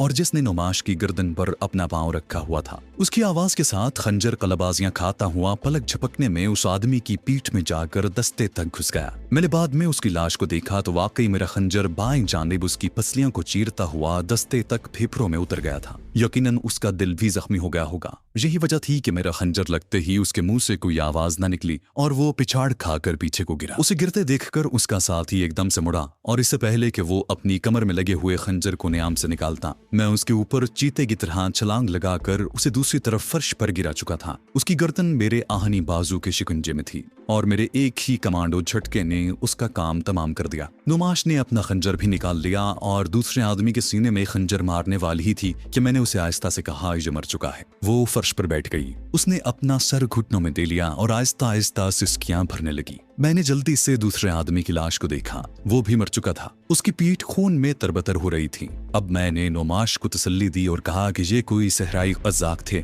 जो अपने अंजाम को पहुंचे। खुदावंद का शुक्र अदा करो। नुमाश ने सर उठाया। अंधेरे में मुझे उसकी आंखें आंसुओं से तर दिखाई दी। उसने आंसू भरी आवाज में कहा, अलशिकोल, तुम मुझे छोड़कर नहीं जाओगे। ऐसा न करना, मुझसे बेवफाई न करना। वो मेरे बाजू से लगकर सिसकियां भरकर रोने लगी। मेरी अजब पोजीशन थी। मोहब्बत तो बड़ी दूर की शय है। मुझे उस औरत से इससे ज्यादा और कोई दिलचस्पी नहीं थी कि उसकी मदद से मैं वहां से फरार होकर निकल जाना चाहता था, लेकिन वो मुझे अपनी जिंदगी का महवर बना बैठी थी। उस वक्त हालत ऐसी थी कि कुछ पता नहीं था कि इन दो कज़ाकों के दूसरे साथी भी वहीं कहीं छुपे हुए हों। ये कातिल किस्म के कज़ाक थे और उन्हें सिवाय दौलत के और किसी शय से दिलचस्पी नहीं होती। किसी इंसान को हलाक कर डालना उनके लिए इंतहाई मामूली बात होती है। मैंने नुमाश को झूठी तसल्लियां दी और कहा कि मैं उसका साथ कभी नहीं छोड़ूंगा और हमेशा उसके साथ रहूंगा। झूठ बोलने को मेरा बिल्कुल दिल नहीं चाह रहा था, मगर औरत इंसान को झूठ बोलने पर मजबूर कर देती है। मैं भी झूठ बोल रहा था, लेकिन मेरे झूठ का उस पर खातिर खा असर हुआ। उसने मेरे हाथ को चूमकर आंखों से लगाया और उठकर जवाहिरात की थैली कमरबंद में उड़स ली। बोली, ये दोनों सहराई डाकू थे। मैंने अक्लमंदी की कि पहली चीख में तुम्हारा नाम न लिया। मैं चाहती थी कि तुम मेरी आवाज सुन लो, मगर तुमने बड़ी बहादुरी दिखाई। तुम वाकई बड़े बहादुर मर्द हो। काश मेरा खामन भी ऐसा होता, फिर शायद मैं उसे कभी न छोड़ती, मगर वो तो बुज़दिल था। मैं कोठरी के अंधेरे में दोनों लाशों की तलाशी ले रहा था। उन्होंने बोसीदा सी अमरीकी जैकेटें पहन रखी थी। जेबों से सिवाय सिक्कों के और कुछ न निकला। एक कज़ाक की जेब से एक लाइटर और एक मुड़ा तोड़ा हुआ सिगरेट निकला। मैंने नुमाश की मदद से दोनों लाशों को तंगो तारीख बोसीदा बैरक के अंधेरे में कोने में ढेर कर दिया। फिर नुमाश को उसी जगह ठहरने की हिदायत की और ये देखने के लिए कि उन लोगों का कोई तीसरा साथी भी तो इर्द गिर्द नहीं है, बाहर बरामदे में निकल आया। मैं अब भी फर्श पर रेंगता हुआ उसके दूसरे कोने की तरफ गया, जहां हमने अपनी ऊंटनी को बांध रखा था। अंधेरे में ऊंटनी एक छोटे से टीले की तरह लग रही थी। चारों तरफ रात खामोश थी। मैं बरामदे की दूसरी तरफ निकल गया, जहां आगे लीजन पोस्ट की लकड़ी की टूटी फूटी हुई दीवार आ गई। जाहिर है ये लोग सहरा में मार धाड़ करते इक्का दुक्का मुसाफिरों को लूटते हुए उस पोस्ट तक आए होंगे और पैदल नहीं आए होंगे। उनके ऊंट या खच्चर भी जरूर कहीं आसपास ही होंगे। बहुत जल्द ये मुअम्मा भी हल हो गया। पोस्ट की अकबी जानिब एक छोटे से टीले के पास एक ऊंट या ऊंटनी बैठी जुगाली कर रही थी। मैं उस तरफ रेंगते रेंगते रुक गया और आंखें फाड़ फाड़ कर ऊंट की तरफ देखा। उसके करीब मुझे कोई तीसरा कज़ाक नजर न आया। हो सकता है ये दो ही कज़ाक हों। खंजर मैंने एक बार फिर अपने हाथ में पकड़ लिया। मैं कोहनियों के बल रेत पर अंधेरे में ऊंट की तरफ बढ़ा। करीब जाकर एकदम से उठा और छलांग लगाकर ऊंट की दूसरी तरफ जा कूदा। ऊंट उस आफत नागहानी से थोड़ा सा घबराया। उसने अपनी लंबी खमदार गर्दन घुमाकर मेरी तरफ देखा, हल्के से बिलबिलाया और दोबारा गर्दन फेर कर जुगाली शुरू कर दी। जब मुझे यकीन हो गया कि वहां और कोई नहीं है तो मैं ऊंट के पास आ गया। ऊंट एक बड़ा अजीबोगरीब जानवर है। ये इंतहाई वफादार और इंतहाई शफ़ाक होता है। वो अपने मालिक और दुश्मन को बड़ी आसानी से पहचान लेता है। अगर खुद मुसीबत में हो तो दुश्मन को कुछ नहीं कहता। बड़े सब्र तहम्मुल और कीना परवरी के साथ उसके हमरा मुसीबतें झेलता हुआ सफर करता रहता है। लेकिन जो ही उसे अपने जिंदा बच रहने के आसार नजर आते हैं, वो मौका मिलते ही दुश्मन पर हमला कर देता है। ऊंट गोश्तखोर जानवर नहीं है, लेकिन वो अपने दुश्मन के जिस्म के टुकड़े टुकड़े करके उन्हें हड़प कर जाता है। मैंने एहतियात के साथ ऊंट के पीछे से आकर उस पर बंधी हुई जीन यानी रख्त को छुआ। यह पुराने कंबल जोड़कर बनाया गया था और उसकी एक जानिब पानी की छागल और दूसरी जानिब बड़ी सी पोटली लटक रही थी। मैंने दोनों चीजें इंतहाई एहतियात के साथ रख्त पर से उतारी और उन्हें उठाकर नुमाश के पास आ गया। नुमाश बरामदे में झुके हुए सुतून के पास अंधेरे में बैठी अपनी जवाहिरात की पोटली खोले शायद उन्हें गिन रही थी। मेरी आहट पाकर उसने जल्दी से पोटली कमीज के नीचे कर ली। मुझे देखा तो पोटली फिर निकाल ली। मैंने पानी की छागल उसके पास रख दी और दूसरी पोटली खोलने लगा। उनका कोई और साथी मुझे जहां नजर न आया था। एक ऊंट पीछे बैठा जो गाली कर रहा है। ये चीजें ऊंट पर लदी हुई थी। उनकी पोटली में मीठी रोटी के 10-12 मोटे मोटे टुकड़े थे जो जैतून के तेल में पकाई गई थी। नुमाश ने आधा टुकड़ा तोड़कर चखा और कहने लगी, जी किसी औरत ने पकाई हैं। जरूर इनकी कोई औरत भी साथी होगी। मैं दूसरा टुकड़ा उठाकर खाने लगा। रोटी मीठी थी और उसमें किशमिश भी डाली गई थी।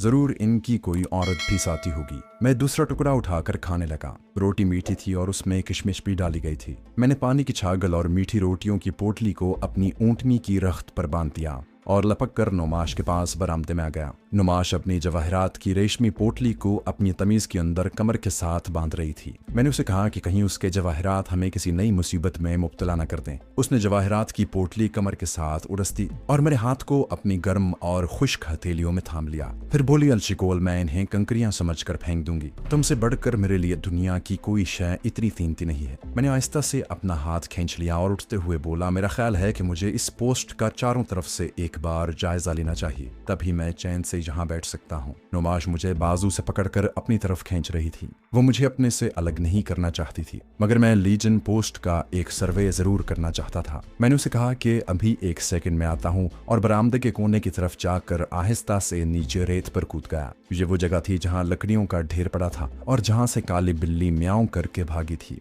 मैं नीम तारीकी में चलता हुआ पोस्ट की लकड़ी के सतूनों वाली मुनहदिम दीवार के पास आ गया, जहाँ किसी जमाने में एक लीजन पोस्ट का दरवाजा होता होगा, क्योंकि यहाँ जगह खुली थी और लकड़ी का एक सतून भी था। मैं चलता चलता दीवार के अंदर ही अंदर बरामदे के सामने की तरफ चला गया। वहां से सहन का पूरा चक्कर लगाया। उसके बाद दीवार के बाहर चला गया। बाहर से भी पोस्ट का एक पूरा चक्कर लगाया। ये बात साबित हो गई कि वहां और कोई नहीं था। मैं वापस नुमाश के पास आ गया। अब रात ढलना शुरू हो गई थी। नुमाश बरामदे के सतून के पास फर्श पर घुटने सीने से लगाए सो रही थी। वो बिल्कुल किसी बच्ची की तरह लग रही थी। नींद ने अचानक उस पर हमला कर दिया था और वो हल्के हल्के खर्राटे ले रही थी। नींद मुझे भी आ रही थी, मगर ये जगह अभी खतरे से खाली नहीं थी, जहां कुछ भी हो सकता था। अगर ये 2 कज़्ज़ाक आ गए तो मजीद भी आ सकते हैं। मैं यकीन से नहीं कह सकता था कि ये जगह महफूज है। हम सहरा के बीच में किसी टीले की ओट में होते तो मैं जरूर सो जाता, लेकिन उस हालत में नहीं सो सकता था। मैं बरामदे में ही टांगे नीची करके बैठ गया। रात काफी खुनक थी।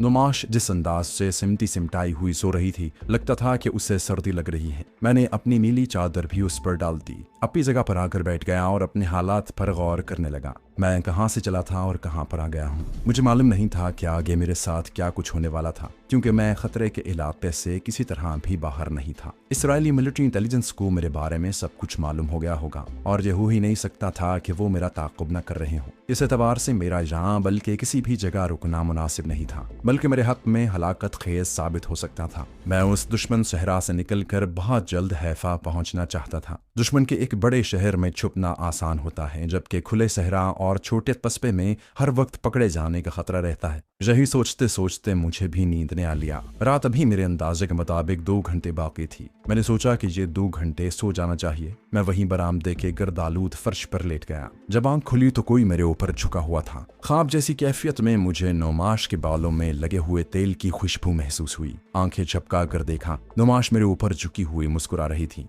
मैं जल्दी से उठकर बैठ गया। दिन की रोशनी चारों तरफ फैली हुई थी। नुमाश ने पानी की छागल और मीठी रोटी वाली पोटली मेरे आगे रख दी। फिर बोली, मैंने अपना हिस्सा खा लिया है, ये तुम्हारा हिस्सा है। तुम बहुत गहरी नींद सो रहे थे। मैं बरामदे से नीचे उतर आया, चारों तरफ एक गहरी निगाह डाली। ये वाकई एक तबाह हाल वीरान पोस्ट ही थी। सहन के सामने एक जगह पत्थर जोड़कर दायरा सा बना दिया गया था, जहां लीजन के यूनिट का झंडा लहराता होगा। मैंने जल्दी जल्दी मीठी रोटी का एक टुकड़ा खाया, छागल में से 4 घूंट पानी पिए और लाशों वाले कमरे में गया। नुमाश ऊँटनी के पास खड़ी जीम को अच्छी तरह से कस रही थी। दोनों सहराई कज़्ज़ाकों की लाशों ने बदबू देनी शुरू कर दी थी। सहराई चूंकियों की 2 लंबी कतारें अंदर की तरफ यलगार कर रही थीं। मैं बाहर निकल आया। उन डाकुओं का ऊंट गायब था। खुदा जाने वो रात को किस वक्त उठकर जिधर मुंह उठा भाग गया था। वैसे भी ऊंट हमारे लिए बेकार था, हम उसको इस्तेमाल करने की गलती कभी नहीं कर सकते थे। हमने तैयारी की। दिन शीशे की तरह रोशन था। धूप में अभी गर्मी नहीं आई थी, उसकी किरणें सहरा में तिरछी पड़ रही थीं।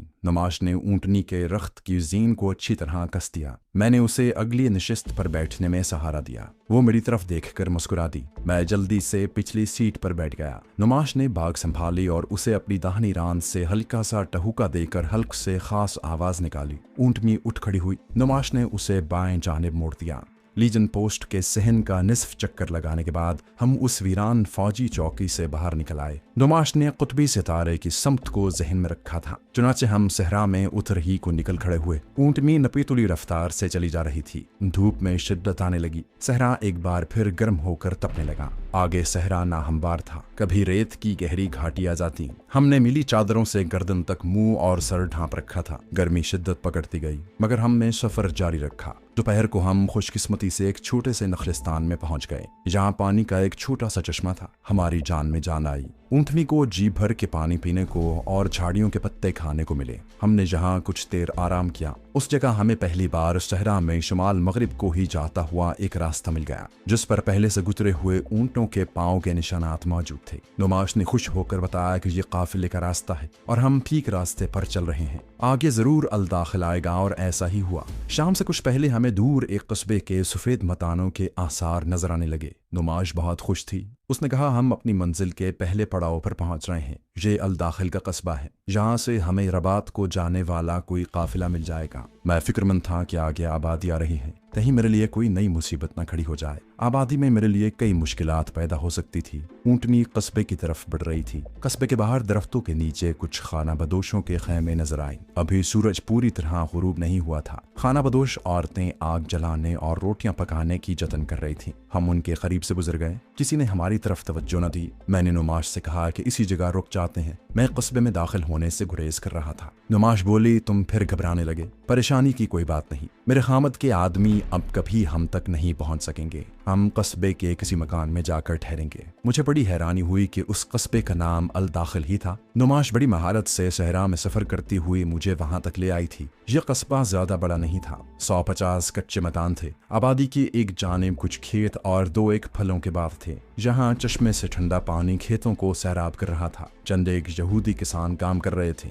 नुमाश उस गांव में पहले भी आ चुकी थी, मगर जहां उसका कोई वाकिफकार या रिश्तेदार नहीं था, इसीलिए वो भी मुतमईन थी। हमने अंगूर के एक बाग के पास खजूर के दरख्तों तले ऊंटनी को रोका और नीचे उतर आए। बाग के चश्मे में से एक छोटा सा नाला निकलकर करीब से बहता हुआ गुजर रहा था, जहां हमने मुंह हाथ धोया, पानी पिया, रोटी के 1-2 टुकड़े खाए और ताज़ादम हो गए। कस्बे पर शाम की सुरमई धुंध सी छाने लगी थी। सूरज मकानों के पीछे गुरूब हो चुका था। सहरा में जब सूरज गुरूब हो जाता है तो उसके बाद भी काफी देर तक सुनहरी और सुरमई सी रोशनी बाकी रहती है। नुमाश कहने लगी थी कि तुम जहाँ ठहरो, मैं कस्बे में जाकर किसी खाली मकान या सराय का पता करती हूँ। जहाँ तक मुझे याद है कि जहाँ सराय के नाम की कोई शय नहीं। बहरहाल मैं पता करके आती हूँ, तुम यहीं ठहरना। नुमाश पैदल ही कस्बे के मकानों की तरफ चल दी। मैंने इर्द गिर्द का जायजा लिया। मुझे किसी जगह कोई फौजी जीप, ट्रक या किसी फौजी गाड़ी के आसार नजर न आए। मैं उठकर कस्बे को जाती हुई कच्ची सड़क के करीब आया और उसे गौर से देखा। जहाँ भी किसी फौजी या दूसरी गाड़ी के पहियों के निशान नहीं थे, सिर्फ ऊंटों के पांव और छकड़े के पहियों के ही निशान थे।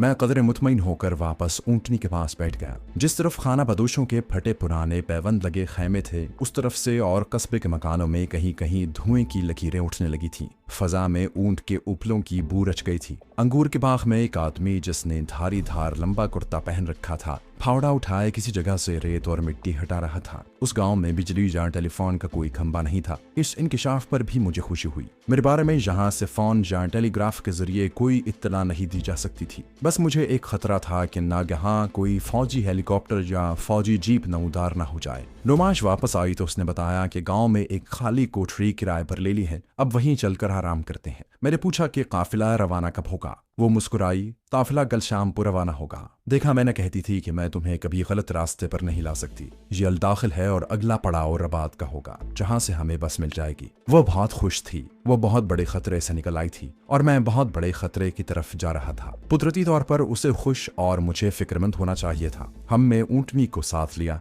नुमाश ने उसकी मुहार थामी और पैदल ही गांव में दाखिल हो गए। आम किस्म का गांव नुमा कस्बा था। मैंने नुमाश से पूछ लिया कि जहाँ कोई पुलिस स्टेशन तो नहीं है। उसने मुझे पलट कर देखा और फिर बड़े इत्मीनान से सर को दाएं बाएं हिलाते हुए बोली, बिल्कुल नहीं। मैं कुछ और मुतमईन हो गया कि चलो कम से कम एक रात तो यहाँ आराम से गुजरेगी। आगे रबात से बसें चलती थीं, वहाँ जरूर थाना भी होगा। जब वहाँ पहुंचेंगे तो देखेंगे। नुमाश ने जो कोठरी किराए पर ली थी उसके बाहर ऊंटों के चरने के लिए एक काफी बड़ी जगह बनी हुई थी। दीवार के साथ मिट्टी के 2 मटके पानी से भरे थे। कोठरी के अंदर सिर्फ एक ही खाट थी। नुमाश ने आंखों को नचाते हुए कहा, यहाँ एक ही खाट है। मैंने औरत को यही बताया था कि हम मियाँ बीवी हैं। मैंने कोई गलत बयानी तो नहीं की ना? मैंने गर्दन को खुजाते हुए कहा, बिल्कुल नहीं। कोठरी में एक तरफ सूखी लकड़ियों का ढेर पड़ा था, उसके अलावा वहाँ और कुछ नहीं था। मैं खाट पर बैठ गया। नुमाश ने जल्दी से कहा, जरा उठो, मैं चादर बिछा देती हूँ। उसने नीली चादर उतार कर बिछा दी। हमारी ऊंटनी बाहर सहन में बैठी जुगाली कर रही थी। इतने में जिस औरत की कोठरी थी वो आ गई। लंबे नाक और लंबे दांतों वाली सांवली सी इसराइली औरत थी। चंगेर में 4 बड़ी बड़ी ज्वार की रोटियां रखी थी। ऊपर जैतून के तेल का छोटा सा प्लास्टिक का कटोरा था। मुझे देखकर मुस्कुराती हुई बोली, मैं तुम मियाँ बीवी के लिए खाना लाई हूँ। तुम आज रात मेरे मेहमान हो। कोठरी का किराया भी कल से शुरू होगा। रोटियों वाली चंगेर नुमाश ने पकड़ ली। मैं खाट पर उठ बैठा। नुमाश ने चंगेर मेरे आगे रख दी, खुद भी मेरे सामने बैठ गई और कोठरी की मालिकन से बातें करने लगी। उसने बताया कि रबात को यहाँ से 6-7 मुसाफिरों का एक काफिला कल शाम जाने वाला है, मगर मुसाफिर जमा न हुए तो औताश अपने ऊंट नहीं निकालेगा। मालूम हुआ कि औताश एक यहूदी सारबान है जो हफ्ते में एक बार अपने 4-6 ऊंटों पर सवारियां बिठाकर रबात की तरफ जाता है। वो उनसे फी सवारी $1 वसूल करता है। अगर मुसाफिर कम हो तो वो ऊंट बाहर नहीं निकालता। नुमाश ने कहा, बहन, हमारा रबात पहुंचना बहुत जरूरी है। हम अपने एक अजीज की शादी पर जा रहे हैं। हम औताश को किराया ज्यादा दे देंगे। औरत ने पैकहा लगाया और बोली, फिर तो वो अभी ऊंट निकाल लाएगा। बड़ा लालची है औताश, दुनिया में अकेला है, फिर भी 1-1 सेंट जमा कर रहा है। जब वो चली गई मैंने नुमाश को मशवरा दिया कि औताश सारबान से अभी मिलकर बात तय कर लेनी चाहिए। हम उसे फी सवारी $6 अदा करेंगे। नुमाश ने जवार की रोटी का निवाला तोड़कर मुंह में रखते हुए कहा, इतनी जल्दी भी क्या है? औताश कहीं भागा नहीं जा रहा। सुबह उससे बात कर लेंगे। खुदा खुदा करके थोड़ा आराम करने को जगह मिली। मैं खाट से उठ खड़ा हुआ। नुमाश ने मेरी तरफ देखा और कहा, कहाँ चले? मैंने कहा, मैं अभी तय करना चाहता हूँ। कोठरी की मालिकन से मिलकर औताश का घर मालूम करता हूँ। नुमाश ने आहिस्ता से सर हिलाकर कहा, तुम न जाने क्यों इतने फिक्रमंद रहते हो। जाओ बात तय कराओ। और सुनो, मेरा ख्याल है कि उसे कहो कि सिर्फ हम दोनों को लेकर चले। हम उसे बाकी सवारियों की भी रकम अदा कर देंगे। नुमाश की ये तजवीज़ मुझे भी पसंद आई। मेरे पास अगरचे कुछ डॉलर मौजूद थे, मगर नुमाश तो अपने सारे हीरे जवाहरात के अलावा डॉलरों की भी एक माकूल तादाद लाई थी, जो उसने प्लास्टिक की थैली में लपेट कर अपनी कमर के गिर्द बांध रखे थे। औताश सारबान का मकान गांव के कोने पर था। बाड़े में उसके ऊंट बंधे हुए थे। पहले तो उसने मुझे घास न डाली। जब मैंने उसे $50 पेश किए तो उसी वक्त रबात की जानिब कूच करने पर तैयार हो गया। मैंने उसे बताया कि हम कल दिन ढले रवाना होंगे। वो मेरे आगे पीछे फिर रहा था। बोला, मैं दोपहर को ही तैयार रहूंगा। हमें उससे सिर्फ एक ऊंट फालतू लेना था। हमारी ऊंटनी हमारे पास थी। मैंने वापस आकर नुमाश को अपनी कारगुजारी बताई तो वो कहने लगी, अब तुम्हें इत्मीनान से मेरे पास बैठकर कुछ अपनी बातें करनी चाहिए। आखिर हम मियाँ बीवी हैं। वो शरारत से हंस रही थी। रात हमने उसी कोठरी में गुजारी। दूसरे दिन दोपहर तक हम कोठरी के बाहर जरूरी तैयारियां करते रहे। ऊंटनी को चारा डाला, पानी पिया, अपने लिए भी गांव से नया लिबास खरीद कर पहना, खाना मंगवा कर खाया। दोपहर के बाद कोठरी में कुछ देर आराम किया और दिन ढलना शुरू हुआ तो हमने मालिकन को किराया अदा किया और औताश के घर की तरफ चल पड़े। वो तैयार था। नुमाश पहले ही अपनी ऊंटनी पर सवार थी। एक ऊंट पर मैं बैठ गया, दूसरे पर औताश सवार हो गया और हम रबात की तरफ रवाना हो गए। औताश आगे आगे था। वो काफिले के रूट पर चल रहा था। सहरा अगरचे बेकरां था, मगर चूंकि हम काफिलों की गुजरगाह पर रवां थे, इसलिए हर 20-25 मील के सफर के बाद कोई न कोई नखलिस्तान आ जाता। वहां हम थोड़ी देर आराम करते और फिर सफर पर रवाना हो जाते। हमारा सफर रात भर जारी रहा। दूसरे रोज हम रबात पहुंच गए। रबात में दाखिल होते ही मैंने बिजली और टेलीफोन के खंभों को देखा तो मेरा दिल धड़क उठा। इसका मतलब था कि जहां पुलिस स्टेशन भी होगा। रबात काफी बड़ा कस्बा था और एक चटियल पहाड़ी सिलसिले के दामन में वाक़ था। एक मुसाफिरों से भरी हुई बस रबात कस्बे की एक सड़क से निकल रही थी। नुमाश खुश होकर बोली, मैंने कहा था ना कि यहाँ से हमें बस मिल जाएगी। सारबान औताश ने कहा, ये बस हैफा तक नहीं जाती, सिर्फ हबान तक जाती है। हबान से बड़ी ठंडी बसें हैफा जाती हैं। हैफा से हमें बजरिया कश्ती पर स्टीमर तिब्रस फरार होना था। फरार मैं इसलिए कह रहा हूँ कि मैं दुश्मन का जासूस ही था और यकीनी तौर पर इसराइली इंटेलिजेंस मेरे पीछे लगी थी और मेरी तस्वीरें हैफा की बंदरगाह और फौजी अड्डों और इंटेलिजेंस के दफातर में पहुंच गई होंगी। लेकिन नुमाश भी घर से भाग कर आई थी और उसे हैफा में खतरा था कि कहीं उसके खामद के आदमी वहां पहले से न पहुंच गए हों, क्योंकि उसका खामद जानता था कि हैफा में उसकी मफरूर बीबी की सहेली रहती है जिसका खामद बहरिया में अफसर है। पहले तो उस अफसर को नुमाश ने अपना दूर का रिश्तेदार जाहिर किया था, लेकिन बाद में उसने बताया कि वो उसकी एक गहरी सहेली का खामद है। दोनों ने मोहब्बत की शादी की थी और ये सब बातें अपनी जगह पर दुरुस्त थी, लेकिन हैफा के नाम ही से मेरे कान खड़े हो गए थे। हैफा इसराइल की दूसरी बड़ी बंदरगाह और बहुत मशहूर तिजारती शहर था, जहां फौज भी होगी, पुलिस भी और इंटेलिजेंस के आदमी भी जगह जगह तैनात होंगे। क्या मैं उनकी उकाबी नजरों से बचकर निकल सकूंगा? इस सूरत में कि उन तक मेरी तस्वीर भी पहुंच गई हो। मुझे यही अंदेशा था कि कहीं नुमाश की सहेली का खामद ही मुझे पहचान कर गिरफ्तार न करवा दे। सहरा में मुझे इतनी परेशानी महसूस नहीं हो रही थी जितना फिक्रमंद मैं रबात के बड़े कस्बे में हो रहा था। मैं चाहता था कि रबात से ही मैं किसी तरफ निकल जाऊं, मगर फिर वही बात के सहरा के रास्तों से नावाकिफ था।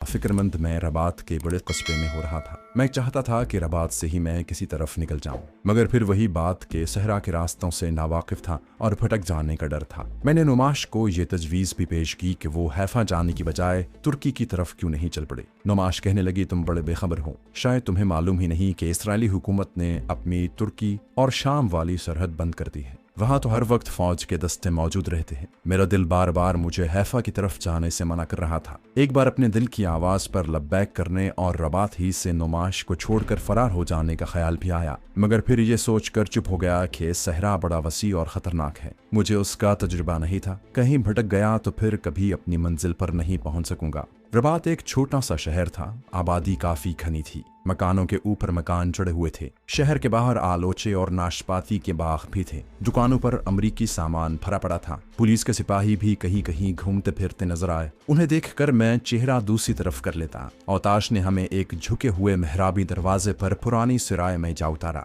नुमाश ने कहा कि जहाँ कोई होटल नहीं है। औताश बोला, क्यों नहीं। ऊँटनी हमने वहीं सराय में छोड़ दी और एक होटल में आ गए। मामूली सा 2 मंजिला होटल था जिसके कमरों की दीवारों का पलस्तर उखड़ा हुआ था। एक लोहे का पलंग था जिस पर फटी हुई मैट्रेस बिछी थी। औताश को हमने थोड़ा बहुत इनाम देकर रुखसत कर दिया। होटल का मालिक गंजा सुर्ख सफेद हुथेड़ उमर यहूदी था। इब्रानी के अलावा अरबी और अंग्रेजी भी रवानी से बोलता था। जहां हमने नहा धोकर लिबास तब्दील किया, नाश्ता किया। मैं होटल से बाहर नहीं निकलना चाहता था। नुमाश इसरार कर रही थी कि मैं खुद जाकर पता करूं कि यहाँ से बसें किस किस वक्त हैफा की तरफ रवाना होती हैं। मैं सरदर्द का बहाना बनाकर पलंग पर लेट गया। नुमाश मेरा सर दबाने लगी। उसने तहवा मंगवा लिया, फिर खुद ही बसों का शेड्यूल मालूम करने चली गई। उसके जाने के बाद ही मैंने दरवाजा अंदर से बंद कर लिया और कमरे की खिड़की का पर्दा हटाकर बाजार में देखने लगा।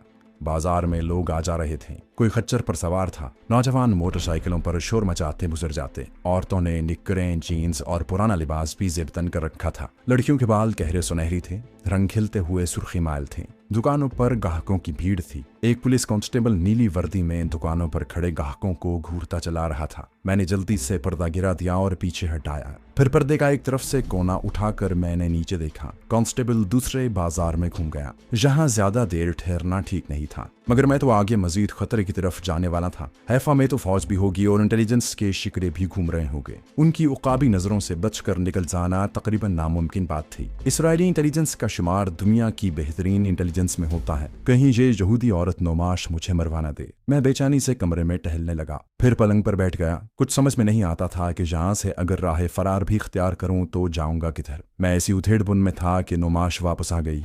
उसने कांधों पर पुरानी इसराइली औरतों की शॉल डाल रखी थी। उसने बताया कि रबात से दिन में सिर्फ 2 बसें हबान की तरफ जाती हैं। हबान से आगे हैफा वाली बस मिल जाएगी। एक बस सुबह मुंह अंधेरे निकल जाती है और दूसरी बस शाम होने के बाद चलती है। मैंने शाम वाली बस को तरजीह दी। मकसद ये था कि अंधेरे में सफर करूं और सुबह होने से पहले हबान जा पहुंचूं। नुमाश ने मेरा बाजू पकड़ लिया और बोली, क्या तुम मुझे रबात में एक रात भी आराम नहीं करने दोगे? मैंने प्यार से उसे कहा, मैं चाहता हूं कि एक बार हम इस इलाके से निकल जाएं। तिब्रस पहुंचकर हमारे पास बहुत वक्त होगा, ना कोई काम होगा और तिब्रस जाते ही हम ब्याह कर लेंगे। नुमाश ने अपना चेहरा मेरे बाजू से लगा दिया। आहिस्ता से बोली, जैसे तुम्हारी मर्जी, लेकिन मैं तो दिल से तुम्हें अपना बना चुकी हूँ। दोपहर को हमने कमरे में ही खाना खाया। नुमाश रात की बस की टिकट लेने चलती और मैं पलंग पर लेट गया। सोचने लगा कि कहीं हैफा में मेरी बदकिस्मती मेरा इंतजार तो नहीं कर रही। ये सोचकर ही मेरे रोंगटे खड़े हो जाते कि अब अगर मैं पकड़ा गया तो इस्राएली इंटेलिजेंस मेरा क्या हशर करेगी। मेरा जहन तेजी से एक मंसूबे पर गौर करने लगा।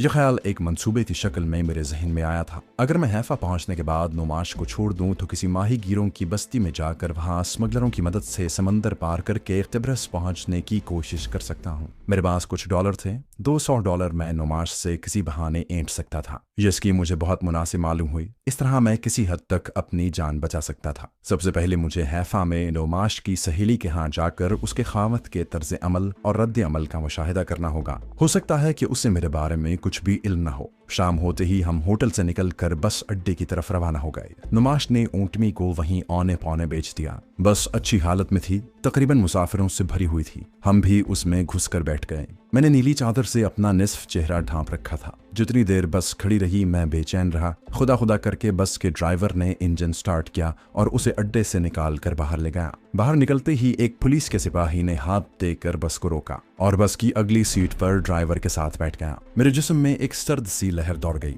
जहन में तरह तरह के वहम आने लगे। कहीं ये सिपाही मेरी वजह से तो नहीं आया, कहीं इसने मुझे पहचान तो नहीं लिया। आखिर थाने में भी मेरी तस्वीर पहुंच चुकी होगी। नुमाश ने अड्डे पर से नाशपातियों की छोटी सी टोकरी खरीद ली थी जो उसकी झोली में पड़ी थी। उसमें एक नाशपाती रुमाल से साफ करके मुझे दी और एक खुद खाने लगी। जिस वक्त उसने मेरी तरफ मुतवज्जे होकर पूछा कि नाशपाती मीठी है, तो उस वक्त नाशपाती मेरे हाथ में ही थी और मैं कनखियों से अगली सीट पर बैठे यहूदी कांस्टेबल को देख रहा था। क्या सोच रहे हो? मैं चौंक गया और नाशपाती खानी शुरू कर दी। बड़ी मीठी है ये तो। इस इलाके की नाशपातियां बड़ी रसीली होती हैं। नुमाश मेरी तरफ देखकर शर्मा गई। खुदा जाने वो दिल में पैदा होने वाले किस ख्याल से शर्मा गई थी। मेरा दिमाग उसके बारे में कुछ भी नहीं सोच रहा था। मेरी सारी तवज्जो कांस्टेबल की तरफ थी। कमबख्त खामखा बस में आकर बैठ गया था। खंजर मेरे पास लंबी कमीज के अंदर कमरबंद से लगा था। मैंने सोच लिया था कि अगर इसने मुझे गिरफ्तार करने की कोशिश की तो खुद तो गिरफ्तार हो जाऊंगा, मगर इसे जिंदा नहीं छोड़ूंगा। बस शहर के गुंजान इलाकों से निकलकर एक कच्ची सड़क पर रेत उड़ाती चली जा रही थी। उसकी रफ्तार 40-50 मील के दरमियान होगी।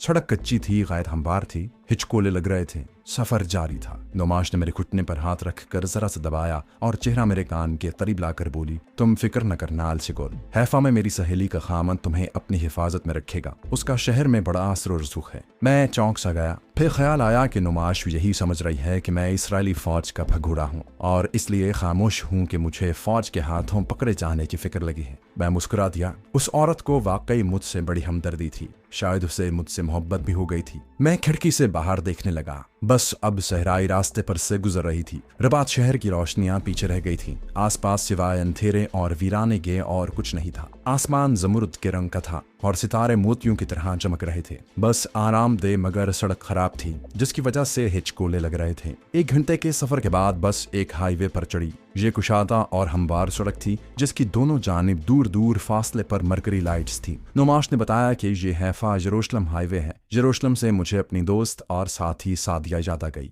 खुदा जाने वो किस आलम में होगी। उसे तो मेरे बारे में कुछ भी इल्म ना होगा। अब कभी कभी कोई बस या कार हमारे करीब से निकल जाती। एक मिलिट्री ट्रक गुजरा तो मैंने गैर इरादी तौर पर अपना चेहरा दूसरी तरफ कर लिया। कहीं मैं मौत के मुंह में तो नहीं जा रहा। बार बार ख्याल आता कि हैफा का रास्ता इख्तियार करके मैंने गलती की है। हैफा एक बहुत बड़ा शहर और बंदरगाह थी। वहां मेरे पकड़े जाने का इम्कान बहुत ज्यादा था, लेकिन मेरे पास कोई मुतबादिल रास्ता भी नहीं था। आखिर दिल में यही ठानी के हालात का मर्दाना वार मुकाबला करते हुए बहरा रूम का छोटा सा समंदर किसी तरह पार करके टिब्रिस की आज़ाद सरजमीन पर पहुंचने की कोशिश करूंगा। अब जो होगा देखा जाएगा। नुमाश मेरे कांधे से सर लगाए ऊँघ रही थी। आधी रात को एक छोटे से कस्बे के स्टैंड पर कयाम किया, जहां एक रेस्तोरां बस के लिए खुला था। हम भी दूसरे मुसाफिरों के साथ उतर आए। रेस्तोरां में जाकर मुंह हाथ धोया, कॉफी पी। नुमाश अपनी हैफा वाली सहेली के बारे में बातें करने लगी। उसका नाम साइदा था और वो एक स्कूल में पढ़ाती भी थी। वो उसकी तारीफें कर रही थी, कह रही थी कि मेरी हमराज है, मुझसे बड़ा प्यार करती है। शादी से पहले 2 साल तक उसका खामद से मुआशका चलता रहा। मैं खामोशी से उसकी बातें सुनता और हूँ हाँ करता रहा। यहाँ से बस चली तो रास्ते में एक पल के लिए भी किसी जगह न ठहरी।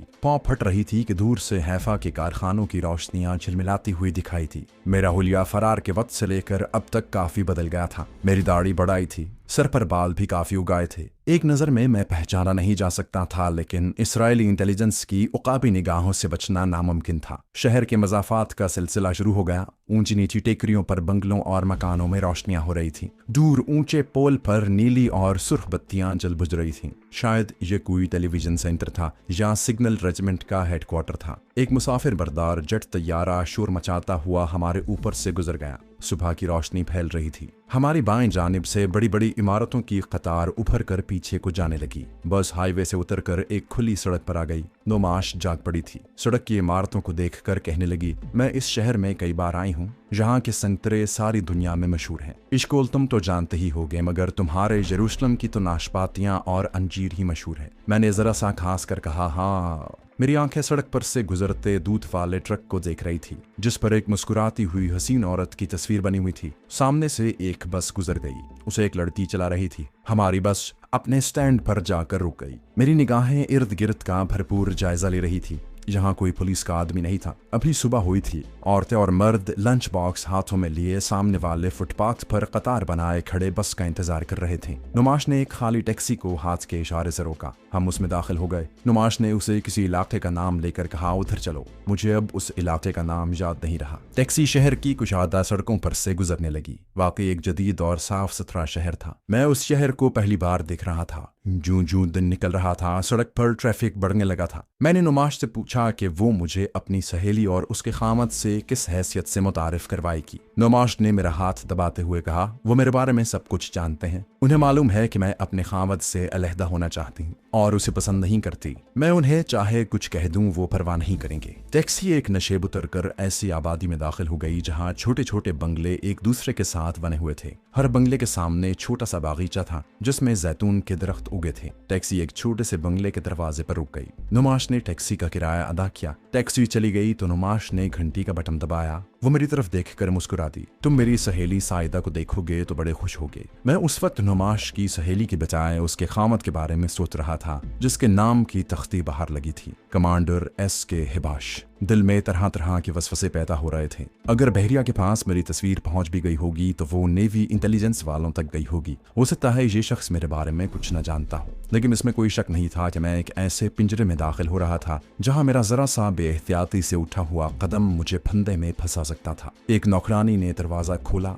वो नुमाश को देखकर खुश हुई और खुशामदीद कहते हुए दरवाजे से पीछे हट गई। साइदा कहा है, ये कहती हुई नुमाश मुझे साथ लेकर ड्राइंग रूम में दाखिल हो गई। कालीन, सोफा सेट, कॉफी टेबल, दीवारों पर 2-4 तस्वीरें, कोने में टेबल लैंप, गुलदान में फूल। मुख्तसर सा ड्राइंग रूम सलीके से सजा था। साइदा दूसरे कमरे से आई और नुमाश से लिपट गई। वो नुमाश ही की उम्र की एक गोरी चिट्टी नाजुक नकुश वाली यहूदी औरत थी। मेरी तरफ बड़ी बड़ी स्याह आंखें घुमा कर तकने लगी। नुमाश ने बड़ी बेबाकी से मेरा हाथ थाम लिया और बोली, ये अल-शिकोल है। यरूशलेम में इसका अपना कारोबार है। मैंने गिदान को छोड़कर इससे शादी कर ली है। मैं नुमाश को तकता रह गया। उसने मुझे आंख मारी। साइदा ने तहका लगाया और बोली, तुमने बहुत अच्छा किया। नुमाश, गिदान तुम्हारे लायक नहीं था। अच्छा ये बताओ, तुम दोनों एक दूसरे से प्यार करते हो ना? नुमाश सोफे पर बैठती हुई बोली, मैं तो अल-शिकोल को अपना दिल दे बैठी हूँ, बाकी इसके दिल का हाल मुझे मालूम नहीं। दोनों कहके लगाकर हंसने लगी। मैं नुमाश के साथ ही सोफे पर बैठ गया। उसी वक्त नाश्ता लगा दिया गया।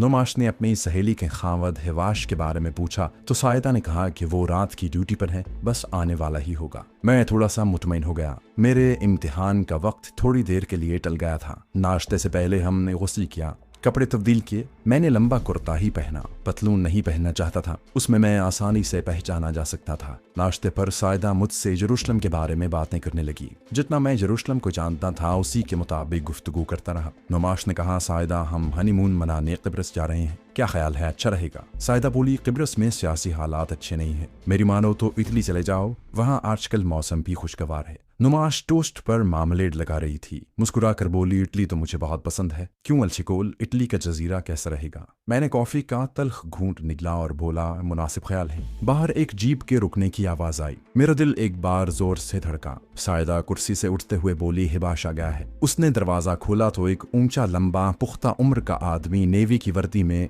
हाथ में टोपी थामे अंदर दाखिल हुआ। उसका सर दरमियान से गंजा था। उसने नुमाश को देखा तो टोपी सोफे पर फेंक कर बाहें फैलाए उसकी तरफ बढ़ा। नुमाश, व्हाट अ सरप्राइज, तुम कब आई? फिर मेरी तरफ देखकर जरा सा ठुटका। नुमाश, क्या तुम इनसे मेरा तारुफ नहीं करवाओगी? सायदा ने हंसकर कहा, ये अलशिकोल है, यरूशलेम के बिजनेसमैन है। नुमाश ने गिदान से तलाक लेकर इससे शादी कर ली है। ओ आई सी। हिबाश ने बड़ी गर्मजोशी के साथ मुझसे मुजाफा किया और सायदा को मेरी खातिर मदारत की हिदायत दी। खुद वर्दी बदलने के लिए दूसरे कमरे में चला गया। मैं अगरचे इस दौरान हिबाश से नजरें चुराता रहा था, तहम उसे अपने रवैये से किसी किस्म का शुबा होने का मौका नहीं दिया था। इंतहाई चालाकी से मुस्कुराता भी रहा और हिबाश के चेहरे के बारीक से बारीक तासुर को पढ़ने की कोशिश भी करता रहा। मैंने यही अंदाजा लगाया कि उसको मेरे बारे में कुछ इल्म नहीं है। ये बात मेरे लिए काफी खुशाइंद थी और मैं वहां से किब्रस या इटली की जानिब फरार का मंसूबा बड़े इत्मीनान से बैठकर बना सकता था। मेरा प्रोग्राम ये था कि मैं हैफा के समंदर के किनारे दूर मल्लाहों की किसी भी बस्ती में निकलकर उनसे घुल मिलकर ये खोज लगाने की कोशिश करूंगा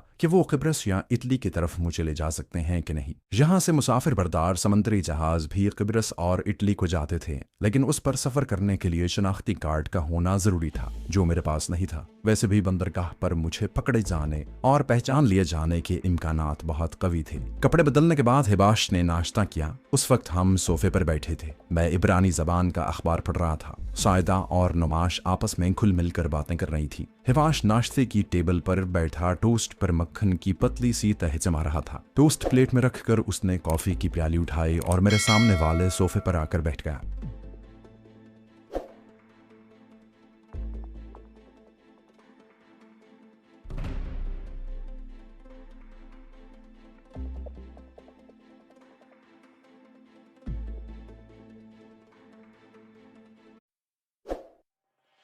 हिबाश नाश्ते की टेबल पर बैठा टोस्ट पर मक्खन की पतली सी तह जमा रहा था। टोस्ट प्लेट में रखकर उसने कॉफी की प्याली उठाई और मेरे सामने वाले सोफे पर आकर बैठ गया। अलचिकोल, तुम तो अभी नौजवान हो, मुस्तकबिल तुम्हारे सामने है। मेरी तरफ से शादी की मुबारकबाद कबूल करो। मैंने शुक्रिया अदा किया और अखबार पर नजरें जमाती। हिबाश कॉफी पी रहा था। मुझे लगा कि वो मेरी तरफ घूर रहा है। ये मेरा वहम भी हो सकता था। मैंने अखबार एक तरफ रखने के बहाने आंखें उठाकर उसे देखा। वो वाकई मुझे तक रहा था। हमारी आंखें मिली तो हिबाश मुस्कुराने लगा। बोला, यरूशलेम में तुम्हारा फर्नीचर का बिजनेस है क्या? सायदा यही बता रही थी। हिबाश ने कॉफी की प्याली साइड टेबल पर रख दी और जेब से सिगरेट का पैकेट निकाल कर मुझे पेश किया। शुक्रिया, मैं सिगरेट नहीं पीता। उसने सिगरेट सुलगाया। मैंने उसे नॉर्मल अंदाज में बताया कि मेरा बिजनेस ज्यादा बड़ा नहीं है, लेकिन उसे फैलाने का प्रोग्राम बना रहा हूँ। हिबाश ने नाक से धुआं निकालते हुए हंसकर कहा, शादी हो गई है, अब तो कारोबार फैलाना ही होगा। नुमाश बोली, मैं भी तो अलशिकोल की मदद करती हूँ। गिदान ने तो मेरे टैलेंट को पहचाना ही नहीं। सायदा कहने लगी, गिदान तुम्हारे लायक नहीं था नुमाश। मैं तो हिबाश से अक्सर कहा करती थी कि यह शादी एक ना एक दिन खत्म हो जाएगी। हिबाश ने कहा, मगर नुमाश तुमने काफी निमाह किया गिदान के साथ। बड़ी हिम्मत है तुम्हारी। जो शख्स पसंद न हो उसके साथ रहना बहुत मुश्किल होता है। नुमाश ने सायदा का हाथ अपने हाथ में ले लिया और बोली, मुझे तो तुम लोगों पर रश्क आता था। असल शादी तो मोहब्बत की शादी होती है। सायदा ने शरारत से मेरी तरफ देखा और कहने लगी, चलो अब तो तुम लोगों ने भी मोहब्बत की शादी कर ली है, बस अपनी मोहब्बत को हमेशा कायम रखना। हिबाश सिगरेट के कश लगा रहा था। मैंने महसूस किया कि जब मैं दूसरी तरफ देख रहा होता हूँ तो उसकी नजरें मुझ पर जमी होती हैं। कहीं उसने मुझे पहचान तो नहीं लिया। अगर ये दुरुस्त था तो बड़ी खतरनाक बात थी। मैं इसकी तस्दीक भी नहीं कर सकता था, लेकिन मैं होशियार हो गया था। इतनी आसानी से मैं उनकी गिरफ्त में आने वाला नहीं था। ताहम फंदा अचानक मेरी गर्दन में पड़ सकता था। सिगरेट एस्ट्रे में बुझाकर हिबाश अंगड़ाई लेकर उठा और बोला, मैं तो सोने जा रहा हूँ। और हाँ सायदा, मेहमानों के लिए फूड स्टोर से अभी गोश्त मंगवा लो। सायदा ने कहा, तुम क्यों फिक्र करते हो, मेरी सहेली और उसका खावद हमारे मेहमान हैं, मैं इनके लिए आज खुद खाना पकाऊंगी। नुमाश उसकी तरफ देखकर मुस्कुरा रही थी। हिबाश बेडरूम की तरफ चला गया। मेरे दिल में यूं ही ख्याल आने लगा कि कहीं वो बेडरूम में जाकर इंटेलिजेंस वालों को फोन न कर दे। मैं बेचैन सा होकर पहलू बदलने लगा। नुमाश ने बड़ी मोहब्बत से मेरा बाजू थाम कर कहा, थक गए हो, थोड़ी देर आराम कर लो। सायदा बोली, मैंने तुम्हारे लिए बेडरूम साफ करवा दिया है, तुम दोनों जाकर कुछ देर आराम क्यों नहीं कर लेते, सफर से थक गए होगे। नुमाश शर्मा सी गई। सायदा ने उसे बाजू से पकड़कर उठाते हुए कहा, अरे अब तो शादी हो गई है तो शर्माती क्यों हो, चलो आओ मेरे साथ। नुमाश बोली, सायदा तुम बड़ी बेशर्म हो, छोड़ो मुझे, मैं खुद चली जाऊंगी, मैं भला तुम्हारे घर के दूसरे बेडरूम से वाकिफ नहीं हूँ। सायदा ने तहका लगाया, अरे तुम खुद नहीं जाओगी, अलशिकोल भी तुम्हारे साथ जाएगा। और वो हंसती हुई किचन की तरफ चली गई। नुमाश ने मुझे सांस लिया और ड्राइंग रूम के दूसरे दरवाजे से निकलकर एक बेडरूम में आ गई। मैंने कमरे में आते ही कहा, तुमने मुझे पहले क्यों नहीं बताया कि तुम यहाँ मुझे अपना खावत जाहिर करने वाली हो। नुमाश शरारत आमेज नजरों से तक रही थी। कहने लगी, मैं तुम्हें सरप्राइज देना चाहती थी। बेडरूम भी सलीकते से सजाया गया था। सजावट सादा थी मगर बड़ी बाज़ौक और सलीकामंद थी। लोहे का एक डबल बेड वस्त में बिछा था जिस पर कंबल और रेशमी चादर बिछी थी। दोनों कोनों पर साइड टेबल्स और टेबल लैंप थे। बाथरूम भी साथ ही था। मेज पर थर्मस और 2 गिलास पड़े थे। मशरूब की बोतल भी थी। अंगूर का मशरूब उन लोगों का कौमी मशरूब था। नुमाश ने मेरे लिए मशरूब का गिलास बनाना चाहा मगर मैंने सर दर्द का बहाना बनाकर उसे मना कर दिया। वो ताज्जुब से बोली, तुम कैसे यहूदी हो कि कौमी मशरूब भी नहीं पीते, अरे ये तो तुम्हारे सर दर्द के लिए अक्सीर है। मैंने कहा, इस वक्त दिल नहीं चाहता, फिर कभी सही। नुमाश बिल्कुल बीवियों वाली हरकतें करने लगी थी। मेरी पोजीशन अजीबोगरीब हो गई। कुछ समझ में नहीं आ रहा था कि मेरा जहन हिबाश की मानी खेज निगाहों के बारे में बहुत हद तक परेशान था। ये वसवसा मेरा पैदा करता भी हो सकता था, ताहम मैं उसे गलत भी नहीं करार दे सकता था। मैंने नुमाश से इस मौजू पर गुफ्तगू शुरू कर दी कि यहाँ से क़िब्रस या इटली जाने का प्रोग्राम किस तरह से बनेगा। मशरूब का गिलास उसके हाथ में था। वो मेरे पास ही पलंग की पट्टी से टेक लगाए नींद दराज थी। कहने लगी, इसमें परेशानी और सोचने की कौन सी बात है भला। यहाँ से हम समंदरी जहाज में 2 सीटें बुक करवाएंगे और बहरारून की सैर करते जजीरा कैप्री जा उतरेंगे। हिबाश हमारे लिए वहाँ होटल में कमरा फोन करके बुक करवा देगा। मैं बाकायदा समंदरी जहाज में सफर करने से घबरा रहा था और मेरी घबराहट हक बजानिब थी।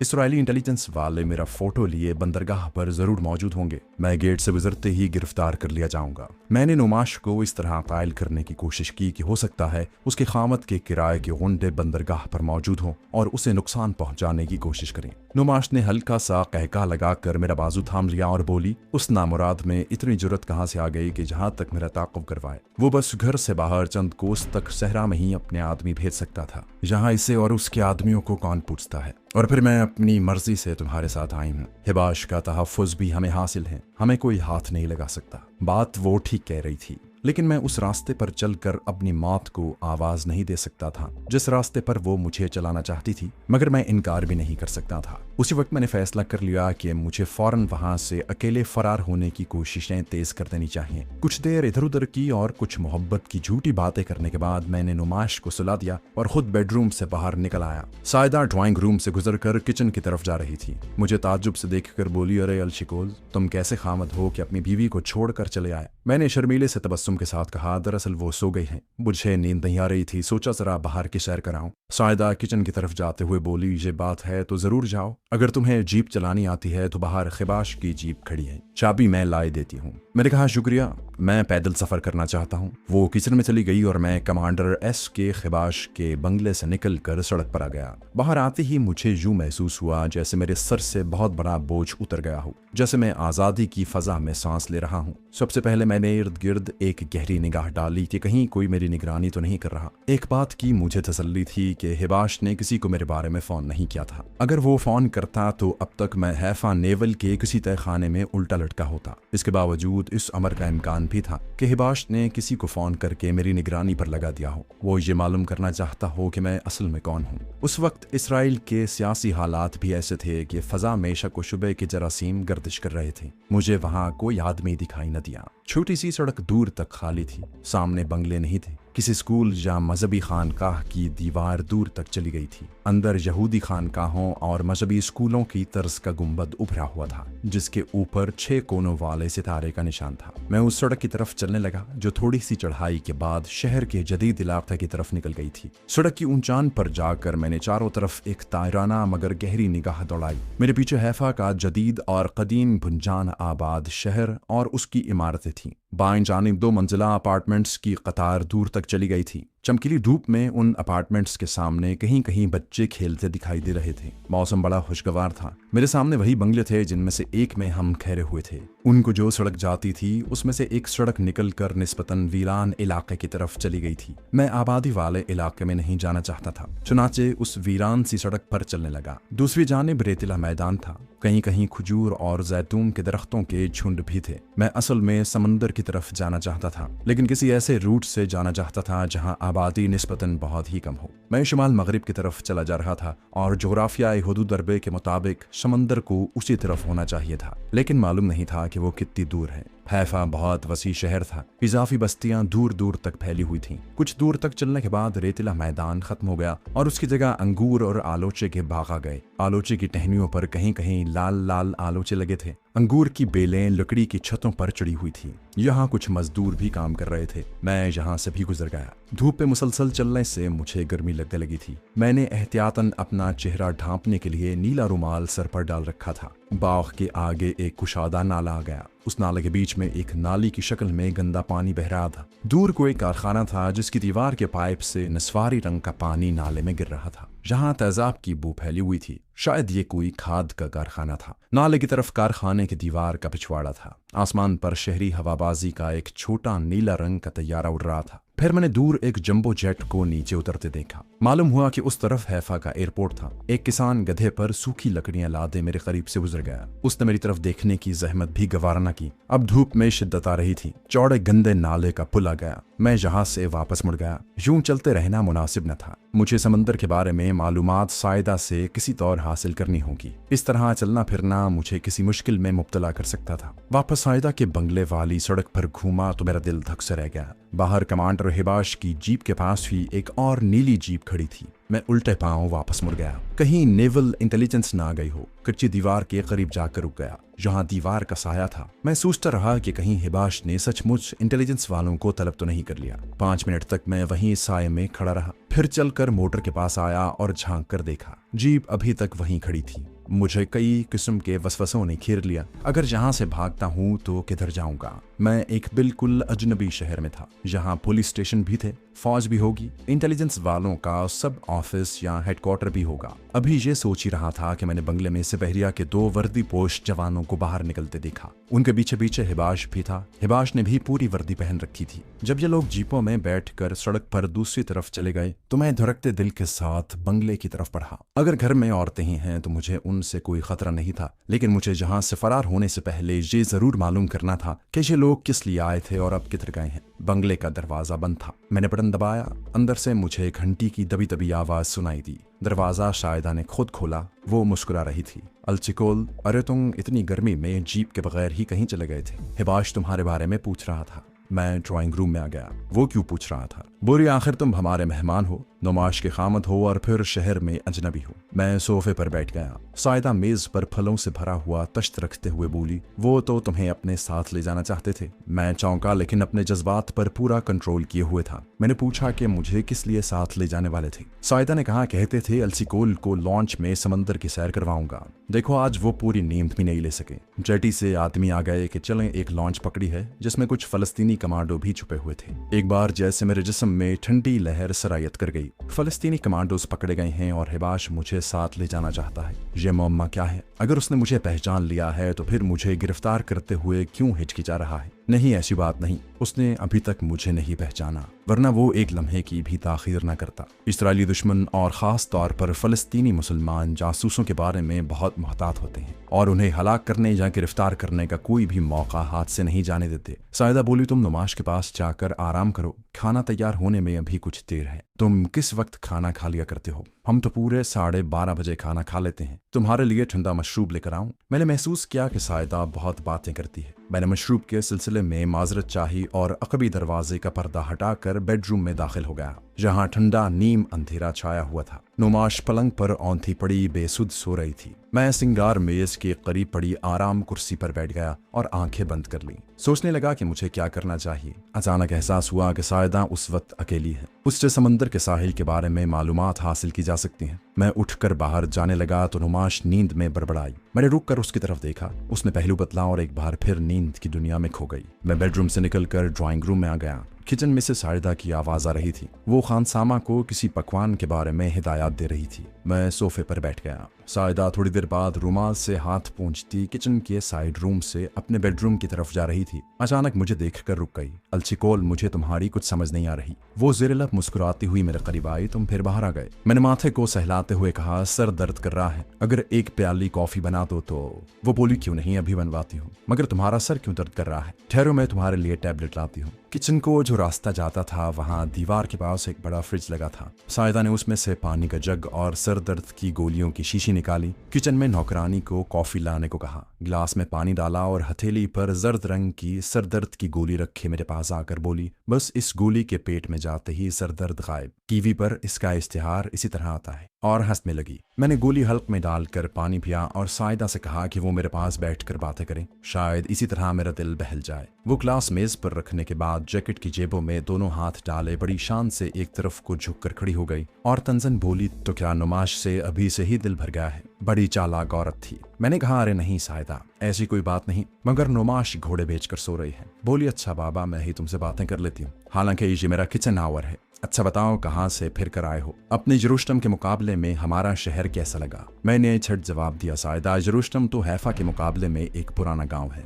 बहुत बड़ा सा पुराना गांव। उसने अपना जर्द बालों वाला सर सोफे के पीछे लगा दिया और जेब से सिगरेट निकाल कर सुलगा लिया। हंसकर कहा, कभी कभी सिगरेट पी लेती हूँ, तुम पियोगे? हिबाश को अमरीकी सिगरेट बड़े सस्ते मिल जाते हैं। मैंने माजरत चाही और हिबाश के हवाले से समंदर की बात शुरू कर दी। यहाँ की बंदरगाह पर तो सारे यूरोप से माल आता है। सायदा होंठ सुकेड़ कर बोली, मगर हिबाश इस किस्म का माल घर पर नहीं लाता। हमें दयानतदारी से अपने नए वतन की तामीर करनी है। मैंने फौरन स्मगलरों की बात छेड़ दी। सायदा ने कहा, अरे बहिरा रूम तो स्मगलरों की जन्नत है। देखो तो एक तरफ स्पेन है, सिसली है, तो उधर इटली है, यूनान और तिब्रस है। जहाँ स्मगलिंग नहीं होगी तो और क्या होगा? मैंने उससे जितनी बातें की उनसे मुझे सिर्फ इतनी ही मालूमात हासिल हो सकी कि साहिल समंदर वहां से काफी दूर था और स्मगलर वहां से भी बहुत दूर एक जगह समंदरी चट्टानों में माल लाते हैं, जहां अब हर वक्त बहरिया और कस्टम के सिपाहियों की गश्त जारी रहती है। इसका मतलब था कि स्मगलरों से आसानी से राब्ता कायम नहीं किया जा सकता था। वैसे भी मैं अजनबी था, स्मगलर मुझ पर कैसे भरोसा करते? अगर मैं नुमाश भी पोटली से 2-3 हीरे चुरा कर साथ ले जाऊं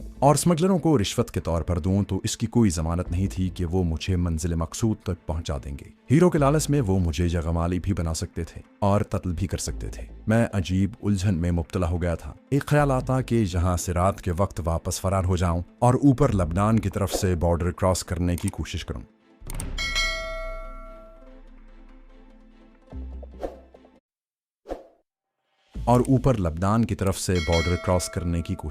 मगर लबनान में जबरदस्त खाना जंगी हो रही थी। वहां से निकलना वैसे ही कार-ए-दारत था। सायदा ने सिगरेट का कश लेकर नौकरानी को आवाज दी कि वो कॉफी क्यों नहीं ला रही। फिर वो मुझसे नुमाश के खावद गिदान के बारे में बातें करने लगी। अलशिकोल, उसने तलाक इतनी आसानी से कैसे दे दी? वो तो नुमाश के बगैर रह ही नहीं सकता था। अच्छा छोड़ो इन बातों को। वैसे अच्छा हुआ कि नुमाश ने उससे निजात हासिल कर ली। तुम्हें नुमाश ने बता दिया होगा कि गिदान, और वो खिलखिलाकर हंस पड़ी। अरे मैं तो हैरान हूँ कि इतनी मुद्दत नुमाश ने उसके साथ गुजारा किस तरह किया। नौकरानी कॉफी की प्याली लेकर आ गई। सायदा ने उसे थोड़ा सा डांटा और हिदायत की कि खानसामा से कहो कि स्टव वाली देचकी से अलग न हो। जब नौकरानी चली गई तो मेरी तरफ देखकर बोली, हिबाश ने माइक्रोवेव अवन भी ला कर दिया हुआ है, मगर मैं गैस पर ही खाना तैयार करती हूँ। बिजली से तैयार किया हुआ खाना लजीज नहीं होता। मेरी बड़ी बहन तो पकाती ही माइक्रोवेव में है। उसने सिगरेट एशट्रे में मसला। बोली, मैं खानसामा के सर पर न खड़ी हूँ तो वो जरूर नमक ज्यादा कर देगा, और मुस्कुराती हुई किचन की तरफ चली। फिर अचानक रुकी और मेरी तरफ देखकर बोली, हिबाश कह रहा था परसों जहाज कैपरी जा रहा है,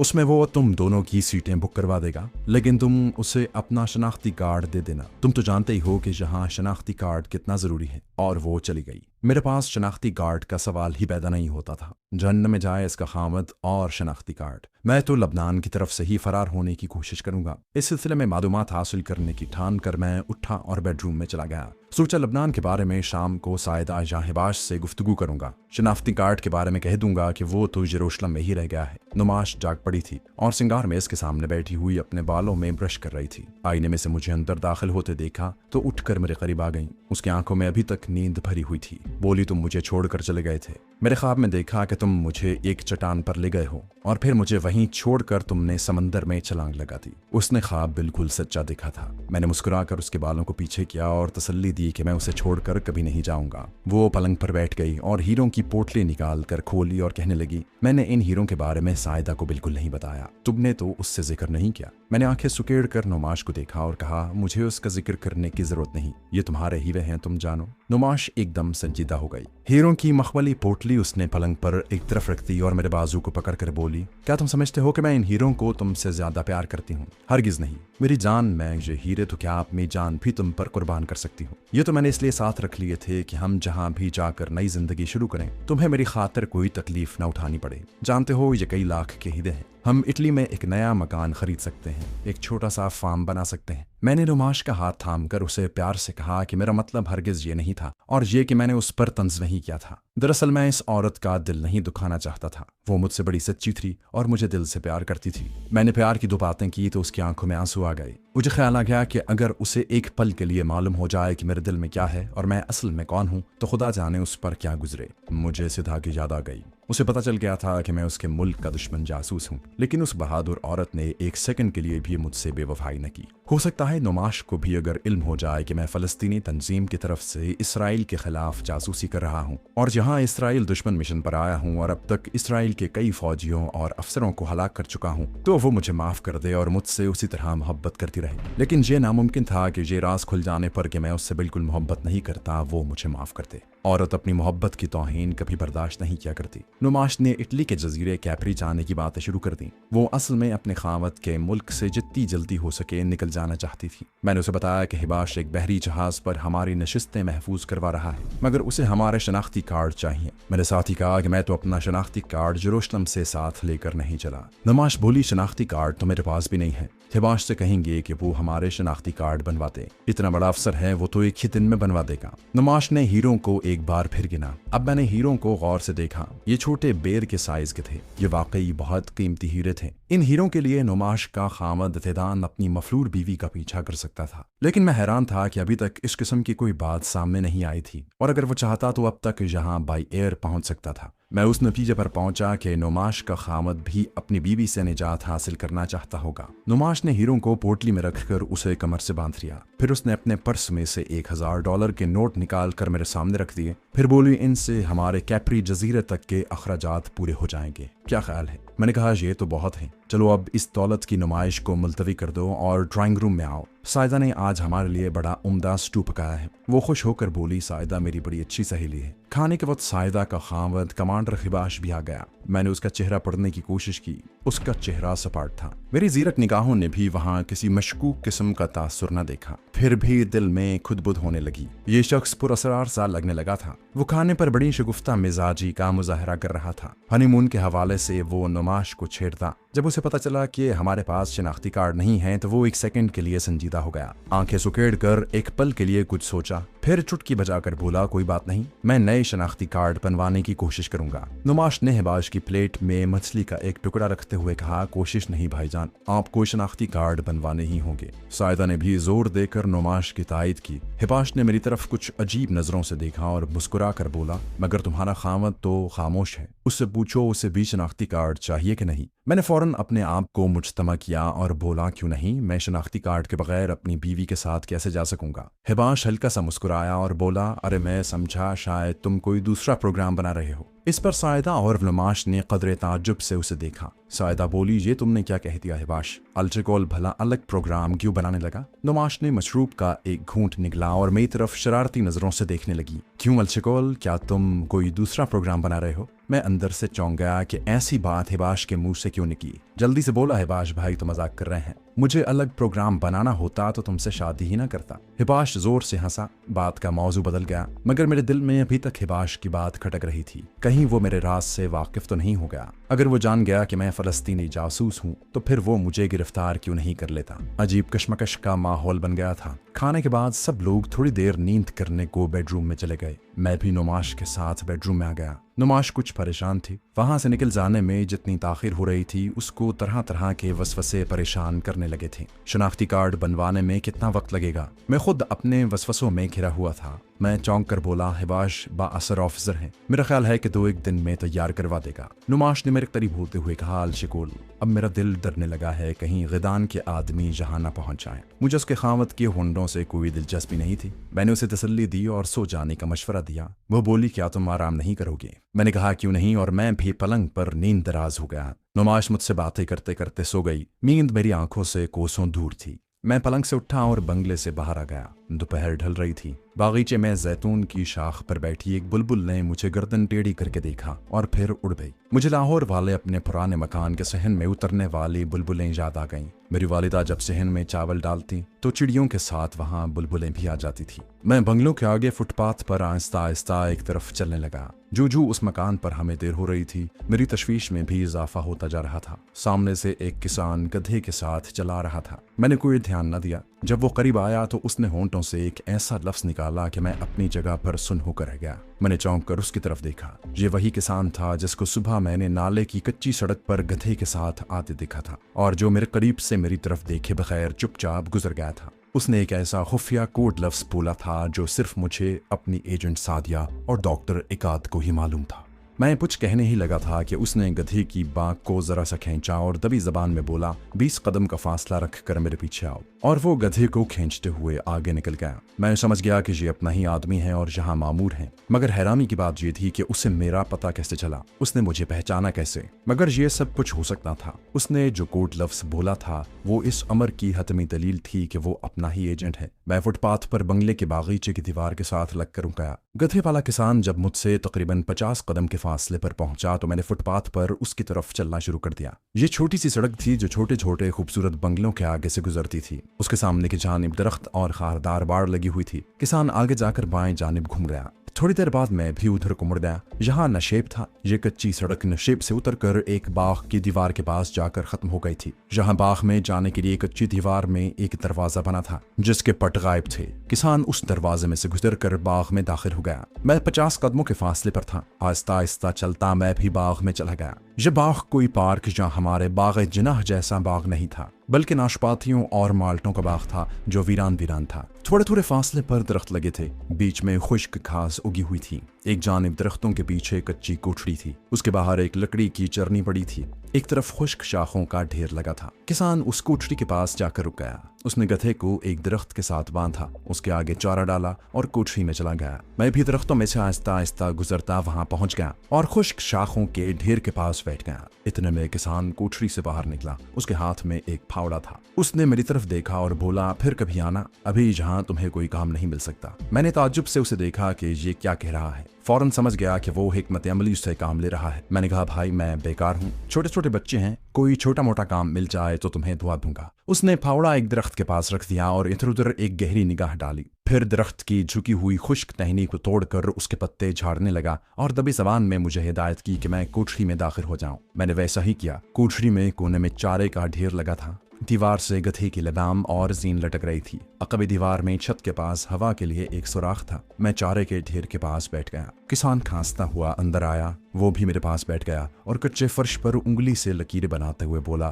तुम बड़ी खतरनाक जगह पर ठहरे हुए हो। मैंने कहा, इसके सिवा कोई चारा नहीं था। वो उठकर चारे के ढेर के पीछे गया। ढेर में हाथ डालकर एक माचिस की डिबिया निकाल कर मुझे दी और कहा, अब फौरन यहाँ से चले जाओ। इस माचिस में तुम्हारे लिए सब कुछ मौजूद है। मेरे उठने का इंतजार किए बगैर वो बाहर निकल गया। मैं भी बाहर आ गया। वो फावड़े हथौड़े से एक क्यारी की मिट्टी बराबर कर रहा था। मैंने उससे कोई बात न की क्योंकि मैं जानता था कि ऐसे मौकों पर जरूरत से ज्यादा एक लफ्ज भी जबान से नहीं निकाला जाता। माचिस मैंने जेब में रख ली थी। बाग से निकलकर हिबाश के बंगले की तरफ चल पड़ा। उस एजेंट ने भी इस अमर की तस्दीक कर दी थी कि मेरे लिए हिबाश का बंगला खतरनाक साबित हो सकता था। मैंने वाकई वहां आकर गलती की थी। अब क्या करूं? यही सोचता मैं बंगले के करीब पहुंचा तो हिबाश बंगले से निकलकर अपनी जीप की तरफ बढ़ रहा था। मेरी तरफ देखकर कहने लगा, क्या तुम दोपहर को आराम नहीं करते? मैंने कहा, थोड़ी देर आराम किया था, फिर चहलकदमी को निकल आया। हिबाश ने जीप स्टार्ट कर दी थी। उसे रिवर्स करके घुमाया और खिड़की से सर बाहर निकाल कर मेरी तरफ देखा। आज तुम्हारे आईडी कार्ड जरूर बन जाएंगे, फिक्र न करना। और वो हंसता हुआ जीप लेकर एक तरफ चल दिया। अब मुझे महसूस होने लगा कि हिबाश को मेरे बारे में कुछ मालूम नहीं है। अपने एजेंट ने महज इसीलिए खतरे का इजहार किया है कि मुझे किसी बहरिया,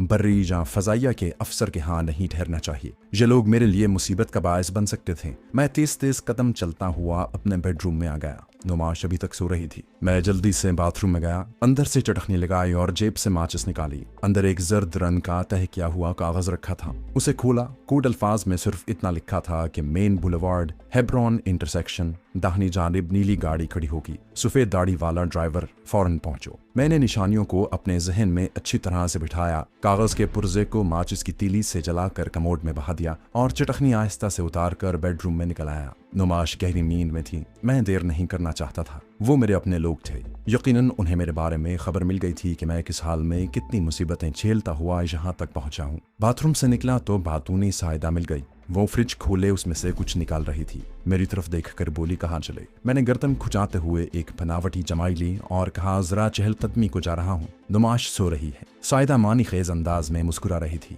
गर्दन को मस्बात में हिलाती हाथ में चीनी का सफेद प्याला लिए किचन की तरफ चली गई। मैं एक बार फिर बंगले से बाहर था। कुछ दूर तक आहिस्ता आहिस्ता चलता रहा। सड़क की चढ़ाई चढ़ने के बाद दूसरी तरफ आया तो तेज तेज चलने लगा। एक खाली टैक्सी चौक में ही मिल गई। मैंने मेन बुलेवार्ड, हेब्रॉन इंटरसेक्शन कहा और ड्राइवर बगैर कोई सवाल किए उधर को चल पड़ा। टैक्सी हैफा के मारूफ और ट्रैफिक ज़दा बाजारों में से होती हुई मेन बुलेवार्ड में आ गई। यह एक बहुत ही कुशादा सड़क थी। दोनों जानिब ऊंची ऊंची इमारतें काफी फासले पर थीं। टैक्सी तेजी से चली जा रही थी। सड़क बिल्कुल सीधी थी। कभी नशेब में चली जाती और कभी हल्की सी चढ़ाई आ जाती। 15 मिनट के सफर के बाद टैक्सी दाएं जाने मुड़ गई और फिर एक चौराहा अबूर करके एक तरफ रुक गई। ड्राइवर ने कहा, हेब्रॉन इंटरसेक्शन सर। मैं टैक्सी से उतर आया, किराया अदा किया और यूं एक तरफ चलने लगा जैसे मुझे मालूम है कि कहाँ जाना है। मगर कनखियों से बराबर उस नीली गाड़ी को देख रहा था जो सामने वाले फुटपाथ के करीब एक तरफ खड़ी थी। मैं कई कदम आगे निकल गया। वहां से सड़क क्रॉस की और फुटपाथ पर वापस नीली गाड़ी की तरफ चलने लगा।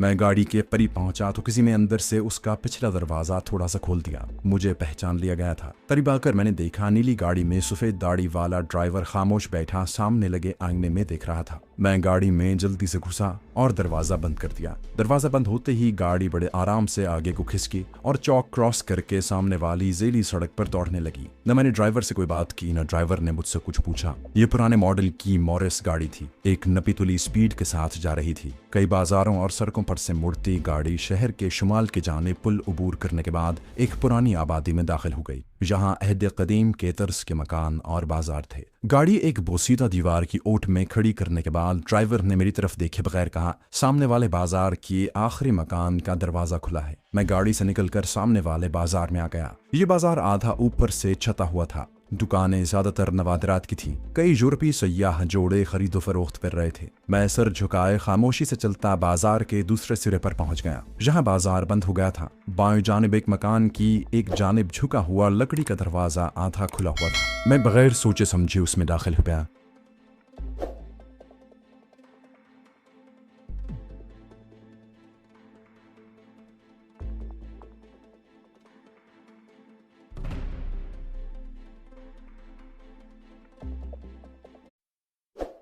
मकान की एक जानिब झुका हुआ लकड़ी का दरवाजा आधा खुला हुआ था। मैं बगैर सोचे समझे उसमें दाखिल हो गया। ड्यूडी नीम तारीख थी। सामने तंग जीना ऊपर वाली मंजिल को जाता था। मैं एक लम्हे के लिए वहां रुक गया। ऊपर से किसी की धीमी सी आवाज आई, चले आओ। मैंने सोचा ये कोई जाल तो नहीं है। फिर खुफिया कोड का ख्याल आया जिसमें गधे वाले किसान ने मुझसे बात की थी। ये खुफिया कोड ऐसा था जो सिवाय मेरे, सादिया और डॉक्टर इकाद के चौथा वही शख्स जान सकता था जो हमारा एजेंट हो। मैं नीम तारीख जीने की सीढ़ियां चढ़ने लगा। दूसरी मंजिल में एक छोटा सा कमरा था जिसके फर्श पर पुराना कालीन बिछा था। एक तरफ लकड़ी के 2-4 खोखे पड़े थे, बाजार वाली खिड़की बंद थी और उसके पास ही एक बूढ़ा आदमी लकड़ी की तख्ती पर खुदे हुए फूलों की चाकू से नोट पलक दुरुस्त कर रहा था। उसने लंबा चौड़ा और यहूदियों वाली टोपी पहन रखी थी। उसके आगे कॉफी की चैनक पड़ी थी। उसने मेरी तरफ ऐनक के पीछे से देखा और बोला, तुम्हारा माल तैयार है, जहाँ बैठो, कॉफी पियो, मैं तुम्हारा माल दूसरे कमरे से लाता हूँ। वो उठकर दूसरे कमरे का पर्दा उठाकर अंदर चला गया। मैं खामोशी से कालीन पर बैठ गया। कमरे में रोशनी सिर्फ 2 रोशनदानों से ही आ रही थी।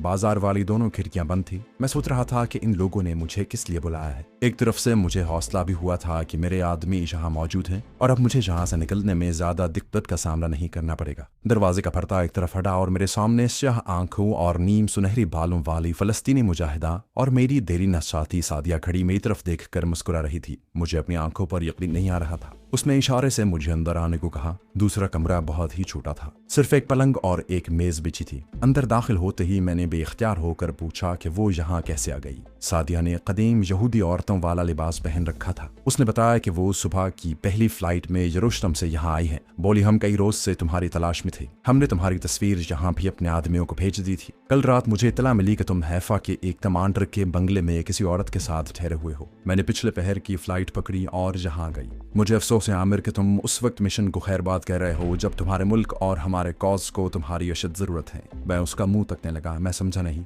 जरा खुलकर बात करो। सादिया बोली, मैं जानती हूँ कि तुम यहाँ से फरार होने का मंसूबा बना रहे हो, मगर क्या तुम्हारा वो मिशन मुकम्मल हो गया है जिसको तुम लेकर इस मुल्क में दाखिल हुए थे? क्या तुमने पाकिस्तानी सिफारतकार की नौजवान बेटी सोनिया को दुश्मन के चुंगल से छुड़ाकर अपने वतन पहुंचा दिया? शायद तुम नहीं जानते कि सोनिया के बाप को काहिरा में किसी गुमनाम शख्स ने गोली मारकर हलाक कर दिया था। इस वक्त सोनिया की माँ अपनी बेटी और खामद के गम को सीने में लिए अस्पताल में बिस्तर मर्ग पर पड़ी है। इसराइली हुकूमत ने सोनिया के बदले 4 ऐसे इसराइली जासूसों की रिहाई का मुतालबा किया है जिन्हें काहिरा की हुकूमत किसी सूरत में भी रिहा नहीं करना चाहती। उनसे निहायत अहम मालूमात हासिल करने के बारे में पूछगिछ हो रही है। काहिरा को पाकिस्तानी हुकूमत से अपने ताल्लुकात का भी शदीद एहसास है और वो पाकिस्तानी सिफारतकार की बेटी को हर कीमत पर इसराइलियों की कैद से निकालकर पाकिस्तानी सफीर के हवाले करना चाहती है। इस अहम तरीन काम की जिम्मेदारी हमें सौंपी गई थी, लेकिन तुम खुद इस मुल्क से फरार होने की कोशिश कर रहे हो। हम तुम्हें जबरदस्ती नहीं रोक सकते। अगर तुमने वाकई जहाँ से निकल जाने का फैसला कर लिया है तो हम इस सिलसिले में भी तुम्हारी मदद करेंगे, लेकिन तुम्हारे चले जाने से तुम्हारी एक पाकिस्तानी लड़की पर जहाँ जो गुजरेगी तुम उसका तसव्वुर नहीं कर सकते। अभी तक तो इसराइल की काहिरा गवर्नमेंट से गुफ्तशनीब जारी है। जो ही ये नाकाम हुई, इसराइली सोनिया पर शर्मनाक तशद्दुद का सिलसिला शुरू कर देंगे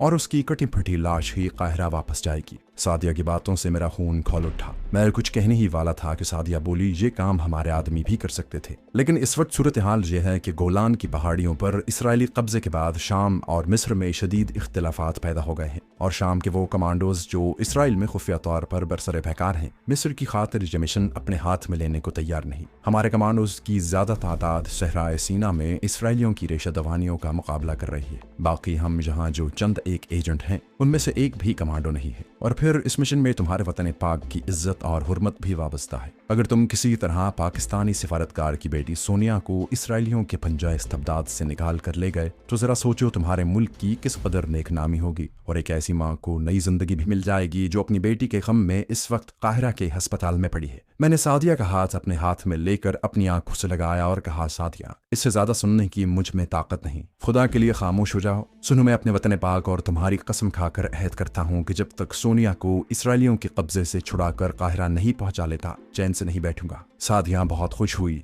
उसने मेरे कंधे पर हाथ रखा और बोली, आमिर, मुझे तुमसे यही उम्मीद थी। अब हमें यकीन है कि सोनिया की जिंदगी और इज्जत बच जाएगी, क्योंकि तुम एक बहादुर और तजुर्बाकार कमांडो हो। तुम उसे मौत के मुंह से निकाल लाओगे। मैंने सादिया से पूछा कि क्या उसे मालूम है कि सोनिया को इसराइली इंटेलिजेंस ने कहाँ कैद किया हुआ है। सादिया ने जवाब दिया, हमने इस सिलसिले में अपने जराए से जो मुसद्दिका इत्तलात हासिल की है उनके मुताबिक सोनिया को भारत के मालदीव के करीब जजायर में से किसी एक जजीरे पर रखा गया है। तुम भी जानते हो कि इसराइल के भारत के साथ गहरे दोस्ताना रवाबित है। और दोनों मुल्क अपने मुश्तरका दुश्मन जानी तुम्हारे वतन पाकिस्तान के खिलाफ किसी भी कार्रवाई में एक दूसरे के साथ होते हैं। चुनांचे इस मसले में भी भारत ने इसराइली हुकूमत से ताउन करते हुए मालदीव का चारों तरफ से समंदर में घिरा हुआ एक छोटा सा जजीरा मुकम्मल तौर पर उसके हवाले कर दिया है। उस जजीरे पर इसराइल ने अपनी सिक्योरिटी गार्ड मुतय्यन कर रखी है। जजीरे के इर्द गिर्द इंडियन कोस्टल गार्ड के ट्रेलर भी गश्त करते रहते हैं और उनकी साहिल पर चौकियां भी हैं। लेकिन जजीरे के अंदर इसराइली हुकूमत का नज़्म नस्क चलता है। वहाँ खारदार तारे लगाकर उन्होंने एक छोटा सा कैदी कैंप बना रखा है,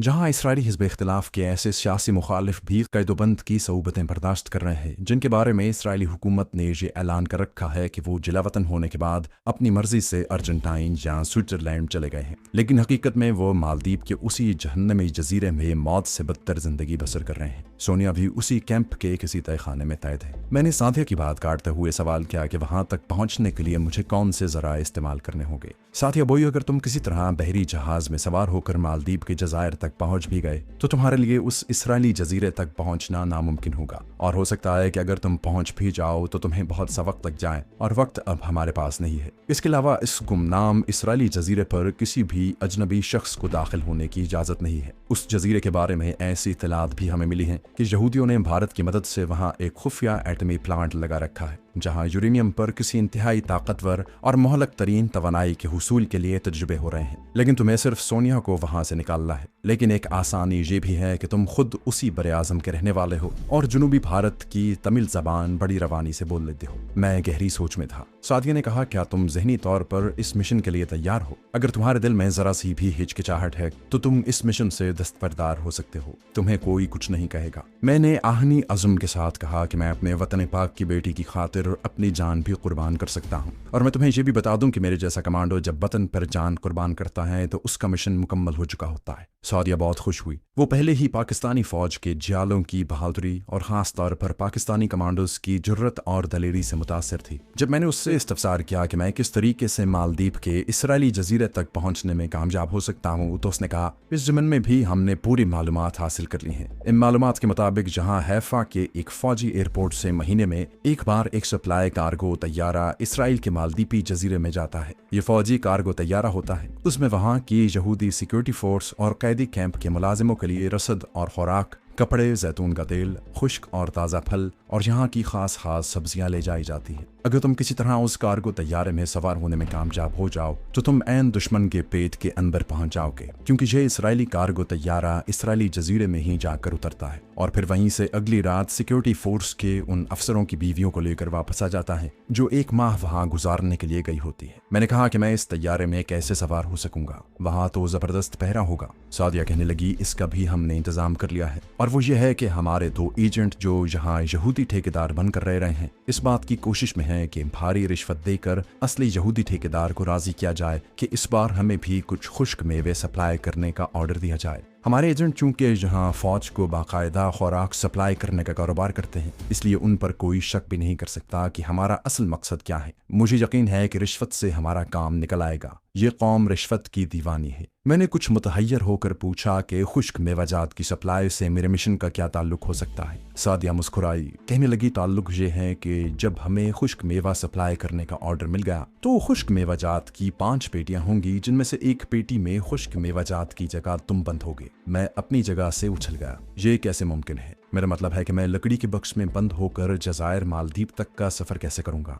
साथिया कहने लगी, हैफा से मालदीव के इसराइली जजीरे तक का हवाई सफर वैसे तो 10 घंटों का है, मगर कार्गो तैयारे की रफ्तार कम होती है, इसलिए तुम्हें सिर्फ 12 घंटे बक्स के अंदर बंद रहना होगा। मगर बक्स में तुम्हारे आराम का पूरा बंदोबस्त होगा। तुम्हें ताज़ा हवा भी आती रहेगी। तुम्हारे लिए अंदर मशरूब होगा, सैंडविचेस भी होंगे। बस तुम्हें 12 घंटे बिल्कुल सीधे लेटे रहना होगा। मुझे यकीन है कि तुम्हारे जैसे बहादुर कमांडोस के लिए ये कोई खास मुश्किल काम नहीं। क्या ख्याल है? मैं कैसे इनकार कर सकता था? मुझे इनकार करना भी नहीं चाहिए था और मैं इनकार करना भी नहीं चाहता था। मैंने पुरअज़्म अंदाज में हामी भरी और कहा कि अपने वतन पाक की इज्जत की खातिर अगर मुझे हमेशा के लिए कब्र में भी लेटना पड़े तो मैं उसे अपनी खुशकिस्मती समझूंगा। सादिया ने इत्मीनान का सांस लिया और उसका चेहरा खुशी और फख्र से दमक उठा। मुझे तुमसे यही तवक्को थी। अब मैं तुम्हें कुछ जरूरी हिदायत देना चाहती हूँ। पहली बात तो यह है कि तुम जिस जगह ठहरे हुए हो वहां से तुम्हें फौरन निकल कर यहाँ आना होगा। मैं हैरान हूँ कि अभी तक कमांडर हिबाश को तुम्हारे बारे में इत्तलात क्यों नहीं मिल सकी। तुम्हारी तस्वीर तो बहरिया, फजाइया और आर्मी के तमाम दफातर में गर्दिश कर रहे हैं। मैं चाहती हूँ कि तुम अब इसी जगह रह जाओ और वापस मत जाओ, क्योंकि इसी जगह से तुम्हारा मालदीव तक का सफर शुरू होगा। जाने क्यों मैं नमाश को मिलना चाहता था, और फिर जबकि अभी तक मेरा राज वहाँ तश्तस्बाम नहीं हुआ था, तो मेरे लिए एक बार वहाँ जाना कोई ऐसी खतरनाक बात नहीं थी। सादिया से मैंने अपने इंदिए का इजहार किया तो वो बोली, नुमाश से तुम्हारा कोई जज्बाती ताल्लुक नहीं है। मैंने सादिया से कहा कि नुमाश ने मेरी खातिर अपना घर छोड़ दिया है। हो सकता है अगर मैं उसकी ज़िंदगी में दाखिल ना होता तो वो अपने खामद को ना छोड़ती और किसी न किसी तरह ज़िंदगी बसर करती रहती। मैं उससे दो एक बातें करना अपना इखलाकी फरीज़ा समझता हूँ। सादिया ने एक पल के लिए खामोशी इख्तियार कर ली, फिर अपने लंबे कुर्ते की जेब से एक छोटा सा जर्मन ऑटोमेटिक पिस्टल निकाल कर मुझे दिया और कहा, इसका चैम्बर लोड है, इसे अपने पास रखो। मैं तुम्हें इसी जगह मिलूंगी। शाह नशीम में बाहर जो बूढ़ा बैठा है वो हमारा ही आदमी है। उसका नाम जयकाश है। वो नवादरात की मुरम्मत और उन पर रंग रोगन का काम करता है। खैर, तुम कब तक वापस आ जाओगे? मैंने पिस्तौल अपने लंबे कुर्ते की जेब में रख लिया और कहा, शाम तक वापस आ जाऊंगा। सादिया कहने लगी, दिल नहीं मानता कि तुम जाओ, वहाँ किसी भी वक्त कुछ भी हो सकता है, लेकिन तुम इसरार कर रहे हो तो मैं यही कहूंगी कि अपनी हिफाजत करना। जब तक तुम वापस नहीं आओगे मुझे फिक्र रहेगी। जिस नीली गाड़ी में तुम आए हो उसमें वापस जाना। ये गाड़ी तुम्हें हेब्रॉन इंटरसेक्शन पर उतार देगी। ड्राइवर से कह देना कि वो 1 घंटे बाद उसी जगह वापस आ जाए, मगर तुम्हें 1 घंटे से ज्यादा कमांडर हिबाश के बंगले पर नहीं ठहरना। मैंने सादिया को तसल्ली दी कि 1 घंटे के अंदर अंदर मैं उसके पास हूंगा। उसने आहिस्ता से कहा, अब तुम जा सकते हो। मैं खामोशी से पर्दा उठाकर शाहनशीन में आ गया। बूढ़ा जयकाश उसी तरह अपने काम में मुनहमिक खिड़की के पास कालीन पर बैठा था। उसने मेरी तरफ आंख उठाकर देखने की भी जहमत गवारा न की। मैं नीम तारीख जीने से उतरकर छते हुए बाजार में आ गया। बाजार में उसी तरह रौनक थी, दुकानों पर रश था। ये बाजार नवादरात की फरोख्त के लिए मखसूस था। कोई दुकान ऐसी न थी जिस पर सयाहों की भीड़ न लगी हो। मैं अपने ध्यान में बाजार में से गुजरता गया। बाहर बोसीदा दीवार के पास नीली गाड़ी उसी तरह खड़ी थी। सफेद रीश ड्राइवर अगली सीट पर खामोश बुत की तरह बैठा था। मैं गाड़ी के करीब गया तो उसने पिछली सीट का दरवाजा खोल दिया। थोड़ी देर बाद गाड़ी एक बार फिर उन्हीं बाजारों में से गुजर रही थी जिनसे गुजरकर हम आए थे। दिन ढलने लगा था। धूप फीकी पड़कर सुनहरी होने लगी थी। जैली सड़कों पर से होते हुए गाड़ी बड़ी सड़क पर आ गई। यहाँ से 15 मिनट का तवील सफर शुरू हुआ। बिलाखिर हेब्रॉन इंटरसेक्शन वाला चौक आ गया। नीली गाड़ी चौक के पार दूर जाकर फुटपाथ के साथ लगकर रुक गई। मैंने ड्राइवर को आहिस्ता से कहा कि वो 1 घंटे बाद उसी जगह आ जाए। ड्राइवर ने आहिस्ता से अस्बात में सर हिला दिया। मैं गाड़ी से निकलकर फुटपाथ पर एक तरफ चल पड़ा। मुझे पीछे गाड़ी के गियर लगने की आवाज सुनाई दी। फिर ये आवाज मुझसे दूर होती चली गई। सड़कों से मैं वाकिफ हो गया था। बाएं जानिब वाली सड़क से होता हुआ मैं उसी मकाम पर आ गया जहां आगे नशीब था। उसे आगे कमांडर हिबाश वाले बंगले की आबादी शुरू होती थी। मैं ऊंचाई पर खड़ा था। ढलान जहां खत्म होती थी वहां से छोटी सड़क बंगले की तरफ घूम जाती थी। उस मोड़ पर पाम की छतरियों वाले दरख्तों की कतार की वजह से वहां कमांडर हिबाश का बंगला नजर नहीं आता था। मुझे सादिया ने ऐसे वहम में डाल दिया था कि लगता था कि बंगले में मिलिट्री मेरा इंतजार कर रही होगी। मैंने जेब में हाथ डालकर पिस्तौल को मजबूती से पकड़ रखा था। नशेब से उतरकर पाम के दरख्तों का मोड़ काटा तो रुक कर बंगले की तरफ निगाह डाली। छोटी सड़क दूर तक खाली थी। हिबाश की जीप भी नहीं थी। शायद वो दोपहर के खाने के बाद कुछ देर आराम करके चला गया था। मैं सड़क पर चलने लगा। असल बात यह थी कि नुमाश के लिए मेरे दिल में इस कदर रहम का जज्बा था कि मुझे इस तसव्वुर से ही शदीद नदामत का एहसास हो रहा था कि मैं उसे अचानक छोड़कर चला जाऊं।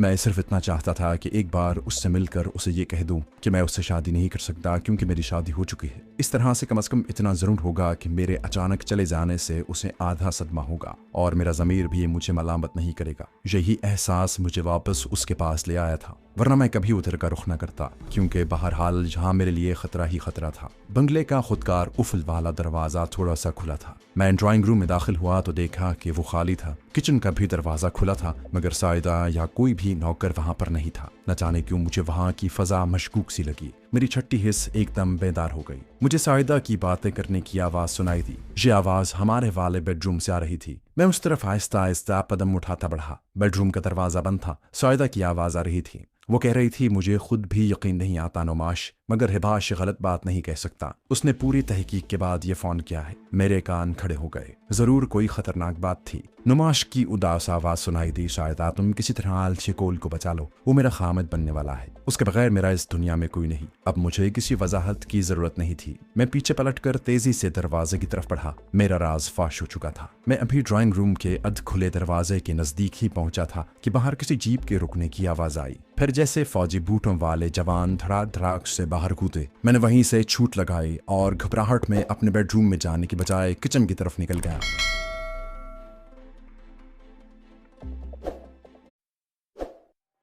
फिर जैसे फौजी बूटों वाले जवान धड़ाक धड़ाक से बाहर कूदे, मैंने वहीं से छूट लगाई और घबराहट में अपने बेडरूम में जाने की बजाय किचन की तरफ निकल गया। किचन का दूसरा दरवाजा सामने सायदा के बेडरूम की तरफ खुलता था। मैंने अंदर से दरवाजा खोला और सायदा के बेडरूम में घुस गया। अब मुझे एहसास हो गया कि सादिया के मशवरे पर अमल न करके मैंने किस कदर फाश गलती की थी। पिस्तौल अब मैंने अपनी जेब से निकाल लिया था। सायदा का बेडरूम खाली था। मुझे ड्राइंग रूम में इसराइली फौजी जवानों की आवाजें सुनाई दी। उनमें हिबाश की आवाज भी थी। वो बुलंद आवाज से अपनी बीवी से मेरे बारे में पूछ रहा था। मैंने घबरा कर देखा कि बेडरूम में कोई बाहर जाने का रास्ता नहीं था। मैं लपक कर बाथरूम में आ गया। ये मेरी आखिरी उम्मीद थी। खुदा ने मेरी मदद की और मैंने बाथरूम में एक खिड़की देखी जो अंदर से बंद थी। बिजली की तेजी के साथ खिड़की की चटखनी खोली और पट को धकेल कर बाहर कूद गया। मुझे कुछ मालूम नहीं था कि दूसरी तरफ क्या है। मैं एक झाड़ी में जा गिरा। जल्दी से उठा और अंधाधुंध सामने की तरफ भागा। सामने अनार के दरख्तों के पीछे एक दीवार थी। मैं दौड़ते हुए दीवार फांद गया। दूसरी तरफ वही कच्चा रास्ता था जिस पर मैं एक रोज पहले चहलकदमी करके नाले के पुल तक चला गया था। मेरे सामने वही गंदा नाला था जिसके किनारे काफी कुशादा थे और दरमियान में गंदे पानी की एक नाली बह रही थी। इस बौखलाहट और अफरा तफरी में भी मेरा कमांडो जहन हाजिर था और जानता था कि अगर मैंने नाले को पार किया तो पीछे से आने वाली गोलियों का निशाना बन जाऊंगा। मैं ओपन टारगेट नहीं बन सकता था। चुनाचे गैर शौरी तौर पर जिस दीवार पर से मैं कूदा था उसी के साथ साथ जनूब की तरफ दौड़ने लगा। मेरा राज फाश हो चुका था। मैं इस हकीकत से चश्मपोशी नहीं कर सकता कि सायदा के बाथरूम की खुली खिड़की हिबाश के फौजियों को बता देगी कि मैं किधर को फरार हुआ हूँ और वो मेरी तलाश में अनकरीब मेरे पीछे पहुंचने ही वाले होंगे। चुनाचे मैं किसी जगह छुप जाना चाहता था मगर वहां छुपने की कोई जगह नहीं मिल रही थी। मैं बंगलों की अकबी दीवार के साथ साथ दौड़ते दौड़ते गंदे पानी के पुल पर आया तो मुझे ट्रक की आवाज सुनाई दी। मैं दीवार की ओट में हो गया क्योंकि आगे एक छोटी सड़क बंगलों के सामने वाली सड़क को काटती हुई उस तरफ निकलती थी और ट्रक उसी सड़क पर आ रहा था। मैंने पीछे देखा, अभी तक मेरे ताक़ुब में कोई नहीं आया था। दूर से मुझे जीप के स्टार्ट होने की आवाज सुनाई दी। मेरा सांस भूला हुआ था। इतने में ट्रक छोटी सड़क पर नमूदार हुआ। ये फौजी ट्रक नहीं था बल्कि आम ट्रक था जिस पर घर का बहुत सा सामान लदा हुआ था। ट्रक की रफ्तार ज्यादा तेज नहीं थी। ना हमवार कच्ची सड़क पर वो इस रफ्तार से पुल की तरफ जा रहा था कि मैं उसे पकड़ सकता था। उस वक्त मुझे उस ट्रक में अपनी निजात दिखाई दी। जो ही ट्रक जरा आगे निकला मैं उसके पीछे दौड़ा और बाएं तरफ उसकी लटकती हुई जंजीर को पकड़कर ट्रक में सामान के नीचे घुसकर बैठ गया। एक तरफ तो ट्रक का बहुत शोर था, दूसरे गैर हमवार सड़क पर वो हिचकोले खा रहा था जिसकी वजह से ड्राइवर को मेरे ट्रक में कूदने का इल्म न हो सका, वरना वो ट्रक को वहीं रोक देता। वो उसी रफ्तार से पुल की तरफ बढ़ता गया। मैंने टूटी फूटी कुर्सियों और लोहे के पलंग के नीचे से पीछे सड़क पर देखा। सड़क खाली थी मगर खतरा मेरे सर पर मंडला रहा था। ये कैसे हो सकता था कि इसराइली सिक्योरिटी फोर्स के फौजी मेरी तलाश में न निकलते। ट्रक ने पुल को पार किया और दूसरी तरफ घूमा तो मुझे वो सड़क दिखाई दी जहां मैं दीवार फांद कर कूदा था। मेरा दिल बैठ सा गया। मुझे दो नीली वर्दियों वाले बहरिया के सिपाही दीवार पर चढ़कर सड़क पर कूदते नजर आए। वो पीछे हाथ हिला हिला कर किसी को बुला रहे थे। मैं ट्रक के अंदर भरे हुए काठ कबाड़ में दुबक गया। वो लोग मेरे ताक़ुब में निकल खड़े हुए थे। मुझे उस ट्रक को छोड़ देना चाहिए। वैसे अगर मैं एक बार इस इलाके से निकल जाता हूँ तो हैफा इतना बड़ा शहर है कि वो मुझे तलाश नहीं कर सकते थे। लेकिन मेरी मंजिल सादिया का खुफिया मकान था। मैं हेब्रॉन इंटरसेक्शन पर भी नहीं जा सकता था क्योंकि ड्राइवर को 1 घंटे बाद आने के लिए कहा था। अब मुझे छुप छुपा कर किसी न किसी तरह अकेले ही सादिया के खुफिया मकान तक पहुंचना था। ट्रक ने निस्बतन हमवार सड़क पर आकर कदरे रफ्तार पकड़ ली थी। मुझे कुछ मालूम नहीं था कि ट्रक कहाँ और किस तरफ जा रहा है। मुझे अगर थोड़ी बहुत तसल्ली थी तो सिर्फ इस बात की कि मैं उस इलाके से दूर तर होता जा रहा हूँ। मैंने पिस्तौल जेब में रख लिया था। ट्रक एक पक्की सड़क पर आ गया। अब उसकी रफ्तार तेज हो गई, लेकिन इतनी तेज भी नहीं थी कि मैं उस पर से छलांग न लगा सकता। मगर अभी छलांग लगाने का वक्त नहीं आया था। मैं चाहता था कि दूर निकल जाऊं। ट्रक का रुख शुमाल मगरिब की तरफ था। सूरज ढल रहा था और धूप गायब हो चुकी थी। सड़क पर ट्रैफिक आहिस्ता आहिस्ता बढ़ने लगी थी। पीछे से आती 2-1 कारों और मोटरसाइकिलों पर बैठे हुए आदमियों ने मुझे देखा। जाहिर है वो यही समझे होंगे कि मैं सामान की हिफाजत के लिए पीछे बैठा हूँ। खतरा यूं भी पैदा हो गया था कि अगर पीछे से कोई फौजी गाड़ी आ जाती है तो मैं पकड़ लिया जा सकता हूँ। दिल में तरह तरह के वसवसे और वहम पैदा होने लगे थे। जो ट्रैफिक बढ़ रहा था और ट्रक शहर के बारौनक इलाके में दाखिल हो रहा था, मेरी तशवीश में इजाफा होता जा रहा था। मैं अब हर हालत में उस ट्रक से निजात हासिल करके किसी और तरफ निकल जाना चाहता था। लेकिन ट्रक में से कूदना अब मुमकिन इसलिए नहीं रहा था कि पीछे से मोटरें, बसें और स्कूटर चले आ रहे थे। शायद शाम को लोग कारखानों और दफ्तरों से छुट्टी करके अपने अपने घरों को लौट रहे थे। एक खतरा भी था कि बहरिया इंटेलिजेंस ने कहीं चौक में गाड़ियों की तलाशी का काम न शुरू कर दिया। मैं सामान से निकलकर ट्रक के अकबी तख्ते के साथ लगकर बैठ गया और हालात का जायजा लेने लगा। मैं मौके की तलाश में था कि कहीं किसी जगह ट्रक दाएं जानिब हो या किसी तरफ सड़क का मोड़ काट कर घूमे तो मैं छलांग लगा दूं। शाम की रोशनी अभी तक फैली हुई थी और मैं देखा जा सकता था। मैंने अपना चेहरा ट्रक के अंदर की तरफ कर लिया और यूं जाहिर किया जैसे ऊँघ रहा हूँ, मगर कनखियों से बराबर बाहर की तरफ देख रहा था। खुदा खुदा करके ट्रक ने एक जानिब मुड़ने का इरादा किया। पीछे भरा हुआ सामान एक दूसरे से टकरा कर चरचराया और ट्रक एक सड़क पर घूम गया। ये छोटी सड़क थी और एक बाग शुरू हो गया था। ट्रक की रफ्तार इतनी तेज नहीं थी। मैंने मौका गनीमत जाना और एक जगह छलांग लगा दी। मैंने गिरते ही 3-4 कलाबाजियां खाई और फिर उठा और बाग में घुस गया। शाम की रोशनी अब उतनी तेज नहीं रही थी। सुरमई शाम का धुंधलका उतराया था। किसी ने मुझे ट्रक से कूदते देखा हो या न देखा हो, बहरहाल मैं बाग में तेज तेज चलने लगा। दरख्तों के पीछे आ गया और रुक कर अपने जिस्म का जायजा लिया। मेरी कोहनियां छिल गई थीं, हड्डियां सलामत थीं, पिस्तौल मेरी जेब में ही था। मैंने अपने पीछे देखा, सड़क खाली थी। एक बस सड़क पर से मुखालिफ समत में गुजर गई। मैं आगे चल पड़ा। ये बाग एक पार्क था। मैदान में घास उगी हुई थी और दूर दरख्तों की कतारों के पीछे कुछ बच्चे एक दूसरे के पीछे भाग रहे थे। ये खुली जगह किसी सूरत में भी मेरे लिए महफूज नहीं थी। मेरी मंजिल सादिया का छते हुए बाजार वाला खुफिया मकान था, लेकिन वहां मैं सिर्फ उसी सूरत में पहुंच सकता था कि जहां से किसी तरीके से हेब्रोन इंटरसेक्शन वाले चौक में पहुंचूं। वहां से रास्ते को पहचानते छुपते हुए पुराने बाजार तक चला जाऊं। इसके सिवा मुझे किसी रास्ते का इल्म नहीं था। ये शहर और शहर के कूचाओ बाजार मेरे लिए बिल्कुल अजनबी थे। हेब्रोन इंटरसेक्शन वाले चौक में पहुंचने का वाहिद जरिया सिर्फ टैक्सी ही हो सकती थी, लेकिन टैक्सी की किसी न किसी मोड़ पर चेकिंग होने का गालिब इम्कान था। सिर्फ एक बात मेरे हक में जाती थी कि शाम का अंधेरा मेरे इर्द गिर्द फैल रहा था। अंधेरे की चादर ही मुझे पनाह दे सकती थी, मगर उसके लिए जरूरी था कि मैं कम रोशन सड़कों पर से होकर चलूं, क्योंकि बड़ी शाहराहों और कुशादा सड़कों पर नियॉन साइन की रोशनियों की वजह से उजालों का सैलाब सा उमड़ आया था। मैं चलते चलते शहर के गैर आबाद इलाके में निकल आया था, जहां रिहायशी मकानात ना होने के बराबर थे। शाम के धुंधलके की जगह अब आहिस्ता आहिस्ता रात का अंधेरा अपना सिक्का जमा रहा था। मैं हर तरफ से चौकस था। चंद कदम चलने के बाद पीछे मुड़कर देख लेता। खेतों का सिलसिला शुरू हो गया, जिनके पीछे रेत के टीले अंधेरे में गुम हो रहे थे। एक जेट सैयारा शोर मचाता अपनी नीली और सुख रोशनी आंचल मिलाता आसमान पर से गुजर गया। उसकी बुलंदी से मालूम हुआ कि हवाई अड्डा ज्यादा दूर नहीं था। मैं खतरनाक इलाके में दाखिल हो रहा था, क्योंकि हवाई अड्डे के आसपास के इलाके में वैसे भी सिक्योरिटी सख्त होती है। शहर की बुलंदोबाला इमारतों की रोशनियां मेरे अकब में झिलमिला रही थीं। असल में मुझे उन्हीं की तरफ जाना था, क्योंकि सादिया का खुफिया ठिकाना शुमाल मगरिब की जानिब था। मैंने एक जगह रुक कर देखा और तमाम रास्ते का जायजा लिया। अंधेरे ने एक चादर सी फैला रखी थी। बाएं जानिब किसी ट्यूबवेल के इंजन की हल्की हल्की आवाज के साथ पानी की धार के किसी होज में गिरने की आवाज भी आ रही थी। मैंने अंदाजे के मुताबिक अपने लिए एक रास्ता मुतय्यन किया और खुदा का नाम लेकर बाएं जानिब तिरछा होता हुआ शहर के शुमाल मगरबी इलाके की तरफ चल पड़ा। इससे कुछ देर पहले अगर मैं इंटरसेक्शन वाले चौक में पहुंच जाता तो नीली गाड़ी को पकड़ सकता था, मगर अब जाहिर है वो वहां पर मौजूद नहीं होगी। जूझू मैं शहर की रोशनियों वाली आबादी के करीब हो रहा था। खतरा नजदीक से नजदीक तर होता जा रहा था। कम से कम उस इलाके के इर्द गिर्द पुलिस और इसराइली इंटेलिजेंस के आदमी जरूर फैले हुए होंगे जहां से मैं फरार हुआ था, और वो यही इलाका था जहां मैं चल रहा था। इसलिए फूंक फूंक कर और बेहद चौकन्ना होकर कदम उठा रहा था। मैं पछता रहा था कि मैं नुमाश से मुलाकात करने क्यों आ गया। किसी वक्त मजबूरी का इखलाक इंसान को मुसीबत में मुब्तला कर देता है। मुझे किसी के मरने जीने से क्या काम, मुझे तो अपना मिशन अजीज होना चाहिए था, लेकिन अब पछताने से कुछ हासिल न था। खेतों से निकलकर मैंने एक ऊंची जगह को पार किया और एक सड़क पर आ गया। सड़क कच्ची थी और उस पर ट्रैक्टर के टायरों के गहरे निशान बने हुए थे। ये सड़क आगे जाकर शहर को जाने वाली सड़क से मिल जाती थी। उसके आखिरी किनारे पर खंबे पर लगी मरकरी लाइट रोशन थी। मैं सड़क की दूसरी जानिब रेतीले रास्ते पर उतर गया। जब शहर की तरफ जाती सड़क पर आया तो इत्तेफाक से एक टैक्सी पीछे से आती नजर आई। उसके मीटर की बत्ती सुर्ख थी, जिसका मतलब था कि टैक्सी खाली है।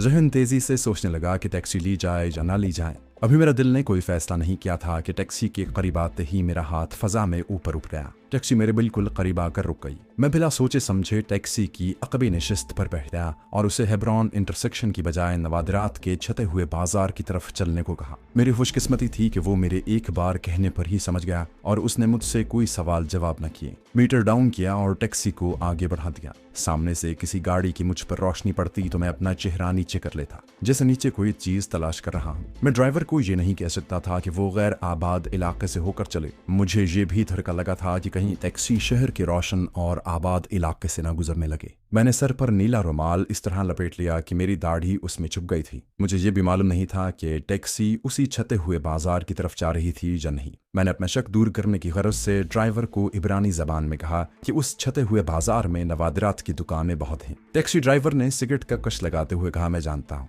मैं खामोश होकर सीट के कोने में घुस गया। अंदर ठंडी हवा आ रही थी, मगर मेरे माथे पर हल्का हल्का पसीना आ रहा था। मेरी आंखें बेताबी से इमारतों को पहचानने की कोशिश कर रही थी। अभी तक मैं किसी इमारत को न पहचान सकता था। शायद ड्राइवर अकबी आबादी की तरफ से जा रहा था। आखिर मैंने एक ऊंची इमारत को पहचान लिया। फिर जब टैक्सी ने एक मोड़ काटा तो सामने छते हुए बाजार की झिलमिलाती रोशनियां नजर आने लगी। मैंने टैक्सी को बाहर ही एक तरफ रुकवा दिया और किराया अदा करके बाहर निकला और छते हुए बाजार में जाने की बजाय उस तरफ चलने लगा जिधर कच्ची दीवार थी और जहां हमारी नीली गाड़ी दिन के वक्त खड़ी हुई थी। दीवार की ओट में अंधेरा था। मैं अंधेरे में खड़े होकर बाजार के नाके को तकने लगा। मैं तसल्ली करना चाहता था कि मेरा ताक़ुब तो नहीं किया जा रहा। टैक्सी वापस चली गई थी और उसकी अकबी सुर्ख बत्ती दूर होती जा रही थी। बाजार में बड़ी रौनक थी। सयाह अभी तक चले आ रहे थे। बाजार के बाज रेस्तरानों से अंग्रेजी और इब्रानी गानों की आवाजें आ रही थीं।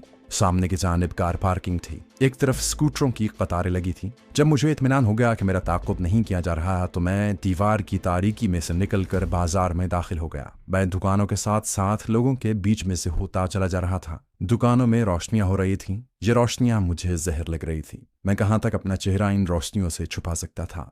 दिल में ये अंदेशा भी था कि कहीं इंटेलिजेंस और सिक्योरिटी फोर्स वालों ने सादिया के खुफिया मकान पर छापा न मारा हो। ऐसी हालत में मुझे वहां नहीं जाना चाहिए था। फिर ख्याल आता कि सादिया ने कुछ सोच समझ कर ही वहां अपना ठिकाना बनाया होगा। ये जगह यकीनन इसराइली इंटेलिजेंस की उकाबी निगाहों से महफूज होगी। जब मैं एक तंग और नीम रोशन गली के करीब पहुंचा जो छते हुए बाजार से निकलकर दूसरी तरफ जाती थी तो अचानक किसी ने पीछे से मेरे कंधे पर हाथ रख दिया। मैंने चौंक कर पीछे देखा। ये वही चेकाश बूढ़ा था जो सादिया के मकान की शाहनशीन में बैठकर नवाजिरात की मुरम्मत और रंग रोगन का काम किया करता था। उसने इब्रानी जबान में कदरे बुलंद आवाज में कहा, मेरे पास हजरत सुलेमान के अकवाल लिखे हैं, आपको पसंद आएंगे, आइए आपको दिखाऊं। और वो मुझे खींचते हुए गली में ले गया। उसने मुझे तेज तेज चलने पर मजबूर कर दिया था। गली में से एक और तंग तारीख गली निकलती थी। हम उस गली में आ गए। आगे एक पुरानी हवेली का बोसीदा मेहराबी दरवाजा गया। अंधेरे में एक मुर्गी मेरे पांव से टकराकर शोर मचाती एक तरफ को भागी। चेकाश मुझे हवेली के अंदर एक कोठरी में ले आया।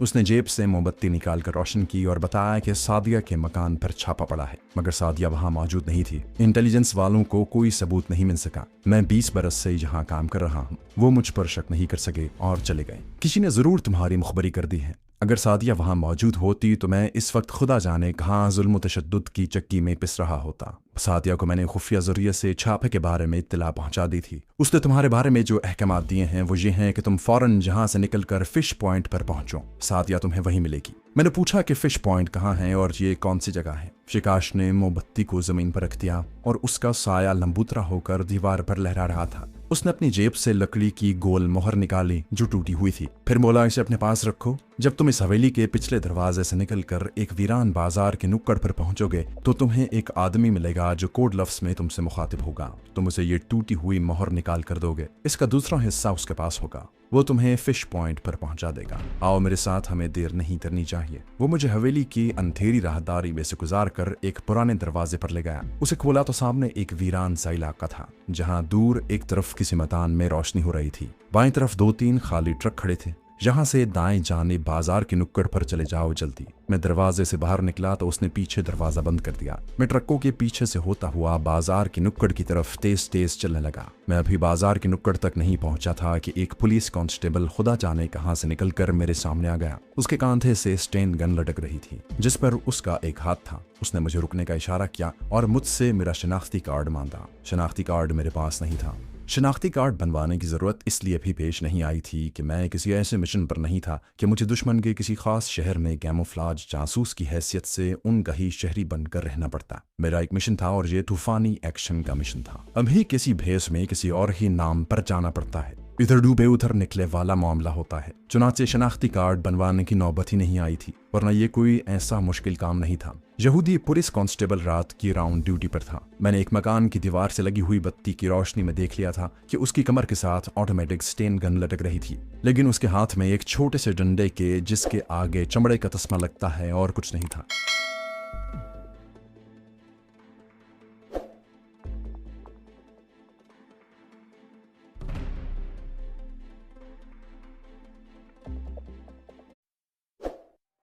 उसके हाथ में एक छोटे से डंडे के जिसके आगे चमड़े का तस्मा लगता है और कुछ नहीं था। उसे मुझ पर कोई खास शुबा नहीं हुआ था, बल्कि उसने रूटीन यानी गश्त के मामूल में मुझसे शनाख्ती कार्ड तलब किया था। मैंने अपनी जेबों को टटोलना शुरू कर दिया जैसे शनाख्ती कार्ड तलाश कर रहा हूँ। इस दौरान में मैंने यहूदी कांस्टेबल पर हमला करने का जाविया भी सोच लिया था, अगरचे उसे मुझ पर अभी किसी किस्म का शक नहीं हुआ था, लेकिन शनाख्ती कार्ड न निकलने पर शक हो सकता था, क्योंकि इसराइल में इस उसूल पर बड़ी सख्ती से अमल होता था कि हर शहरी खास तौर पर रात के वक्त अपना शनाख्ती कार्ड जेब में रखे। मैं जेबों को टटोल भी रहा था और साथ साथ इब्रानी में बोले भी जा रहा था कि मैं तो शनाख्ती कार्ड जेब में डालकर निकला हूँ। फिर ये गमबख्त कहाँ चला गया है? कहीं मैंने दूसरे कोट में तो नहीं रख लिया? मैं तो हमेशा शनाख्ती कार्ड अपने पास रखता हूँ। यहूदी कांस्टेबल को न जाने क्या शक हुआ कि उसने मुझे कांधे से पकड़कर झंझोड़ा और बोला, तुम कौन हो और कहाँ से आए हो? मुझे ख्याल आया कि हो सकता है उसे भी मेरे बारे में इत्तला कर दी गई हो, क्योंकि आखिरकार उसका ताल्लुक इसराइली पुलिस फोर्स से था। मैंने बड़ी आजिज़ी से कहा, मैं एक गरीब मजदूर हूँ, पुराने बाजार में सारा दिन मजदूरी करता हूँ, शाम को घर लौट जाता हूँ।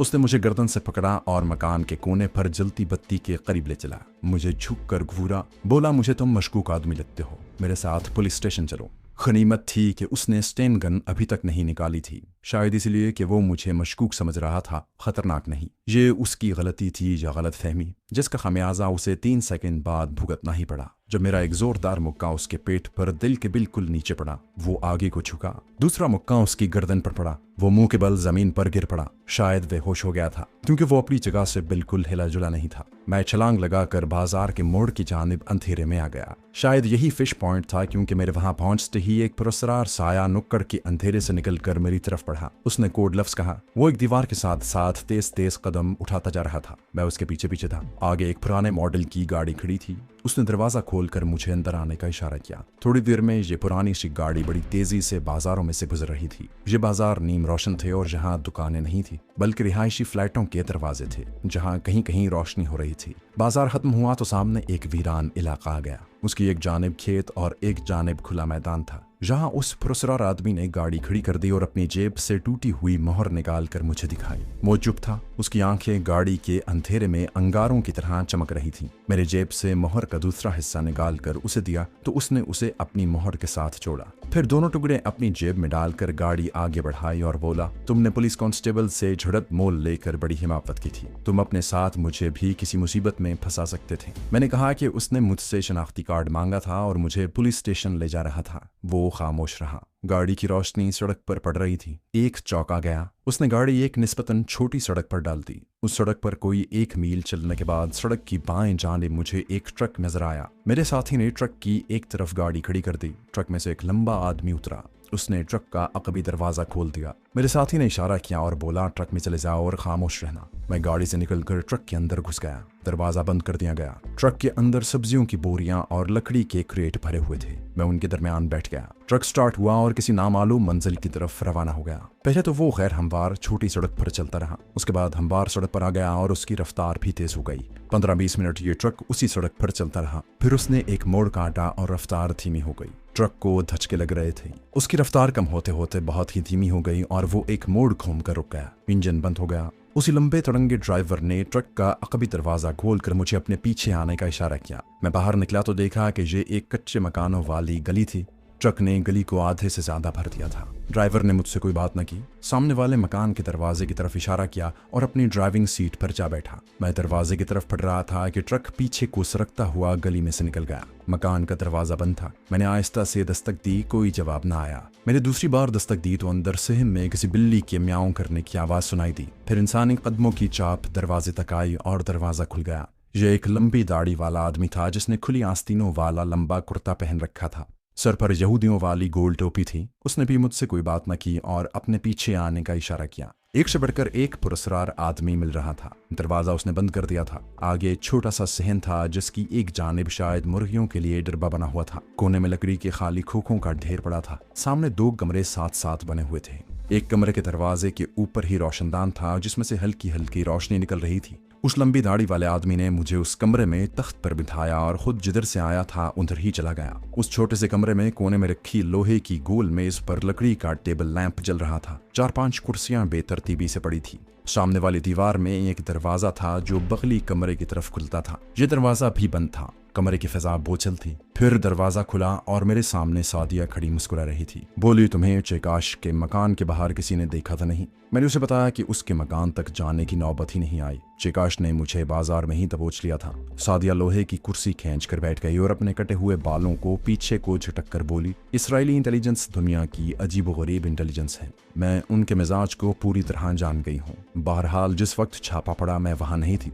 अगर होती तो इस वक्त मेरे साथ जो सलूक हो रहा होता तुम उसका तसव्वुर नहीं कर सकते। चेकाश पर उन्हें इसलिए शक नहीं हुआ कि एक तो वो मजहबी आदमी है, दूसरे वो एक अरसे से वहां रह रहा है। तुम्हें रास्ते में किसी ने देखा तो नहीं? जब मैंने उसे पुलिस कांस्टेबल से अपनी सनसनीखेज मुलाकात का हाल बताया तो वो एकदम से उठ खड़ी हुई। बोली, मेरे साथ आओ, अब हमें यहाँ नहीं रहना चाहिए। जरूर वो लोग इसी इलाके को घेरे में ले रहे होंगे। वो मुझे दूसरे कमरे से निकाल कर मकान के अकबी सहन में ले आई जहाँ अंधेरा था। सामने दीवार में एक मेहराबी दरवाजा था। सादिया तेज तेज कदमों से जा रही थी। उसने दरवाजा खोल कर गली में झांका, फिर मुझे आने का इशारा किया। उस गली में दीवार के साथ अंधेरे में एक वॉक्सवैगन खड़ी थी। हम उसमें बैठ गए। सादिया स्टीयरिंग पर बैठी। उसने गाड़ी स्टार्ट की और बड़ी तेजी से उसे गली में से निकाल कर ले गई। उसने एक खुले इलाके में से गुजरते हुए कहा, अब सारा काम स्टोर के अकबी कमरे में होगा, तुम पूरी तरह से तैयार होना। मैंने आंखें सुकेड़ कर कहा, क्या मतलब? सादिया मुस्कुराई, तुम्हें कल सुबह की फ्लाइट में अंडमान आइलैंड जाना होगा। मैंने सामने सड़क पर नजरें जमा रखी थीं।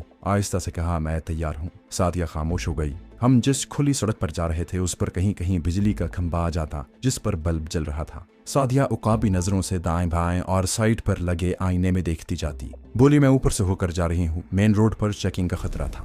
दूर दूर से कई मॉडर्न मजाफाती बस्तियां गुजर गईं, जहां बंगलों और फ्लैटों में रोशनियां हो रही थीं। 20-25 मिनट के बाद हमारी वॉक्सवैगन एक 2 मंजिला कॉटेज नुमा मकान की अकबी दीवार के साथ अंधेरे में खड़ी हो गई। सादिया ने इंजन बंद कर दिया और बाहर निकल कर दीवार के साथ साथ चलने लगी। मैं भी उसके साथ साथ था। दीवार जहां खत्म होती थी वहां एक छोटा सा दरवाजा बना हुआ था। सादिया ने दरवाजे पर 3 बार खास कोड में दस्तक दी। दरवाजा खुल गया। एक ऊंचे लंबे आदमी ने हमारा खैर मकदम किया। अंदर छत के साथ एक मध्यम बल्ब जल रहा था। मैंने उस आदमी को पहचान लिया था। ये वही ड्राइवर था जो मुझे ट्रक में सादिया के खुफिया ठिकाने पर ले गया था। दरवाजा अंदर से बंद कर दिया गया। अब मैंने उस कमरे का जायजा लिया जो काठ कबाड़ से भरा हुआ था। दीवार के साथ लकड़ी के खोखे लगे थे। कई एक बोरियां भी पड़ी थी। फजा में खुश्क मेवे और बासी सब्जियों की अजीब सी खुशबू मखलूत हो रही थी। कमरे के वस्त में 7 फुट लंबा और तकरीबन 3 फुट चौड़ा एक लकड़ी का क्रेट पड़ा था। सादिया ने उस क्रेट की तरफ इशारा करते हुए कहा, हैफा से अंडमान तक तुम्हारी सीट इस क्रेट में बुक हो चुकी है। वो हल्का सा मुस्कुराई लेकिन बहुत जल्द चेहरा संजीदा कर लिया।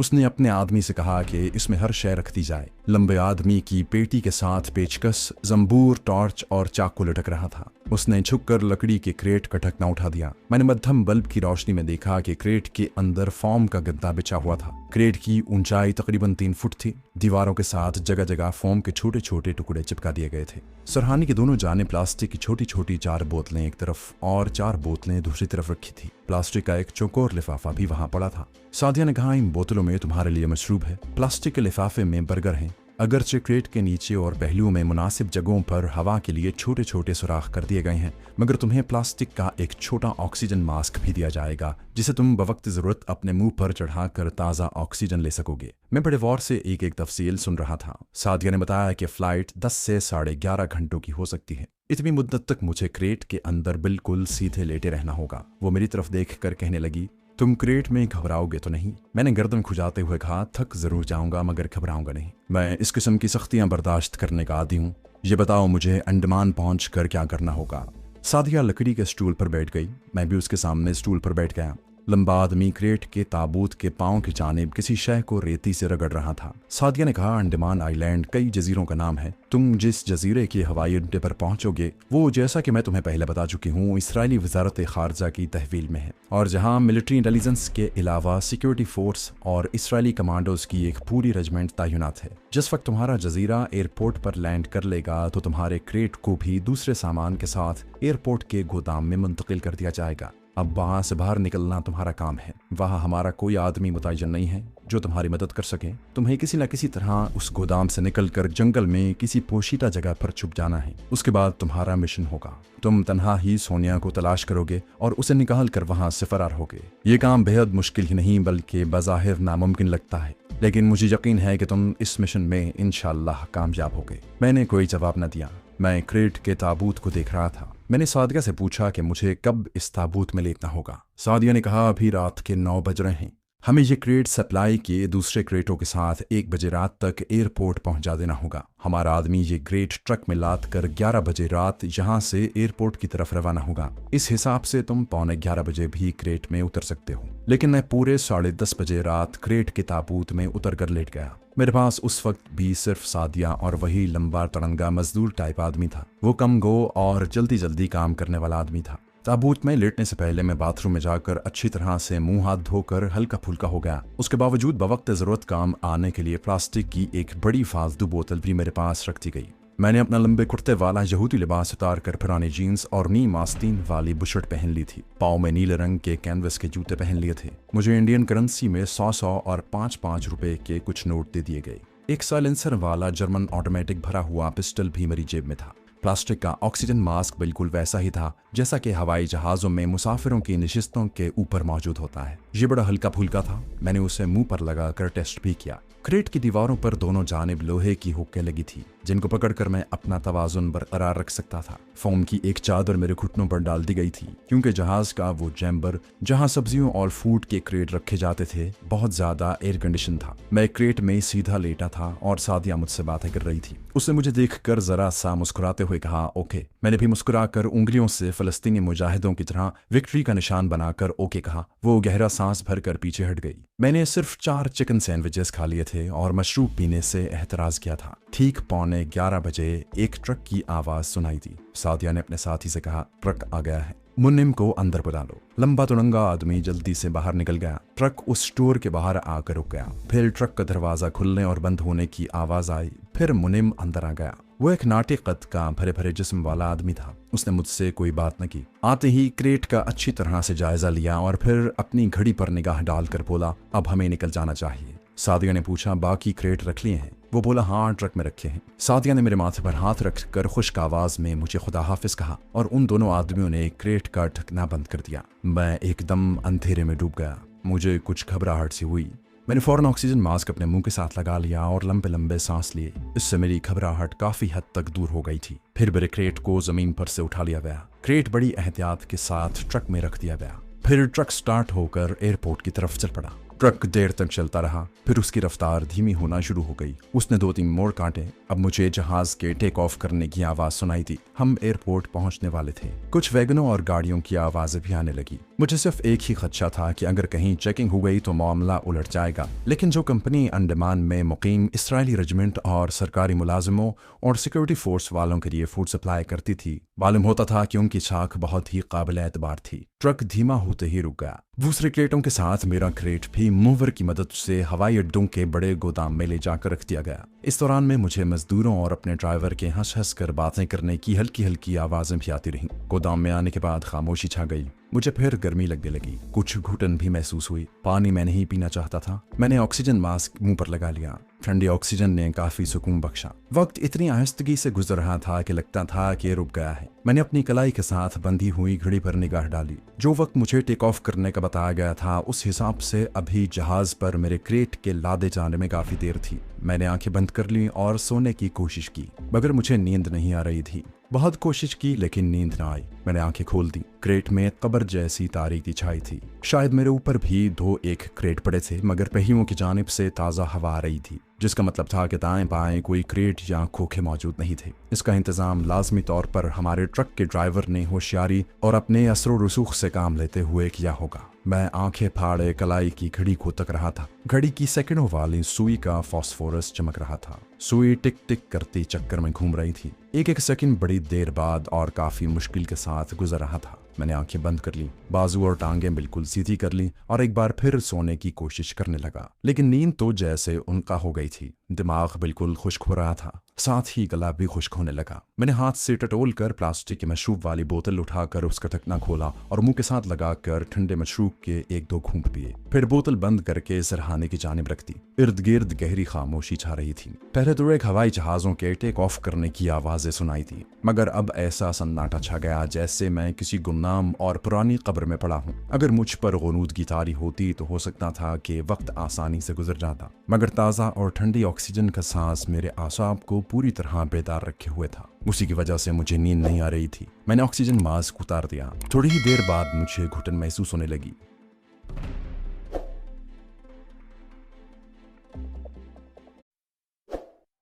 थोड़ी ही देर बाद मुझे घुटन महसूस होने लगी। दीवार के सुराखों में से नाकाफी हवा अंदर आ रही थी। ऑक्सीजन मास्क रखकर सादिया ने बड़ी अक्लमंदी की थी, वरना मेरे साथ इस कब्रनुमा लकड़ी के खोखे में लेटे लेटे कोई हादसा हो सकता था। खुदा खुदा करके वो वक्त आया कि बाहर से गाड़ियों की आवाजें सुनाई देने लगी। फिर एक जहाज ने लैंड किया। उसके बाद गोदाम के बड़े दरवाजे के खुलने और मूवर के चलने की आवाजें आईं। इस मूवर के आगे लोहे के लंबे बाजू लगे हुए थे, जो बड़े से बड़े क्रेट को अपने बाजू में उठाकर बड़ी आहिस्तगी से बाहर लाकर ट्रक पर रख देता। फिर मेरे क्रेट को भी फर्श पर से उठा लिया गया। उसके बाद एयरपोर्ट के लोडर पर रखा गया। लोडर थोड़ी देर बाद एयरपोर्ट के अंदर हमवार रनवे पर चला जा रहा था। मुझे सुराखों में से बड़ी ताज़ा हवा आने लगी थी। मैं सुराख में से बाहर नहीं देख सकता था। लोडर किसी ऊंची लगी बहुत तेज लाइट के पास से गुजरा तो सुराख में से रोशनी की एक लकीर मेरे मुंह के करीब से होकर पीछे को निकल गई। लोडर शायद कार्गो तैयारे के नीचे जाकर रुक गया था, क्योंकि मुझे तैयारे के पास खड़े उस व्हीकल के इंजन की तेज आवाज आ रही थी जो तैयारे में तेल भर रहा था।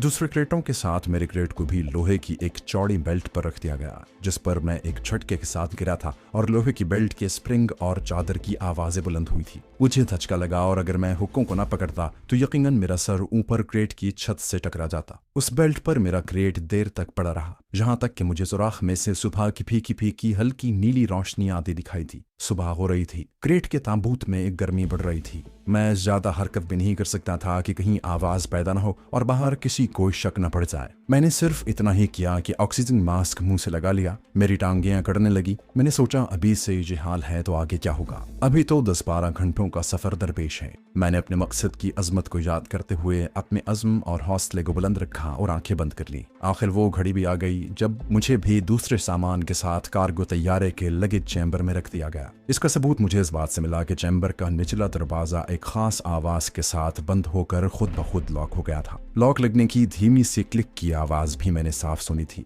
उसके साथ ही मेरे क्रेट के अंदर जो शदीद गर्मी पैदा हो चुकी थी वो जायल होना शुरू हो गई। ये उस चैम्बर के एयर कंडीशन होने की वजह से था। पहलू के बारीक और बज़ाहिर नजर न आने वाले सुराखों में से ठंडक अंदर आने लगी। पहले तो मुझे उससे बड़ा सुकून मिला, लेकिन कुछ ही वक्त गुजरने पर मुझे सर्दी लगने लगी। मैंने फोम की चादर ऊपर खिसका ली। एक बहुत बड़ा मरहला तय हो गया था। अब मेरे सामने इससे भी ज्यादा खतरनाक मरहला था, और ये मरहला मंजिल मकसूद पर पहुंचकर इस स्टोर रूम से बाहर निकलने का था, जहां इस क्रेट को रखा जाना था। मुझे हिदायत की गई थी कि फरार होने से पहले मैं क्रेट को आग लगा दूं। ये आग ऑक्सीजन मास्क की मदद से बड़ी आसानी से भड़काई जा सकती थी। अब मुझे जहाज के टेक ऑफ करने का इंतजार था। सबसे पहले तो तेल भरने वाला इंजन बंद हुआ और पंपिंग मोटर वहां से हटा दी गई। उसके कुछ देर बाद जहाज को टो किया जाने लगा। मैंने खुदा का शुक्र अदा किया कि अब मुझे वहां से कम कोई नहीं पकड़ सकता। अपनी नई मंजिल मेरे सामने थी। जहाज का रुख जब सीधा हुआ तो उसका एक इंजन स्टार्ट हो गया और उसने अपने तौर पर रनवे की तरफ चलना शुरू कर दिया। फिर वो रनवे पर एक जगह पहुंचकर रुक गया और उसके जेट इंजन एक के बाद दीगरे गरज उठे।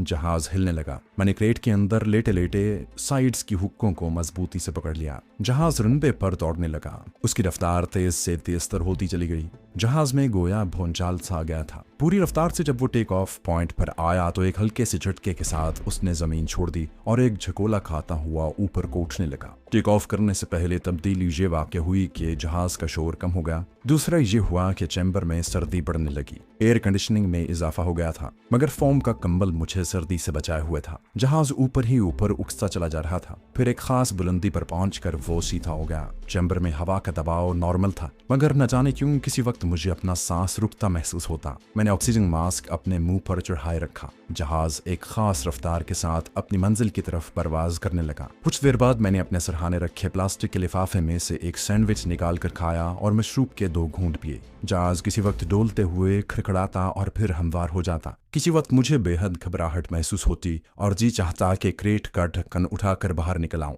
मगर सादिया की हिदायत थी कि ऐसा भूल कर भी न करना, क्योंकि क्रेट को कीलें ठोंकी गई थी और एक बार बाहर निकलने के बाद मैं दोबारा उन कीलों को अपनी जगह पर नहीं ठोक सकता था। ये कील ज्यादा सख्त नहीं थे और मेरे अंदर से थोड़ा सा जोर लगाने से उखड़ सकती थी। मैं मजबूर होकर क्रेट के अंधेरे ताबूत में पड़ रहा। जहाज की परवाज जारी थी। मैंने घड़ी देखी। हैफा के एयरपोर्ट से टेक ऑफ किए 1 घंटा गुजर चुका था। अभी 9-10 घंटों का सफर बाकी था। मैंने अपनी टांगों के पट्टों की वर्जिश शुरू कर दी। मैं उन्हें सुकेड़ता और फिर छोड़ देता। इसी तरह मैंने बाजुओं और सीने की वर्जिश भी की। इससे मेरे जिस्म में कुछ गर्मी और तवानाई आ गई। खून की गर्दिश भी मामूल के मुताबिक हो गई। जब फजा में परवाज करते 3 घंटे गुजर गए तो मैंने 2 सैंडविचेस मजीद खा लिए और मशरूब के 4 घूंट पिए।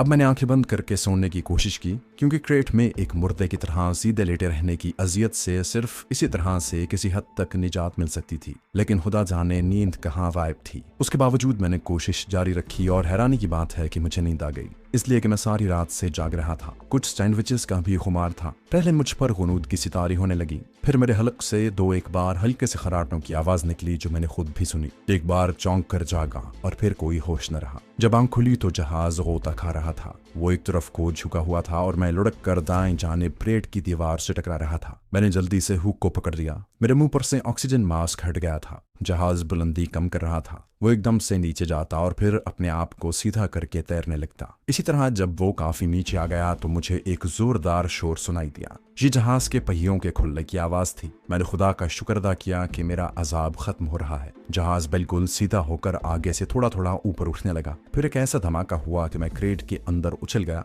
और मेरा सर ढकने की दीवार से जा टकराया। जहाज के पहिए रनवे के साथ लगकर एक बार ऊपर को उछले और दोबारा नीचे आकर लगे। लगेज चैम्बर में उसकी वजह से जोरदार धमाका सा सुनाई देने लगा। जहाज ने रनवे पर दौड़ते दौड़ते अपनी रफ्तार कम कर दी। उसके जेट इंजन बंद हो चुके थे। अब वो रनवे पर धीमी चाल चलता 2-3 मोड़ घूमने के बाद एक जगह पहुंचकर रुका। मैंने अपनी कलाई की घड़ी देखी। उस वक्त दोपहर के 5:10 हुए थे। चैम्बर का एयर कंडीशनर अगरचे बंद हो चुका था, मगर सर्दी से मेरे दांत बज रहे थे। उस चैम्बर में खुराक वगैरह के क्रेट भरे थे। शायद इसलिए उसे कुछ ज्यादा ही ठंडा किया गया था। कुछ सोने से भी दौरान खून कम हो गया था। मैंने फोम का कंबल ऊपर कर लिया। मेरे घुटने लकड़ी के मालूम हो रहे थे। पांव जैसे सूज गए थे। बाजुओं को मैं फिर हिलाता जुलाता रहा था, मगर टांगों को मैं ज्यादा नहीं हिला सकता था। तैयारे के सारे इंजन खामोश थे। अब कुछ लोगों की आवाजें और दूर से किसी वैगन के इंजन की आवाज सुनाई थी। सामान ले जाने वाली गाड़ियां आकर तैयारे के पास रुक गईं। चैम्बर का दरवाजा खुलने की आवाज आई। फिर दूसरे सामान और क्रेटों के साथ उस क्रेट को भी नीचे उतार दिया गया जिसमें मैं बंद था। मैंने अपने जिस्म को बिल्कुल साकित कर लिया और दोनों तरफ की हुक्कों को मजबूती से पकड़ लिया ताकि हिलाने जुलाने से आवाज पैदा ना हो।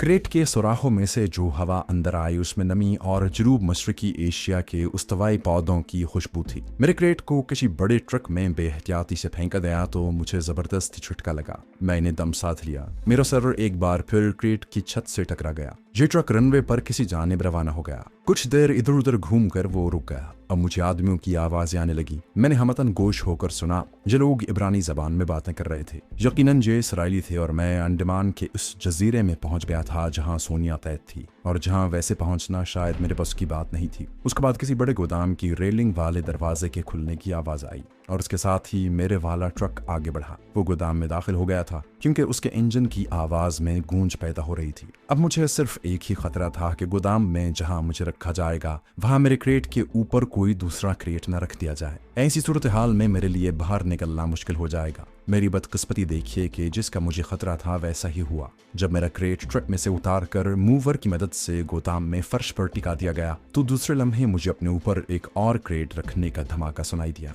मेरा दिल डूब सा गया। मैं सिर्फ ये बल्कि उसके ऊपर एक और क्रेट रखने की आवाज सुनाई दी। मैंने मायूसी से आंखें बंद कर ली। अब मैंने ये दुआ मांगनी शुरू कर दी कि मेरे दाएं बाएं क्रेट न हो। फिर तो मेरे लिए बाहर निकलना नामुमकिन था। मुझे कोई अंदाजा न हो सका कि बाहर क्या हो रहा है। ट्रक चला गया। मजदूरों की आवाजें भी दूर होते होते गायब हो गई। उसके बाद गोदाम के रेलिंग वाले बड़े गेट के जोर से बंद होने की आवाज आई। मैंने खुदा का शुक्र अदा किया। अब मैं गोदाम में अकेला था और बाहर निकलने के लिए अपनी कोशिशें शुरू कर सकता था। सबसे पहले मैंने क्रेट की छत पर उंगली से ठोका। आवाज भारी थी जिसका मतलब ये था कि मेरे ऊपर भी क्रेट रखे गए थे। मैंने दाएं जानिब क्रेट की लकड़ी की दीवार उंगली से बजाई। उस तरफ से भी भारी और बोझल आवाज आई। मेरी दाएं जानिब भी क्रेट रखे थे। अब उम्मीद की एक ही किरण थी। मैंने धड़कते हुए दिल के साथ बाएं जानिब वाली दीवार पर ठोक दिया। आवाज कदरे खोखली थी। मैंने खुदा का शुक्र अदा किया। कम से कम एक पहलू खाली था। अब सवाल ये पैदा हुआ कि मैं कीलें उखाड़ कर क्रेट से बाहर कैसे निकलूं। मेरे पास कोई औजार भी नहीं था। इस बात का सादिया को भी ख्याल नहीं आया था कि अगर मैं दूसरे सामान के नीचे बंद हो गया तो क्या करूंगा। बहरहाल मैंने कोशिश शुरू कर दी। सबसे पहले तो जो सैंडविच बाकी बचा था मैंने उसे खाया, मशरूब की बोतल के चंद घूंट पिए और फिर अपनी जेबों को टटोला। मेरी जेब में इंडियन करेंसी और साइलेंसर लगे पिस्तौल के सिवा दूसरी कोई शय नहीं थी। मैंने अपनी हथेली क्रेट के पहलू की दीवार के साथ लगाकर पूरा जोर लगाया। लकड़ी की दीवार पर कोई असर न हुआ। एक बार तो मेरी आंखों के आगे अंधेरा छा गया, कहीं ये क्रेट मेरा ताबूत तो साबित नहीं होगा। बात के ख्याल ने मेरे अंदर एक नई तवानाई भर दी और मैंने दोनों हथेलियां खोखले की पहलू वाली दीवार से लगाकर जोर लगाना शुरू कर दिया। आधे घंटे की कोशिश के बाद दीवार जरा सी पीछे को हट गई, मगर मेरा सांस फूल गया और बाजू शल हो गई। मैंने जल्दी से ऑक्सीजन मास्क मुंह से लगाया और लंबे लंबे सांस लेने लगा। उस मुकाम से लकड़ी का तख्ता जरा सा पीछे हटता चला गया और क्रेट के अंदर दिन की रोशनी आती गई। मैंने उखड़े हुए तख्ते के साथ सबसे पहले अपनी नाक लगाई और ताज़ा हवा में गहरे गहरे सांस लिए। फिर झांक कर बाहर देखा। ये एक वसीउ और अरीज गोदाम था। मुझे छत नजर नहीं आ रही थी, लेकिन सामने दीवार के साथ बड़े बड़े खोखे और क्रेट लगे हुए थे। तख्ता एक जगह से खुल गया था।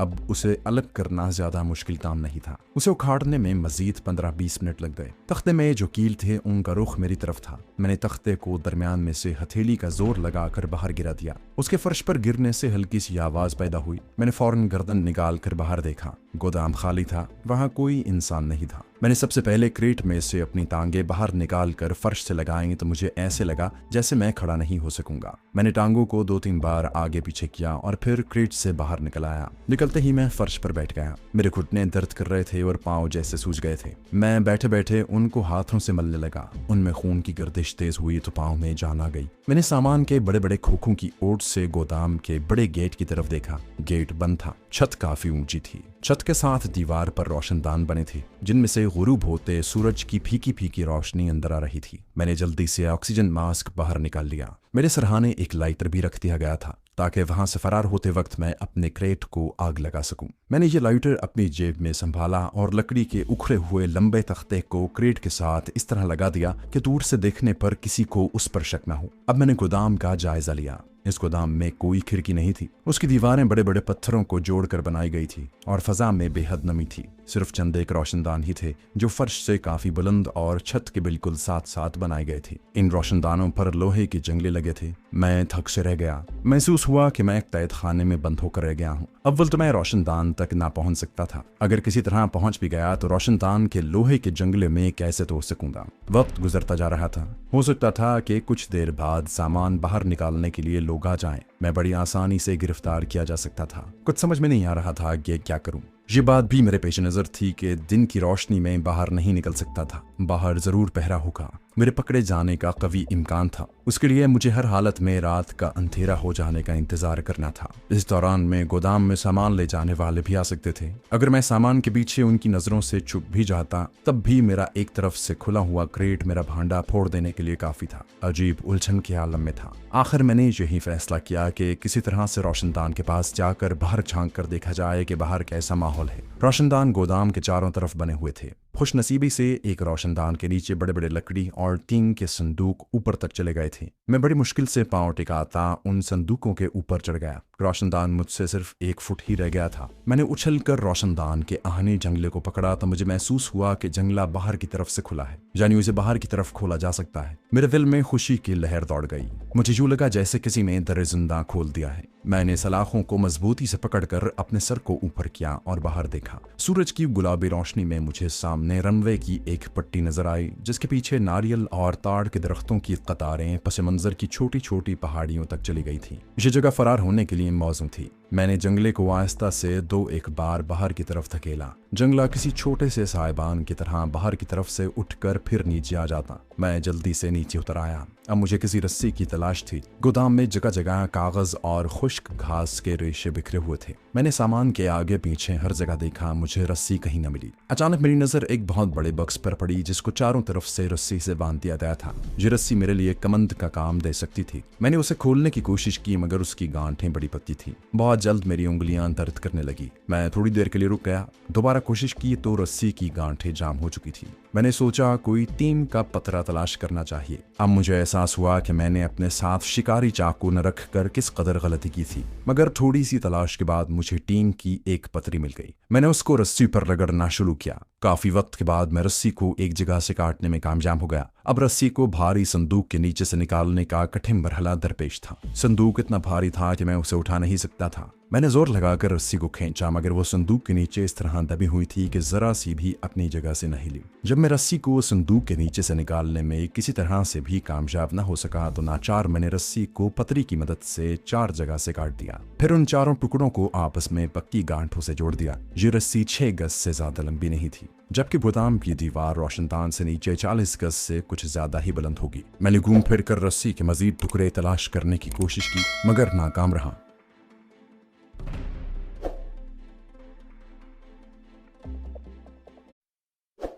मैंने घूम फिर कर रस्सी के मजीद टुकड़े तलाश करने की कोशिश की, मगर नाकाम रहा। फिर भी मैं भारी भरकम खोखों, क्रेटों और संदूकों के पीछे जाकर रस्सी के टुकड़ों को तलाश करता रहा। इतने में बाहर किसी भारी ट्रक के इंजन की आवाज सुनाई दी। मैं वहीं रुक गया। ये भारी ट्रक गोदाम के दरवाजे पर आकर रुक गया। मैं भागकर पहले तो अपने ताबूत नुमा क्रेट के पास आया कि उसके अंदर छुप कर लेट जाऊं, मगर अब उसमें दाखिल होना और फिर उखड़े हुए तख्ते को दोबारा अपनी जगह पर लगाना मुश्किल था। मैंने तख्ते को वैसे ही क्रेट के साथ लगा रहने दिया और सोचा अगर अंदर कोई आया तो मैं कहीं छुप जाऊंगा। मैं एक क्रेट के पीछे खड़ा बाहर कई आवाजों पर कान लगाए हुए था। बाहर एयरपोर्ट के लोडरों के हंस हंस कर बातें करने और एक दूसरे से मजाक करने की आवाजें आ रही थी। फिर गेट के खुलने की आवाज गूंजी। मैं लपक कर कोने वाले सामान के पीछे चला गया और सांस रोक कर वहीं बैठ गया। अब मैं दिल में एक ही दुआ मांग रहा था कि ये कमबख्त लोडर उसी सामान को उठाने ना जाए जिसके पीछे मैं छुपा बैठा था। ये एक किस्मत का खेल था। वो उधर आ भी सकते थे और नहीं भी आ सकते थे।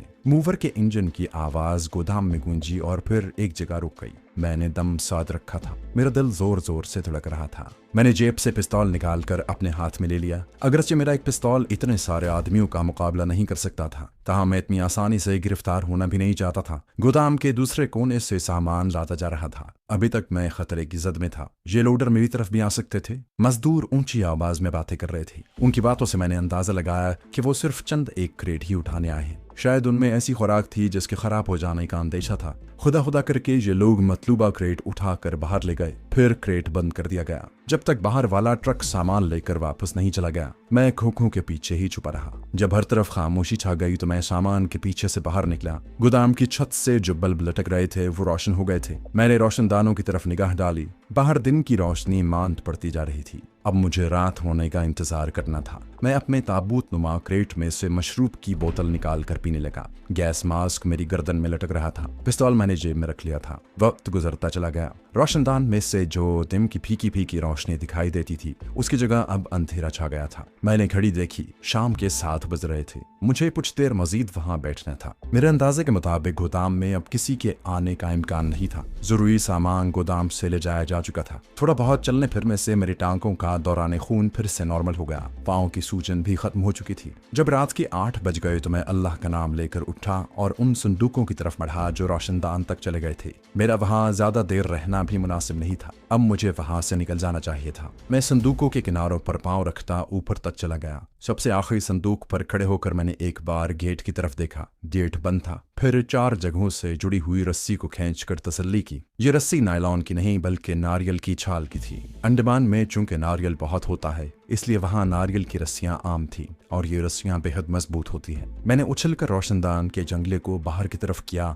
और उसमें सिमट सिमटा कर बैठ गया। बाहर निगाह डाली। बाहर रनवे की पट्टी पर थोड़े थोड़े फासले पर जमीनी रोशनी झिलमिला रही थी। इन रोशनियों के अलावा वहां सामने नारियल के दरख्तों तक कोई खंभे वाली रोशनी नहीं थी। नारियल के दरख्त रात के अंधेरे में घुल मिल गए थे। मैंने नीचे झांक कर देखा। गोदाम की दीवार वाकई काफी ऊंची थी। जहाँ कुछ फासले पर एक फुटपाथ था जहाँ एक खंबे से लगी ट्यूब रोशन थी। उसकी रोशनी गोदाम की दीवार तक बराबर पहुंच रही थी। मैंने गहरी निगाह से जायजा लिया। गोदाम के आसपास कम से कम उस जानिब कोई इंसान दिखाई न दिया। हो सकता है गोदाम के गेट की जानिब पहरा लगा हो या जहां भी रात के गहरा होते ही सिक्योरिटी वालों की गश्त शुरू हो जाए। मुझे जल्दी से काम लेना था। मैंने रस्सी को लोहे के जंगले के साथ बांध कर नीचे गिरा दिया। मैंने उसे हिलाकर देखा। रस्सी आधी दीवार तक ही बमुश्किल पहुंची थी। इतनी बुलंदी से नीचे छलांग लगाने से आवाज भी पैदा होती और मुझे चोट लगने का भी इम्कान था। मैंने गर्दन घुमाकर अपनी बाएं जानिब देखा तो मुझे रोशनदान के मकाम से थोड़ी दूर ट्रैश ढेर सा दिखाई दिया। ये मेरे लिए गद्दे का काम दे सकता था।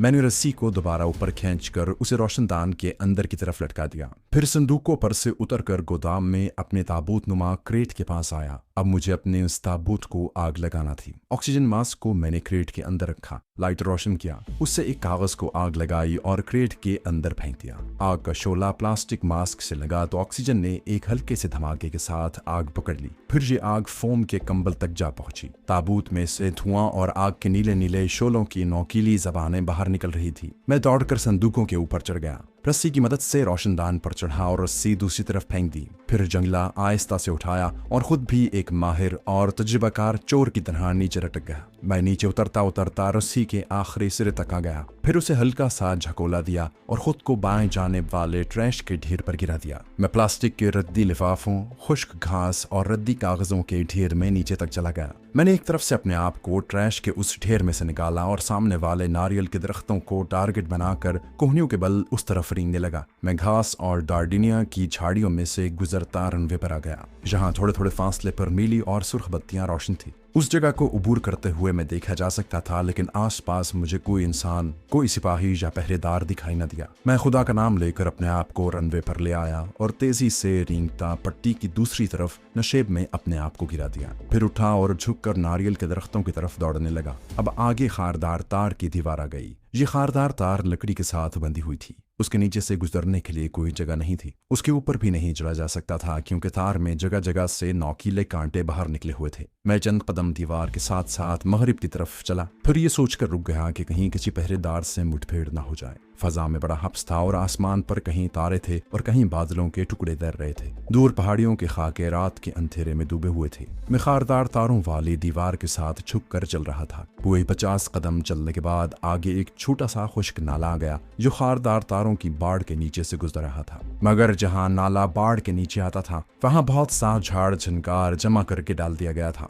मैं नाले में उतर गया और सूखी शाखों को एक तरफ हटाने के बाद बाढ़ की दूसरी जानिब चला गया। अब मैं आज़ाद था और एयरपोर्ट की हुदूद से बाहर।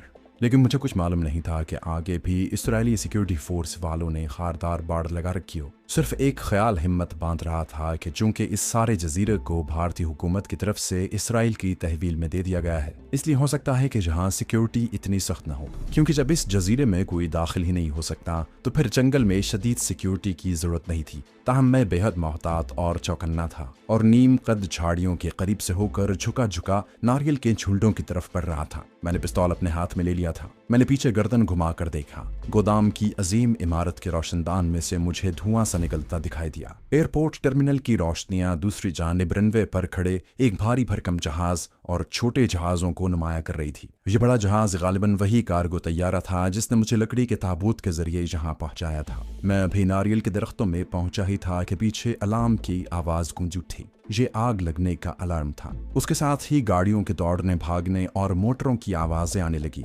गोदाम की आग को बुझाने की कोशिशें शुरू हो गई थी। इतनी देर में मुझे यकीन था कि मेरा क्रेट जलकर राख हो गया होगा और एयरपोर्ट के हुक्काम ये मालूम नहीं कर सकेंगे कि कोई बाहर का आदमी लकड़ी के एक क्रेट में छुपकर वहां पहुंचने में कामयाब हो गया है। यही मैं चाहता था। मेरी दूसरी कोशिश ये भी थी कि किसी सिक्योरिटी वाले से मुठभेड़ न हो, क्योंकि ऐसी सूरत में मेरे लिए उसको हलाक करना जरूरी था और उसकी लाश भी किसी बाहर के तकरीबकार की मौजूदगी का सबूत मुहैया कर सकती थी। खुदा का शुक्र है कि ऐसी कोई बात न हुई और मैं एयरपोर्ट की हुदूद से निकलकर नारियल के झुंडों में आ गया। अब मैंने अंधेरे में आंखें फाड़ फाड़ कर चारों तरफ देखा। ये दरख्त खुदरो थे और एक गैर हमवार मैदान पर से होते सामने वाली पहाड़ियों की ढलानों तक चले गए थे। जहाज की घास घनी और शबनम आलूद थी। नारियल के अलावा दूसरे गुंजान और बड़े बड़े तनों वाले दरख्त भी उगे हुए थे। यहाँ हब्स गोदाम की फजा से ज्यादा था। मौसम गर्म था। मुझे पसीना आ गया। मुझे न तो ये मालूम था कि इन पहाड़ों की दूसरी जानिब क्या है और ना ये बात वाज़े थी कि मुझे रात कहाँ बसर करनी चाहिए। मैं नारियल के दरख्तों से गुजरने लगा।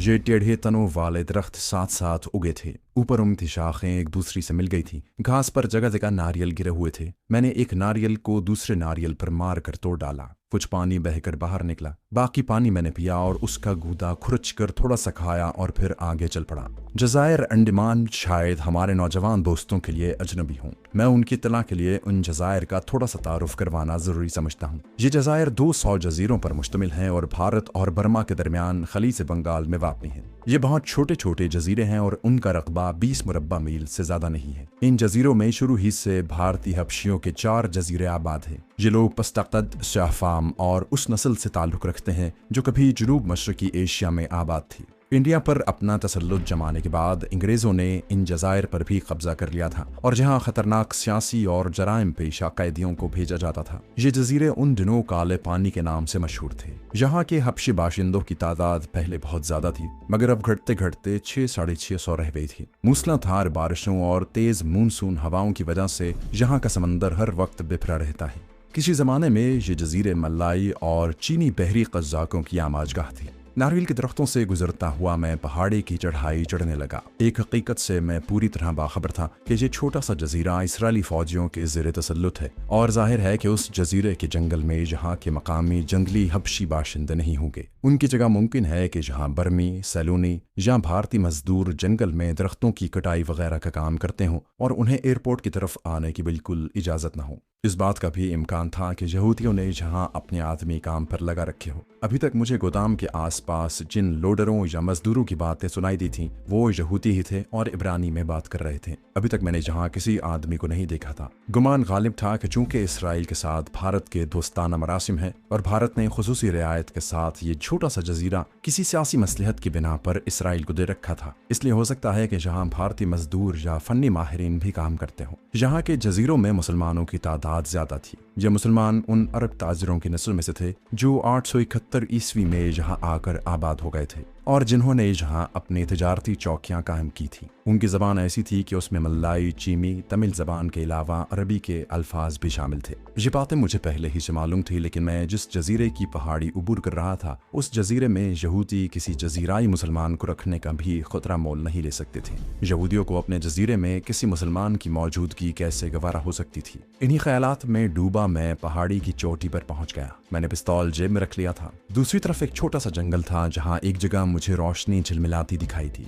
इस छोटे से जंगल के पार एक खला सा था जो यकीनन समंदर था। उस खला के पार इधर उधर स्याह धब्बे नजर आए जो छोटे छोटे टापू या जजीरे थे। मैं वहीं झाड़ियों के पास सांस लेने के लिए बैठ गया। अब मुझे भूख महसूस हो रही थी। वहां नारियल का एक भी दरख्त नहीं था। सामने कोई बाकायदा रास्ता भी अंधेरे में दिखाई नहीं दे रहा था। सोचने लगा उस रोशनी की तरफ जाऊं या न जाऊं। हो सकता है ये इसराइली रेजिमेंट का ऑफिस हो, क्योंकि मुझे यही इत्तला दी गई थी कि इसराइली फौज सारे जजीरे में फैली हुई है और वही वहां का इंतजाम और इंसराम करती है। बाएं जानिब एक नशेब पर रोशनियां झिलमिला रही थीं। ये रिहायशी क्वार्टर थे और यहाँ सिक्योरिटी फोर्स या फौज का रेजिमेंटल ऑफिस भी हो सकता था। मैंने पीछे गर्दन घुमाकर देखा। गोदाम की आग बुझा दी गई थी क्योंकि उस जानिब से कोई हल्का सा शोला भी उठता दिखाई नहीं दे रहा था। गाड़ियों की धीमी धीमी आवाज किसी वक्त आ जाती थी। रनवे की चमकीली पट्टी मगरिब की तरफ रोशन मांग की तरह चली गई थी। टर्मिनल की रोशनी में एक दो जहाजों के धब्बे से दिखाई दे रहे थे। बाएं जानिब वाले नशेब की रोशनियों में ही शायद उस कैद खाने की रोशनी भी थी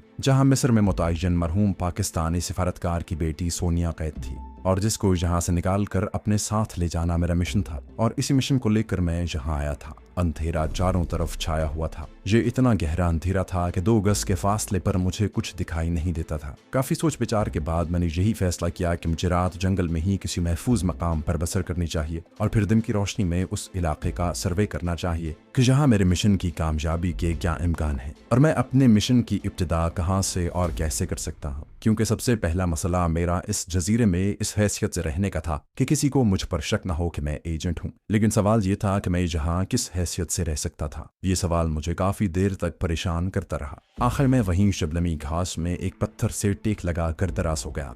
नमदार शबनमी हवा बोझल थी जो बड़ी आहिस्तगी से चल रही थी। फजा में अब खूनकी बढ़ गई थी।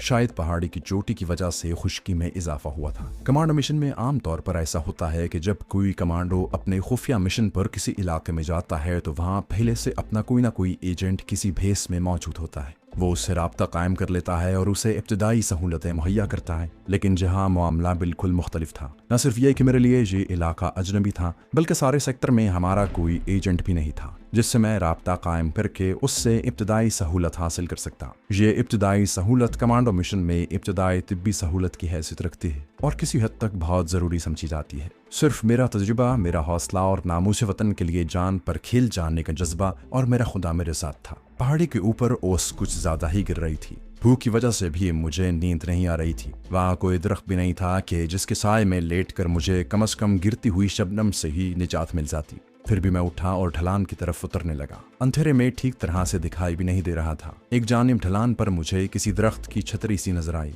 इस किस्म के दरमियाने कद का दरख्त मैंने पहले कभी नहीं देखा था। ये कोई उस्तवाई दरख्त था। मैं उसके नीचे आ गया। यहाँ हल्की हल्की गर्मी थी। मुझे अंधेरे में सांप और बिच्छू का भी खतरा था। मैंने जोर जोर से घास पर पांव मारे कि अगर सांप या बिच्छू वहां कहीं छुपा हुआ हो तो भाग जाए। फिर मैं दरख्त के तने से तीक लगाकर लेट गया। थोड़ी देर बाद मुझे नींद आ गई। गड़गड़ाहट की आवाज से मेरी आंख खुल गई। पहले तो नींद में मुझे ऐसा लगा जैसे कि तोप ने गोला फायर किया हो। दरख्त से निकलकर ऊपर देखा तो एक तैयारा तेजी से मेरे सर के ऊपर से गुजर कर एयरपोर्ट पर लैंड करने जा रहा था। उसके दोनों बाजुओं की बत्तियां जल बुझ रही थी। आसमान का रंग जमुर्द जैसा था। पौ फट रही थी। मैंने ढलान के नीचे दूर उस रोशनी को देखा जो रात को झिलमिलाती थी। रोशनी अभी तक इस तरह झिलमिला रही थी। मैं उस इलाके से गुरेज करना चाहता था। क्या मालूम ये सिक्योरिटी फोर्स वालों की कोई पोस्ट हो।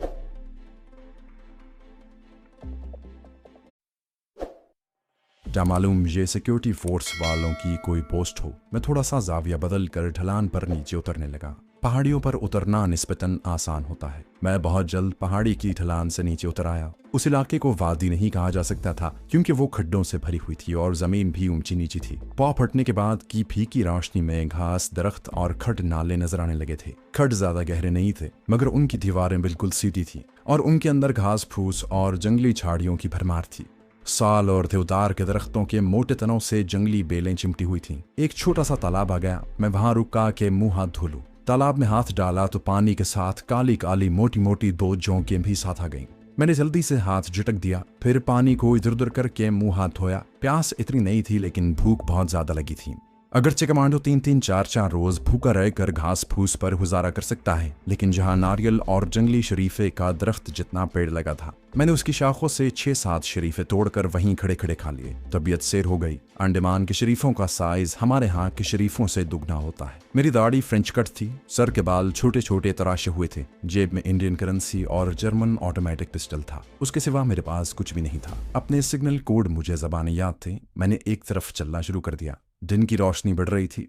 मैंने देखा कि जमीन का रंग स्याह था और आसपास झाड़ियां बड़े बड़े हाथियों की तरह बैठी हुई लगती थी। हवा में समंदरी पानी की बू थी। आसमान पर बादल कुछ ज्यादा ही जमा हो गए थे और लगता था कि बारिश होगी। बारिश से पहले मैं उस छोटे से जंगल से निकलकर किसी महफूज मकाम तक पहुंच जाना चाहता था, मगर मैं बेहद मोहतात भी था और चारों तरफ से चौकन्ना और होशियार था, क्योंकि ये कोई गैर आबाद जजीरा नहीं था और ना ही कोई ऐसा जंगल था कि जहां सिर्फ जंगली कबीले के लोग ही आबाद हों। ये एक तरह से इसराइली फौजी इलाका था और कोई ताजुब नहीं था कि उन्होंने जंगल के बाहर बारूदी सुरंगें जमीन में दबा रखी हो। बारूदी सुरंगें न भी हों, किसी न किसी गश्ती पार्टी से मुठभेड़ हो सकती थी, जिससे मैं हर हालत में बचना चाहता था, क्योंकि मैं यहाँ जानबूझकर यहूदी फौजियों से दूबदू मुकाबला करने नहीं आया था, बल्कि मुझे छुपकर या भेस बदल कर अपने टारगेट तक पहुंचना था। और वो टारगेट सोनिया थी। सोनिया, जिसका बाप उसकी जुदाई में मर चुका था और जिसकी माँ उस वक्त काहिरा के अस्पताल में अपनी बेटी का तसव्वुर जमाए पड़ी थी। सोनिया एक मुदब्बर और मुअज़्ज़ज़ पाकिस्तानी सफारतकार की बेटी थी जो आला तालीम याफ्ता थी। न्यूक्लियर फिजिक्स में MA करने के बाद वो डॉक्टरेट की तैयारी कर रही थी कि अपने माँ बाप के साथ अगवा हो गई और उसे इसराइल पहुंचा दिया गया। उधेड़ उम्र बाप यहूदियों का तशद्दुद बर्दाश्त न कर सका और जब गैर मुल्की दबाव ज्यादा हुआ तो यहूदियों ने सोनिया को अंडमान के अपने ज़ेर नगीं भारतीय जजीरे में पहुंचा दिया। मुझे इस रोशन जहन पाकिस्तानी लड़की का सुराख लगाकर उसे दुश्मन की कैद से निकालकर ताहिरा उसकी वालिदा के पास पहुंचाना था। जूं जूं दिन की रोशनी फैल रही थी, मुझे फिक्र दामनगीर हो रही थी कि मुझे कोई देख न ले, क्योंकि वहां जंगल में लोगों की मौजूदगी का इम्कान बहुत कम और यहूदी सिक्योरिटी फोर्स के आदमियों की मौजूदगी का इम्कान बहुत ज्यादा था। बादलों की वजह से दिन की रोशनी उतनी तेज नहीं थी। फिर भी चूंकि जंगल छिदरा था और दरख्त दूर दूर थे, इसलिए मुझे दूर से कोई भी किसी चौकी में बैठा सिपाही अपनी दूरबीन की मदद से देख सकता था। बादलों में धीमी धीमी गरज सुनाई देने लगी। फिर अचानक बारिश शुरू हो गई। यह जनूब मशरकी एशिया की जजीराई बारिश थी, काले पानी के जजीरे की बारिश जो बेहद मूसलाधार थी। मैं भागकर एक घने दरख्त के नीचे आया और उसके तने के साथ लगकर खड़ा हो गया। अब मैं वहां रुका ही था कि मेरे कानों में जोरदार फुनकार की आवाज पड़ी। मैंने चौंक कर ऊपर देखा। एक बिला मुबालगा 7 फुट लंबा सांप गर्दन नीची किए अपना फन उठाए मेरे सर के ऊपर झूम रहा था। उसकी फुनकार शायद एक इंतबाह थी कि खैरियत चाहते हो तो यहाँ से चले जाओ। मैं वहां से दौड़कर तीसरे दरख्त के नीचे आ गया। मैं अपने पिस्तौल के खामोश फायर से सांप को हलाक कर सकता था, लेकिन जिस सांप ने बेखबरी में मुझे डसा नहीं था बल्कि खबरदार किया था, मैं उसे हलाक नहीं करना चाहता था। बारिश आध घंटे तक होती रही। खड्ड नालों में पानी थरथराने लगा। कई दरख्तों के नीचे फिर भी मैं पानी से शराबोर हो गया। खुदा खुदा करके बारिश रुकी। मैंने बुशर्ट उतार कर उसे निचोड़ा और झुटक कर दोबारा पहन लिया। रात को जब मैं पहाड़ी ढलान पर सोया था तो जंगली मच्छरों ने काट काट कर मेरी गर्दन का बुरा हाल कर दिया। जगह जगह जैसे फिंसियां निकल आई थी। बारिश का पानी इन फिंसियों पर पड़ा तो हैरानी की बात है कि उनकी खारिश जाती रही। खुदा जाने उस काले पानी की बारिश में क्या असर था। मैंने दरख्त के नीचे से निकलकर इर्द गिर्द निगाह दौड़ाई। मैं एक पत्थर की ओट में बैठकर सामने की तरफ देख रहा था। सामने एक जगह से धुएं की पतली सी लकीर दरख्तों के ऊपर उठ रही थी। ऊंचे ऊंचे पहाड़ों की दीवार खड़ी थी। जमीन ऊंची नीची होने की वजह से बारिश का पानी जमा नहीं हुआ था। मैंने यही मुनासिब जाना कि मुझे समंदर की तरफ निकल जाना चाहिए। हो सकता है वहां कुछ इंडियन मछेरे रहते हों। मुझे एक फायदा हासिल था कि मैं तमिल और तेलुगु जबान बड़ी रवानी से बोल लेता था। मैंने तमिलनाडु और आंध्र प्रदेश में अपने कमांडो मिशन के सिलसिले में काफी वक्त गुजारा था। अंडमान के जजीरे भारत के मगरबी साहिल केरला से ज्यादा दूर नहीं थे और केरला में ये दोनों जबानें बोली जाती थीं। अगर जहां इंडियन मछेरों को मछलियां पकड़ने और इसराइली कमांडो को ताज़ा मछलियां मुहैया करने की इजाजत भी मिल गई हो तो लाजिमन ये मछेरे केरला रियासत के रहने वाले होंगे और मैं उनसे घुल मिलकर बात कर सकता हूँ। मेरा रंग जो कभी खिला खिला हुआ था अब काफी सांवला हो गया था, जो मुझे केरला स्टेट का रहने वाला साबित कर सकता था। चुनाचे मैं बिल्कुल सामने की तरफ चलने लगा। 2-3 घाटियों में से गुजरने के बाद मुझे समंदर की लहरों की हल्की हल्की आवाज आने लगी। समंदर ज्यादा दूर नहीं था। खुशकिस्मती की बात यह थी कि अभी तक मुझे इसराइली सिक्योरिटी फोर्स का कोई आदमी नहीं मिला था। यहूदी जजीरे की सिक्योरिटी के बारे में इसलिए भी मुतमईन था कि ये छोटा सा जजीरा एक तरह से उनका अपना जजीरा था और जहाँ किसी तरफ से भी कोई बाहर का आदमी दाखिल नहीं हो सकता था। एक खदशा था कि समंदर में यहूदियों के गश्ती ट्रेलर चक्कर न लगा रहे हों ताकि कोई बाहर से कश्ती में भी जजीरे में दाखिल होने की कोशिश न करे। जो समंदर करीब आ रहा था मैं ज्यादा मोहतात होकर चलने लगा। थोड़ा दूर चलता और फिर रुककर दाएं बाएं देख लेता। आसमान पर बादल उसी तरह छाए हुए थे मगर बारिश रुकी हुई थी।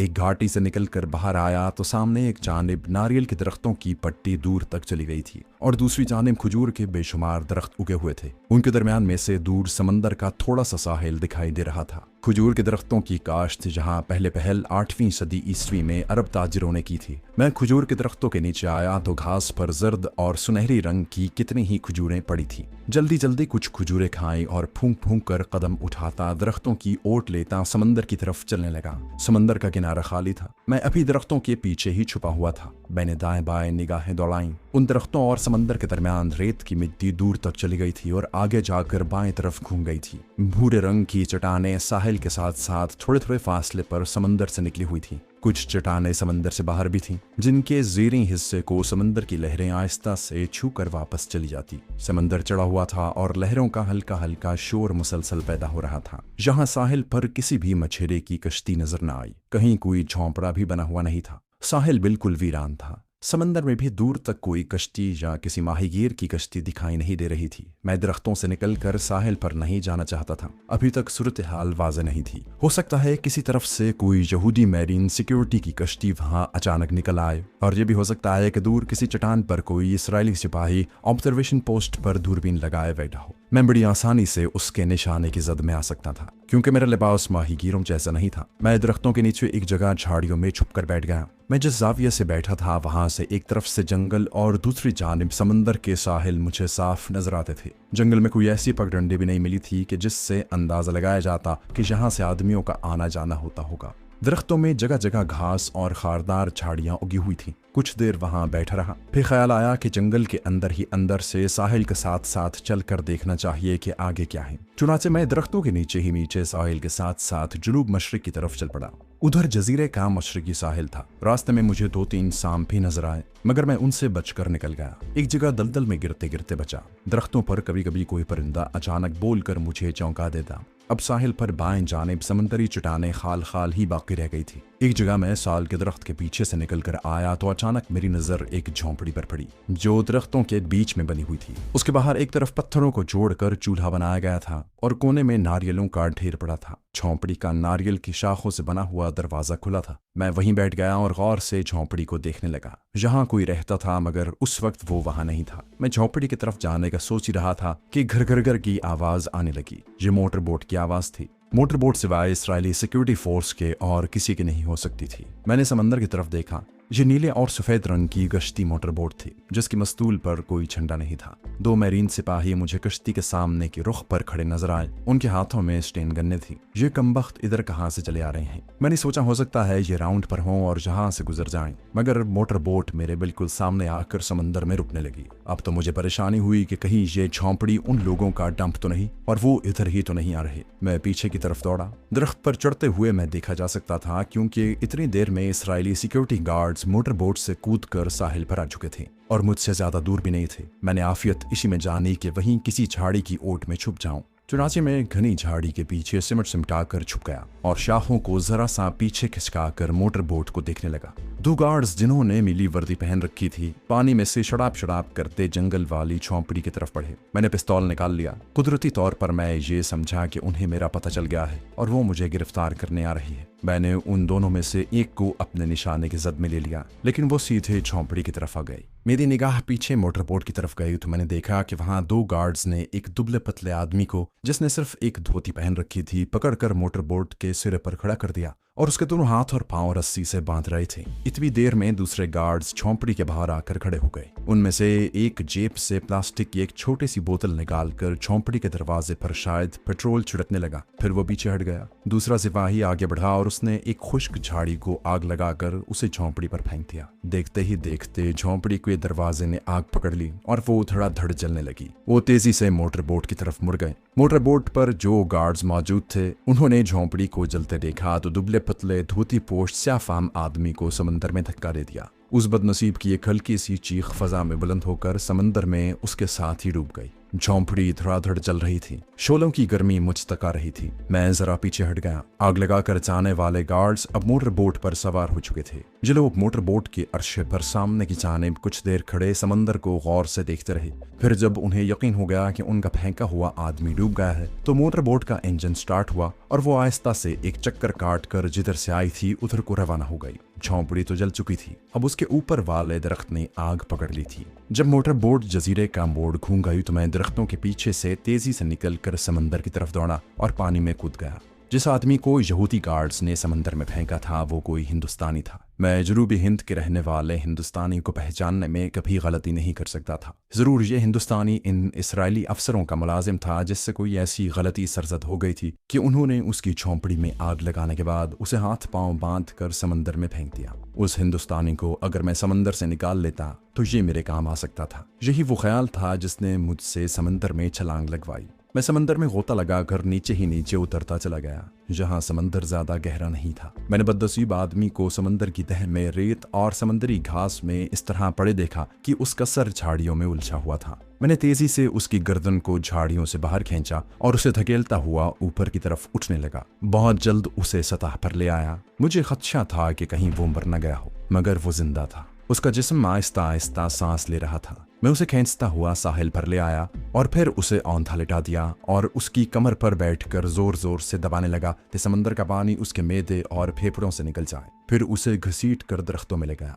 झोंपड़ी के बाद घना दरख्त भी थोड़ा सा चल गया था। आग के शोले बुझ चुके थे और अब झोंपड़ी और दरख्त में से सिर्फ धुआं ही उठ रहा था। हिंदुस्तानी की उम्र 50 से कुछ ऊपर ही थी। रंग स्याह था और रुखसारों की हड्डियां उभरी हुई थीं। सर के खुशखशी बालों में सफेद बाल भी थे। जनूबी हिंद की औरतों और मर्दों के बाल बहुत देर बाद जाकर सफेद होना शुरू होते हैं। इसकी वजह उनकी खुराक में मछली और खास तौर पर नारियल के तेल का इस्तेमाल है। नारियल का तेल न सिर्फ ये कि वो अपने सर पर लगाते हैं बल्कि उसे कई तरह से खाते भी हैं। मैंने उसे झाड़ियों के दरमियान घास पर लेटा दिया। वो लंबे लंबे सांस लेते हुए आंखें पूरी तरह से खोले मुझे हैरत से दिख रहा था। मैंने इस दौरान में उसके हाथों और पांव की रस्सियां खोल डाली। मैंने तमिल जबान में कहा, उन्होंने मेरे सामने तुम्हें समंदर में गिराया था। फिर जब वो चले गए तो मैं पानी में कूद गया और तुम्हें निकाल कर ले आया। मुझे तमिल में बात करते देखकर उसके चेहरे पर हल्का सा तबस्सुम उभरा। उसने भी तमिल में मुझसे पूछा कि मैं वहां कैसे आ गया हूं और ये कि उसने पहले मुझे वहां कभी नहीं देखा। मैंने जवाबन कहा, तुम्हारी तबीयत ठीक हो जाए फिर मैं अपने बारे में तुम्हें सब कुछ बता दूंगा।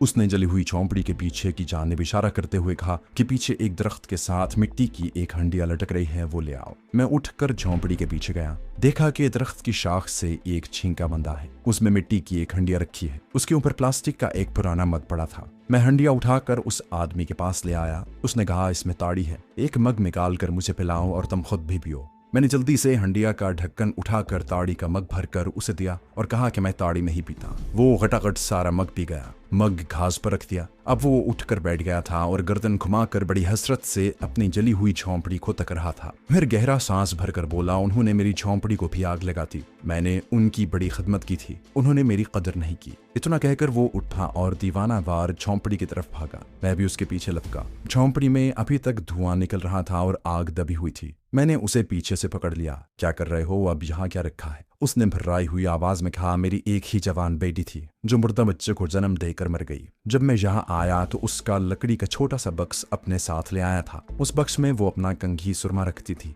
इस जिलावतनी में वही बक्स मेरी बच्ची की आखिरी निशानी थी जो मुझे उसकी याद दिलाया करती थी। वो भी जलकर राख हो गई होगी। और वो मेरे बाजुओं में मुंह छुपाकर बच्चों की तरह बिलक बिलक कर रोने लगा। मैंने उसे तसल्ली दी और पूछा कि उसे ये सजा किस लिए दी गई थी। वो धुआं देती झोंपड़ी के सामने झाड़ियों के पास बैठ गया और मुख्तसर लफ्जों में उसने अपनी जो कहानी सुनाई वो ये थी कि वो तमिलनाडु के जिला मजूरा के एक साहिली गांव का रहने वाला था।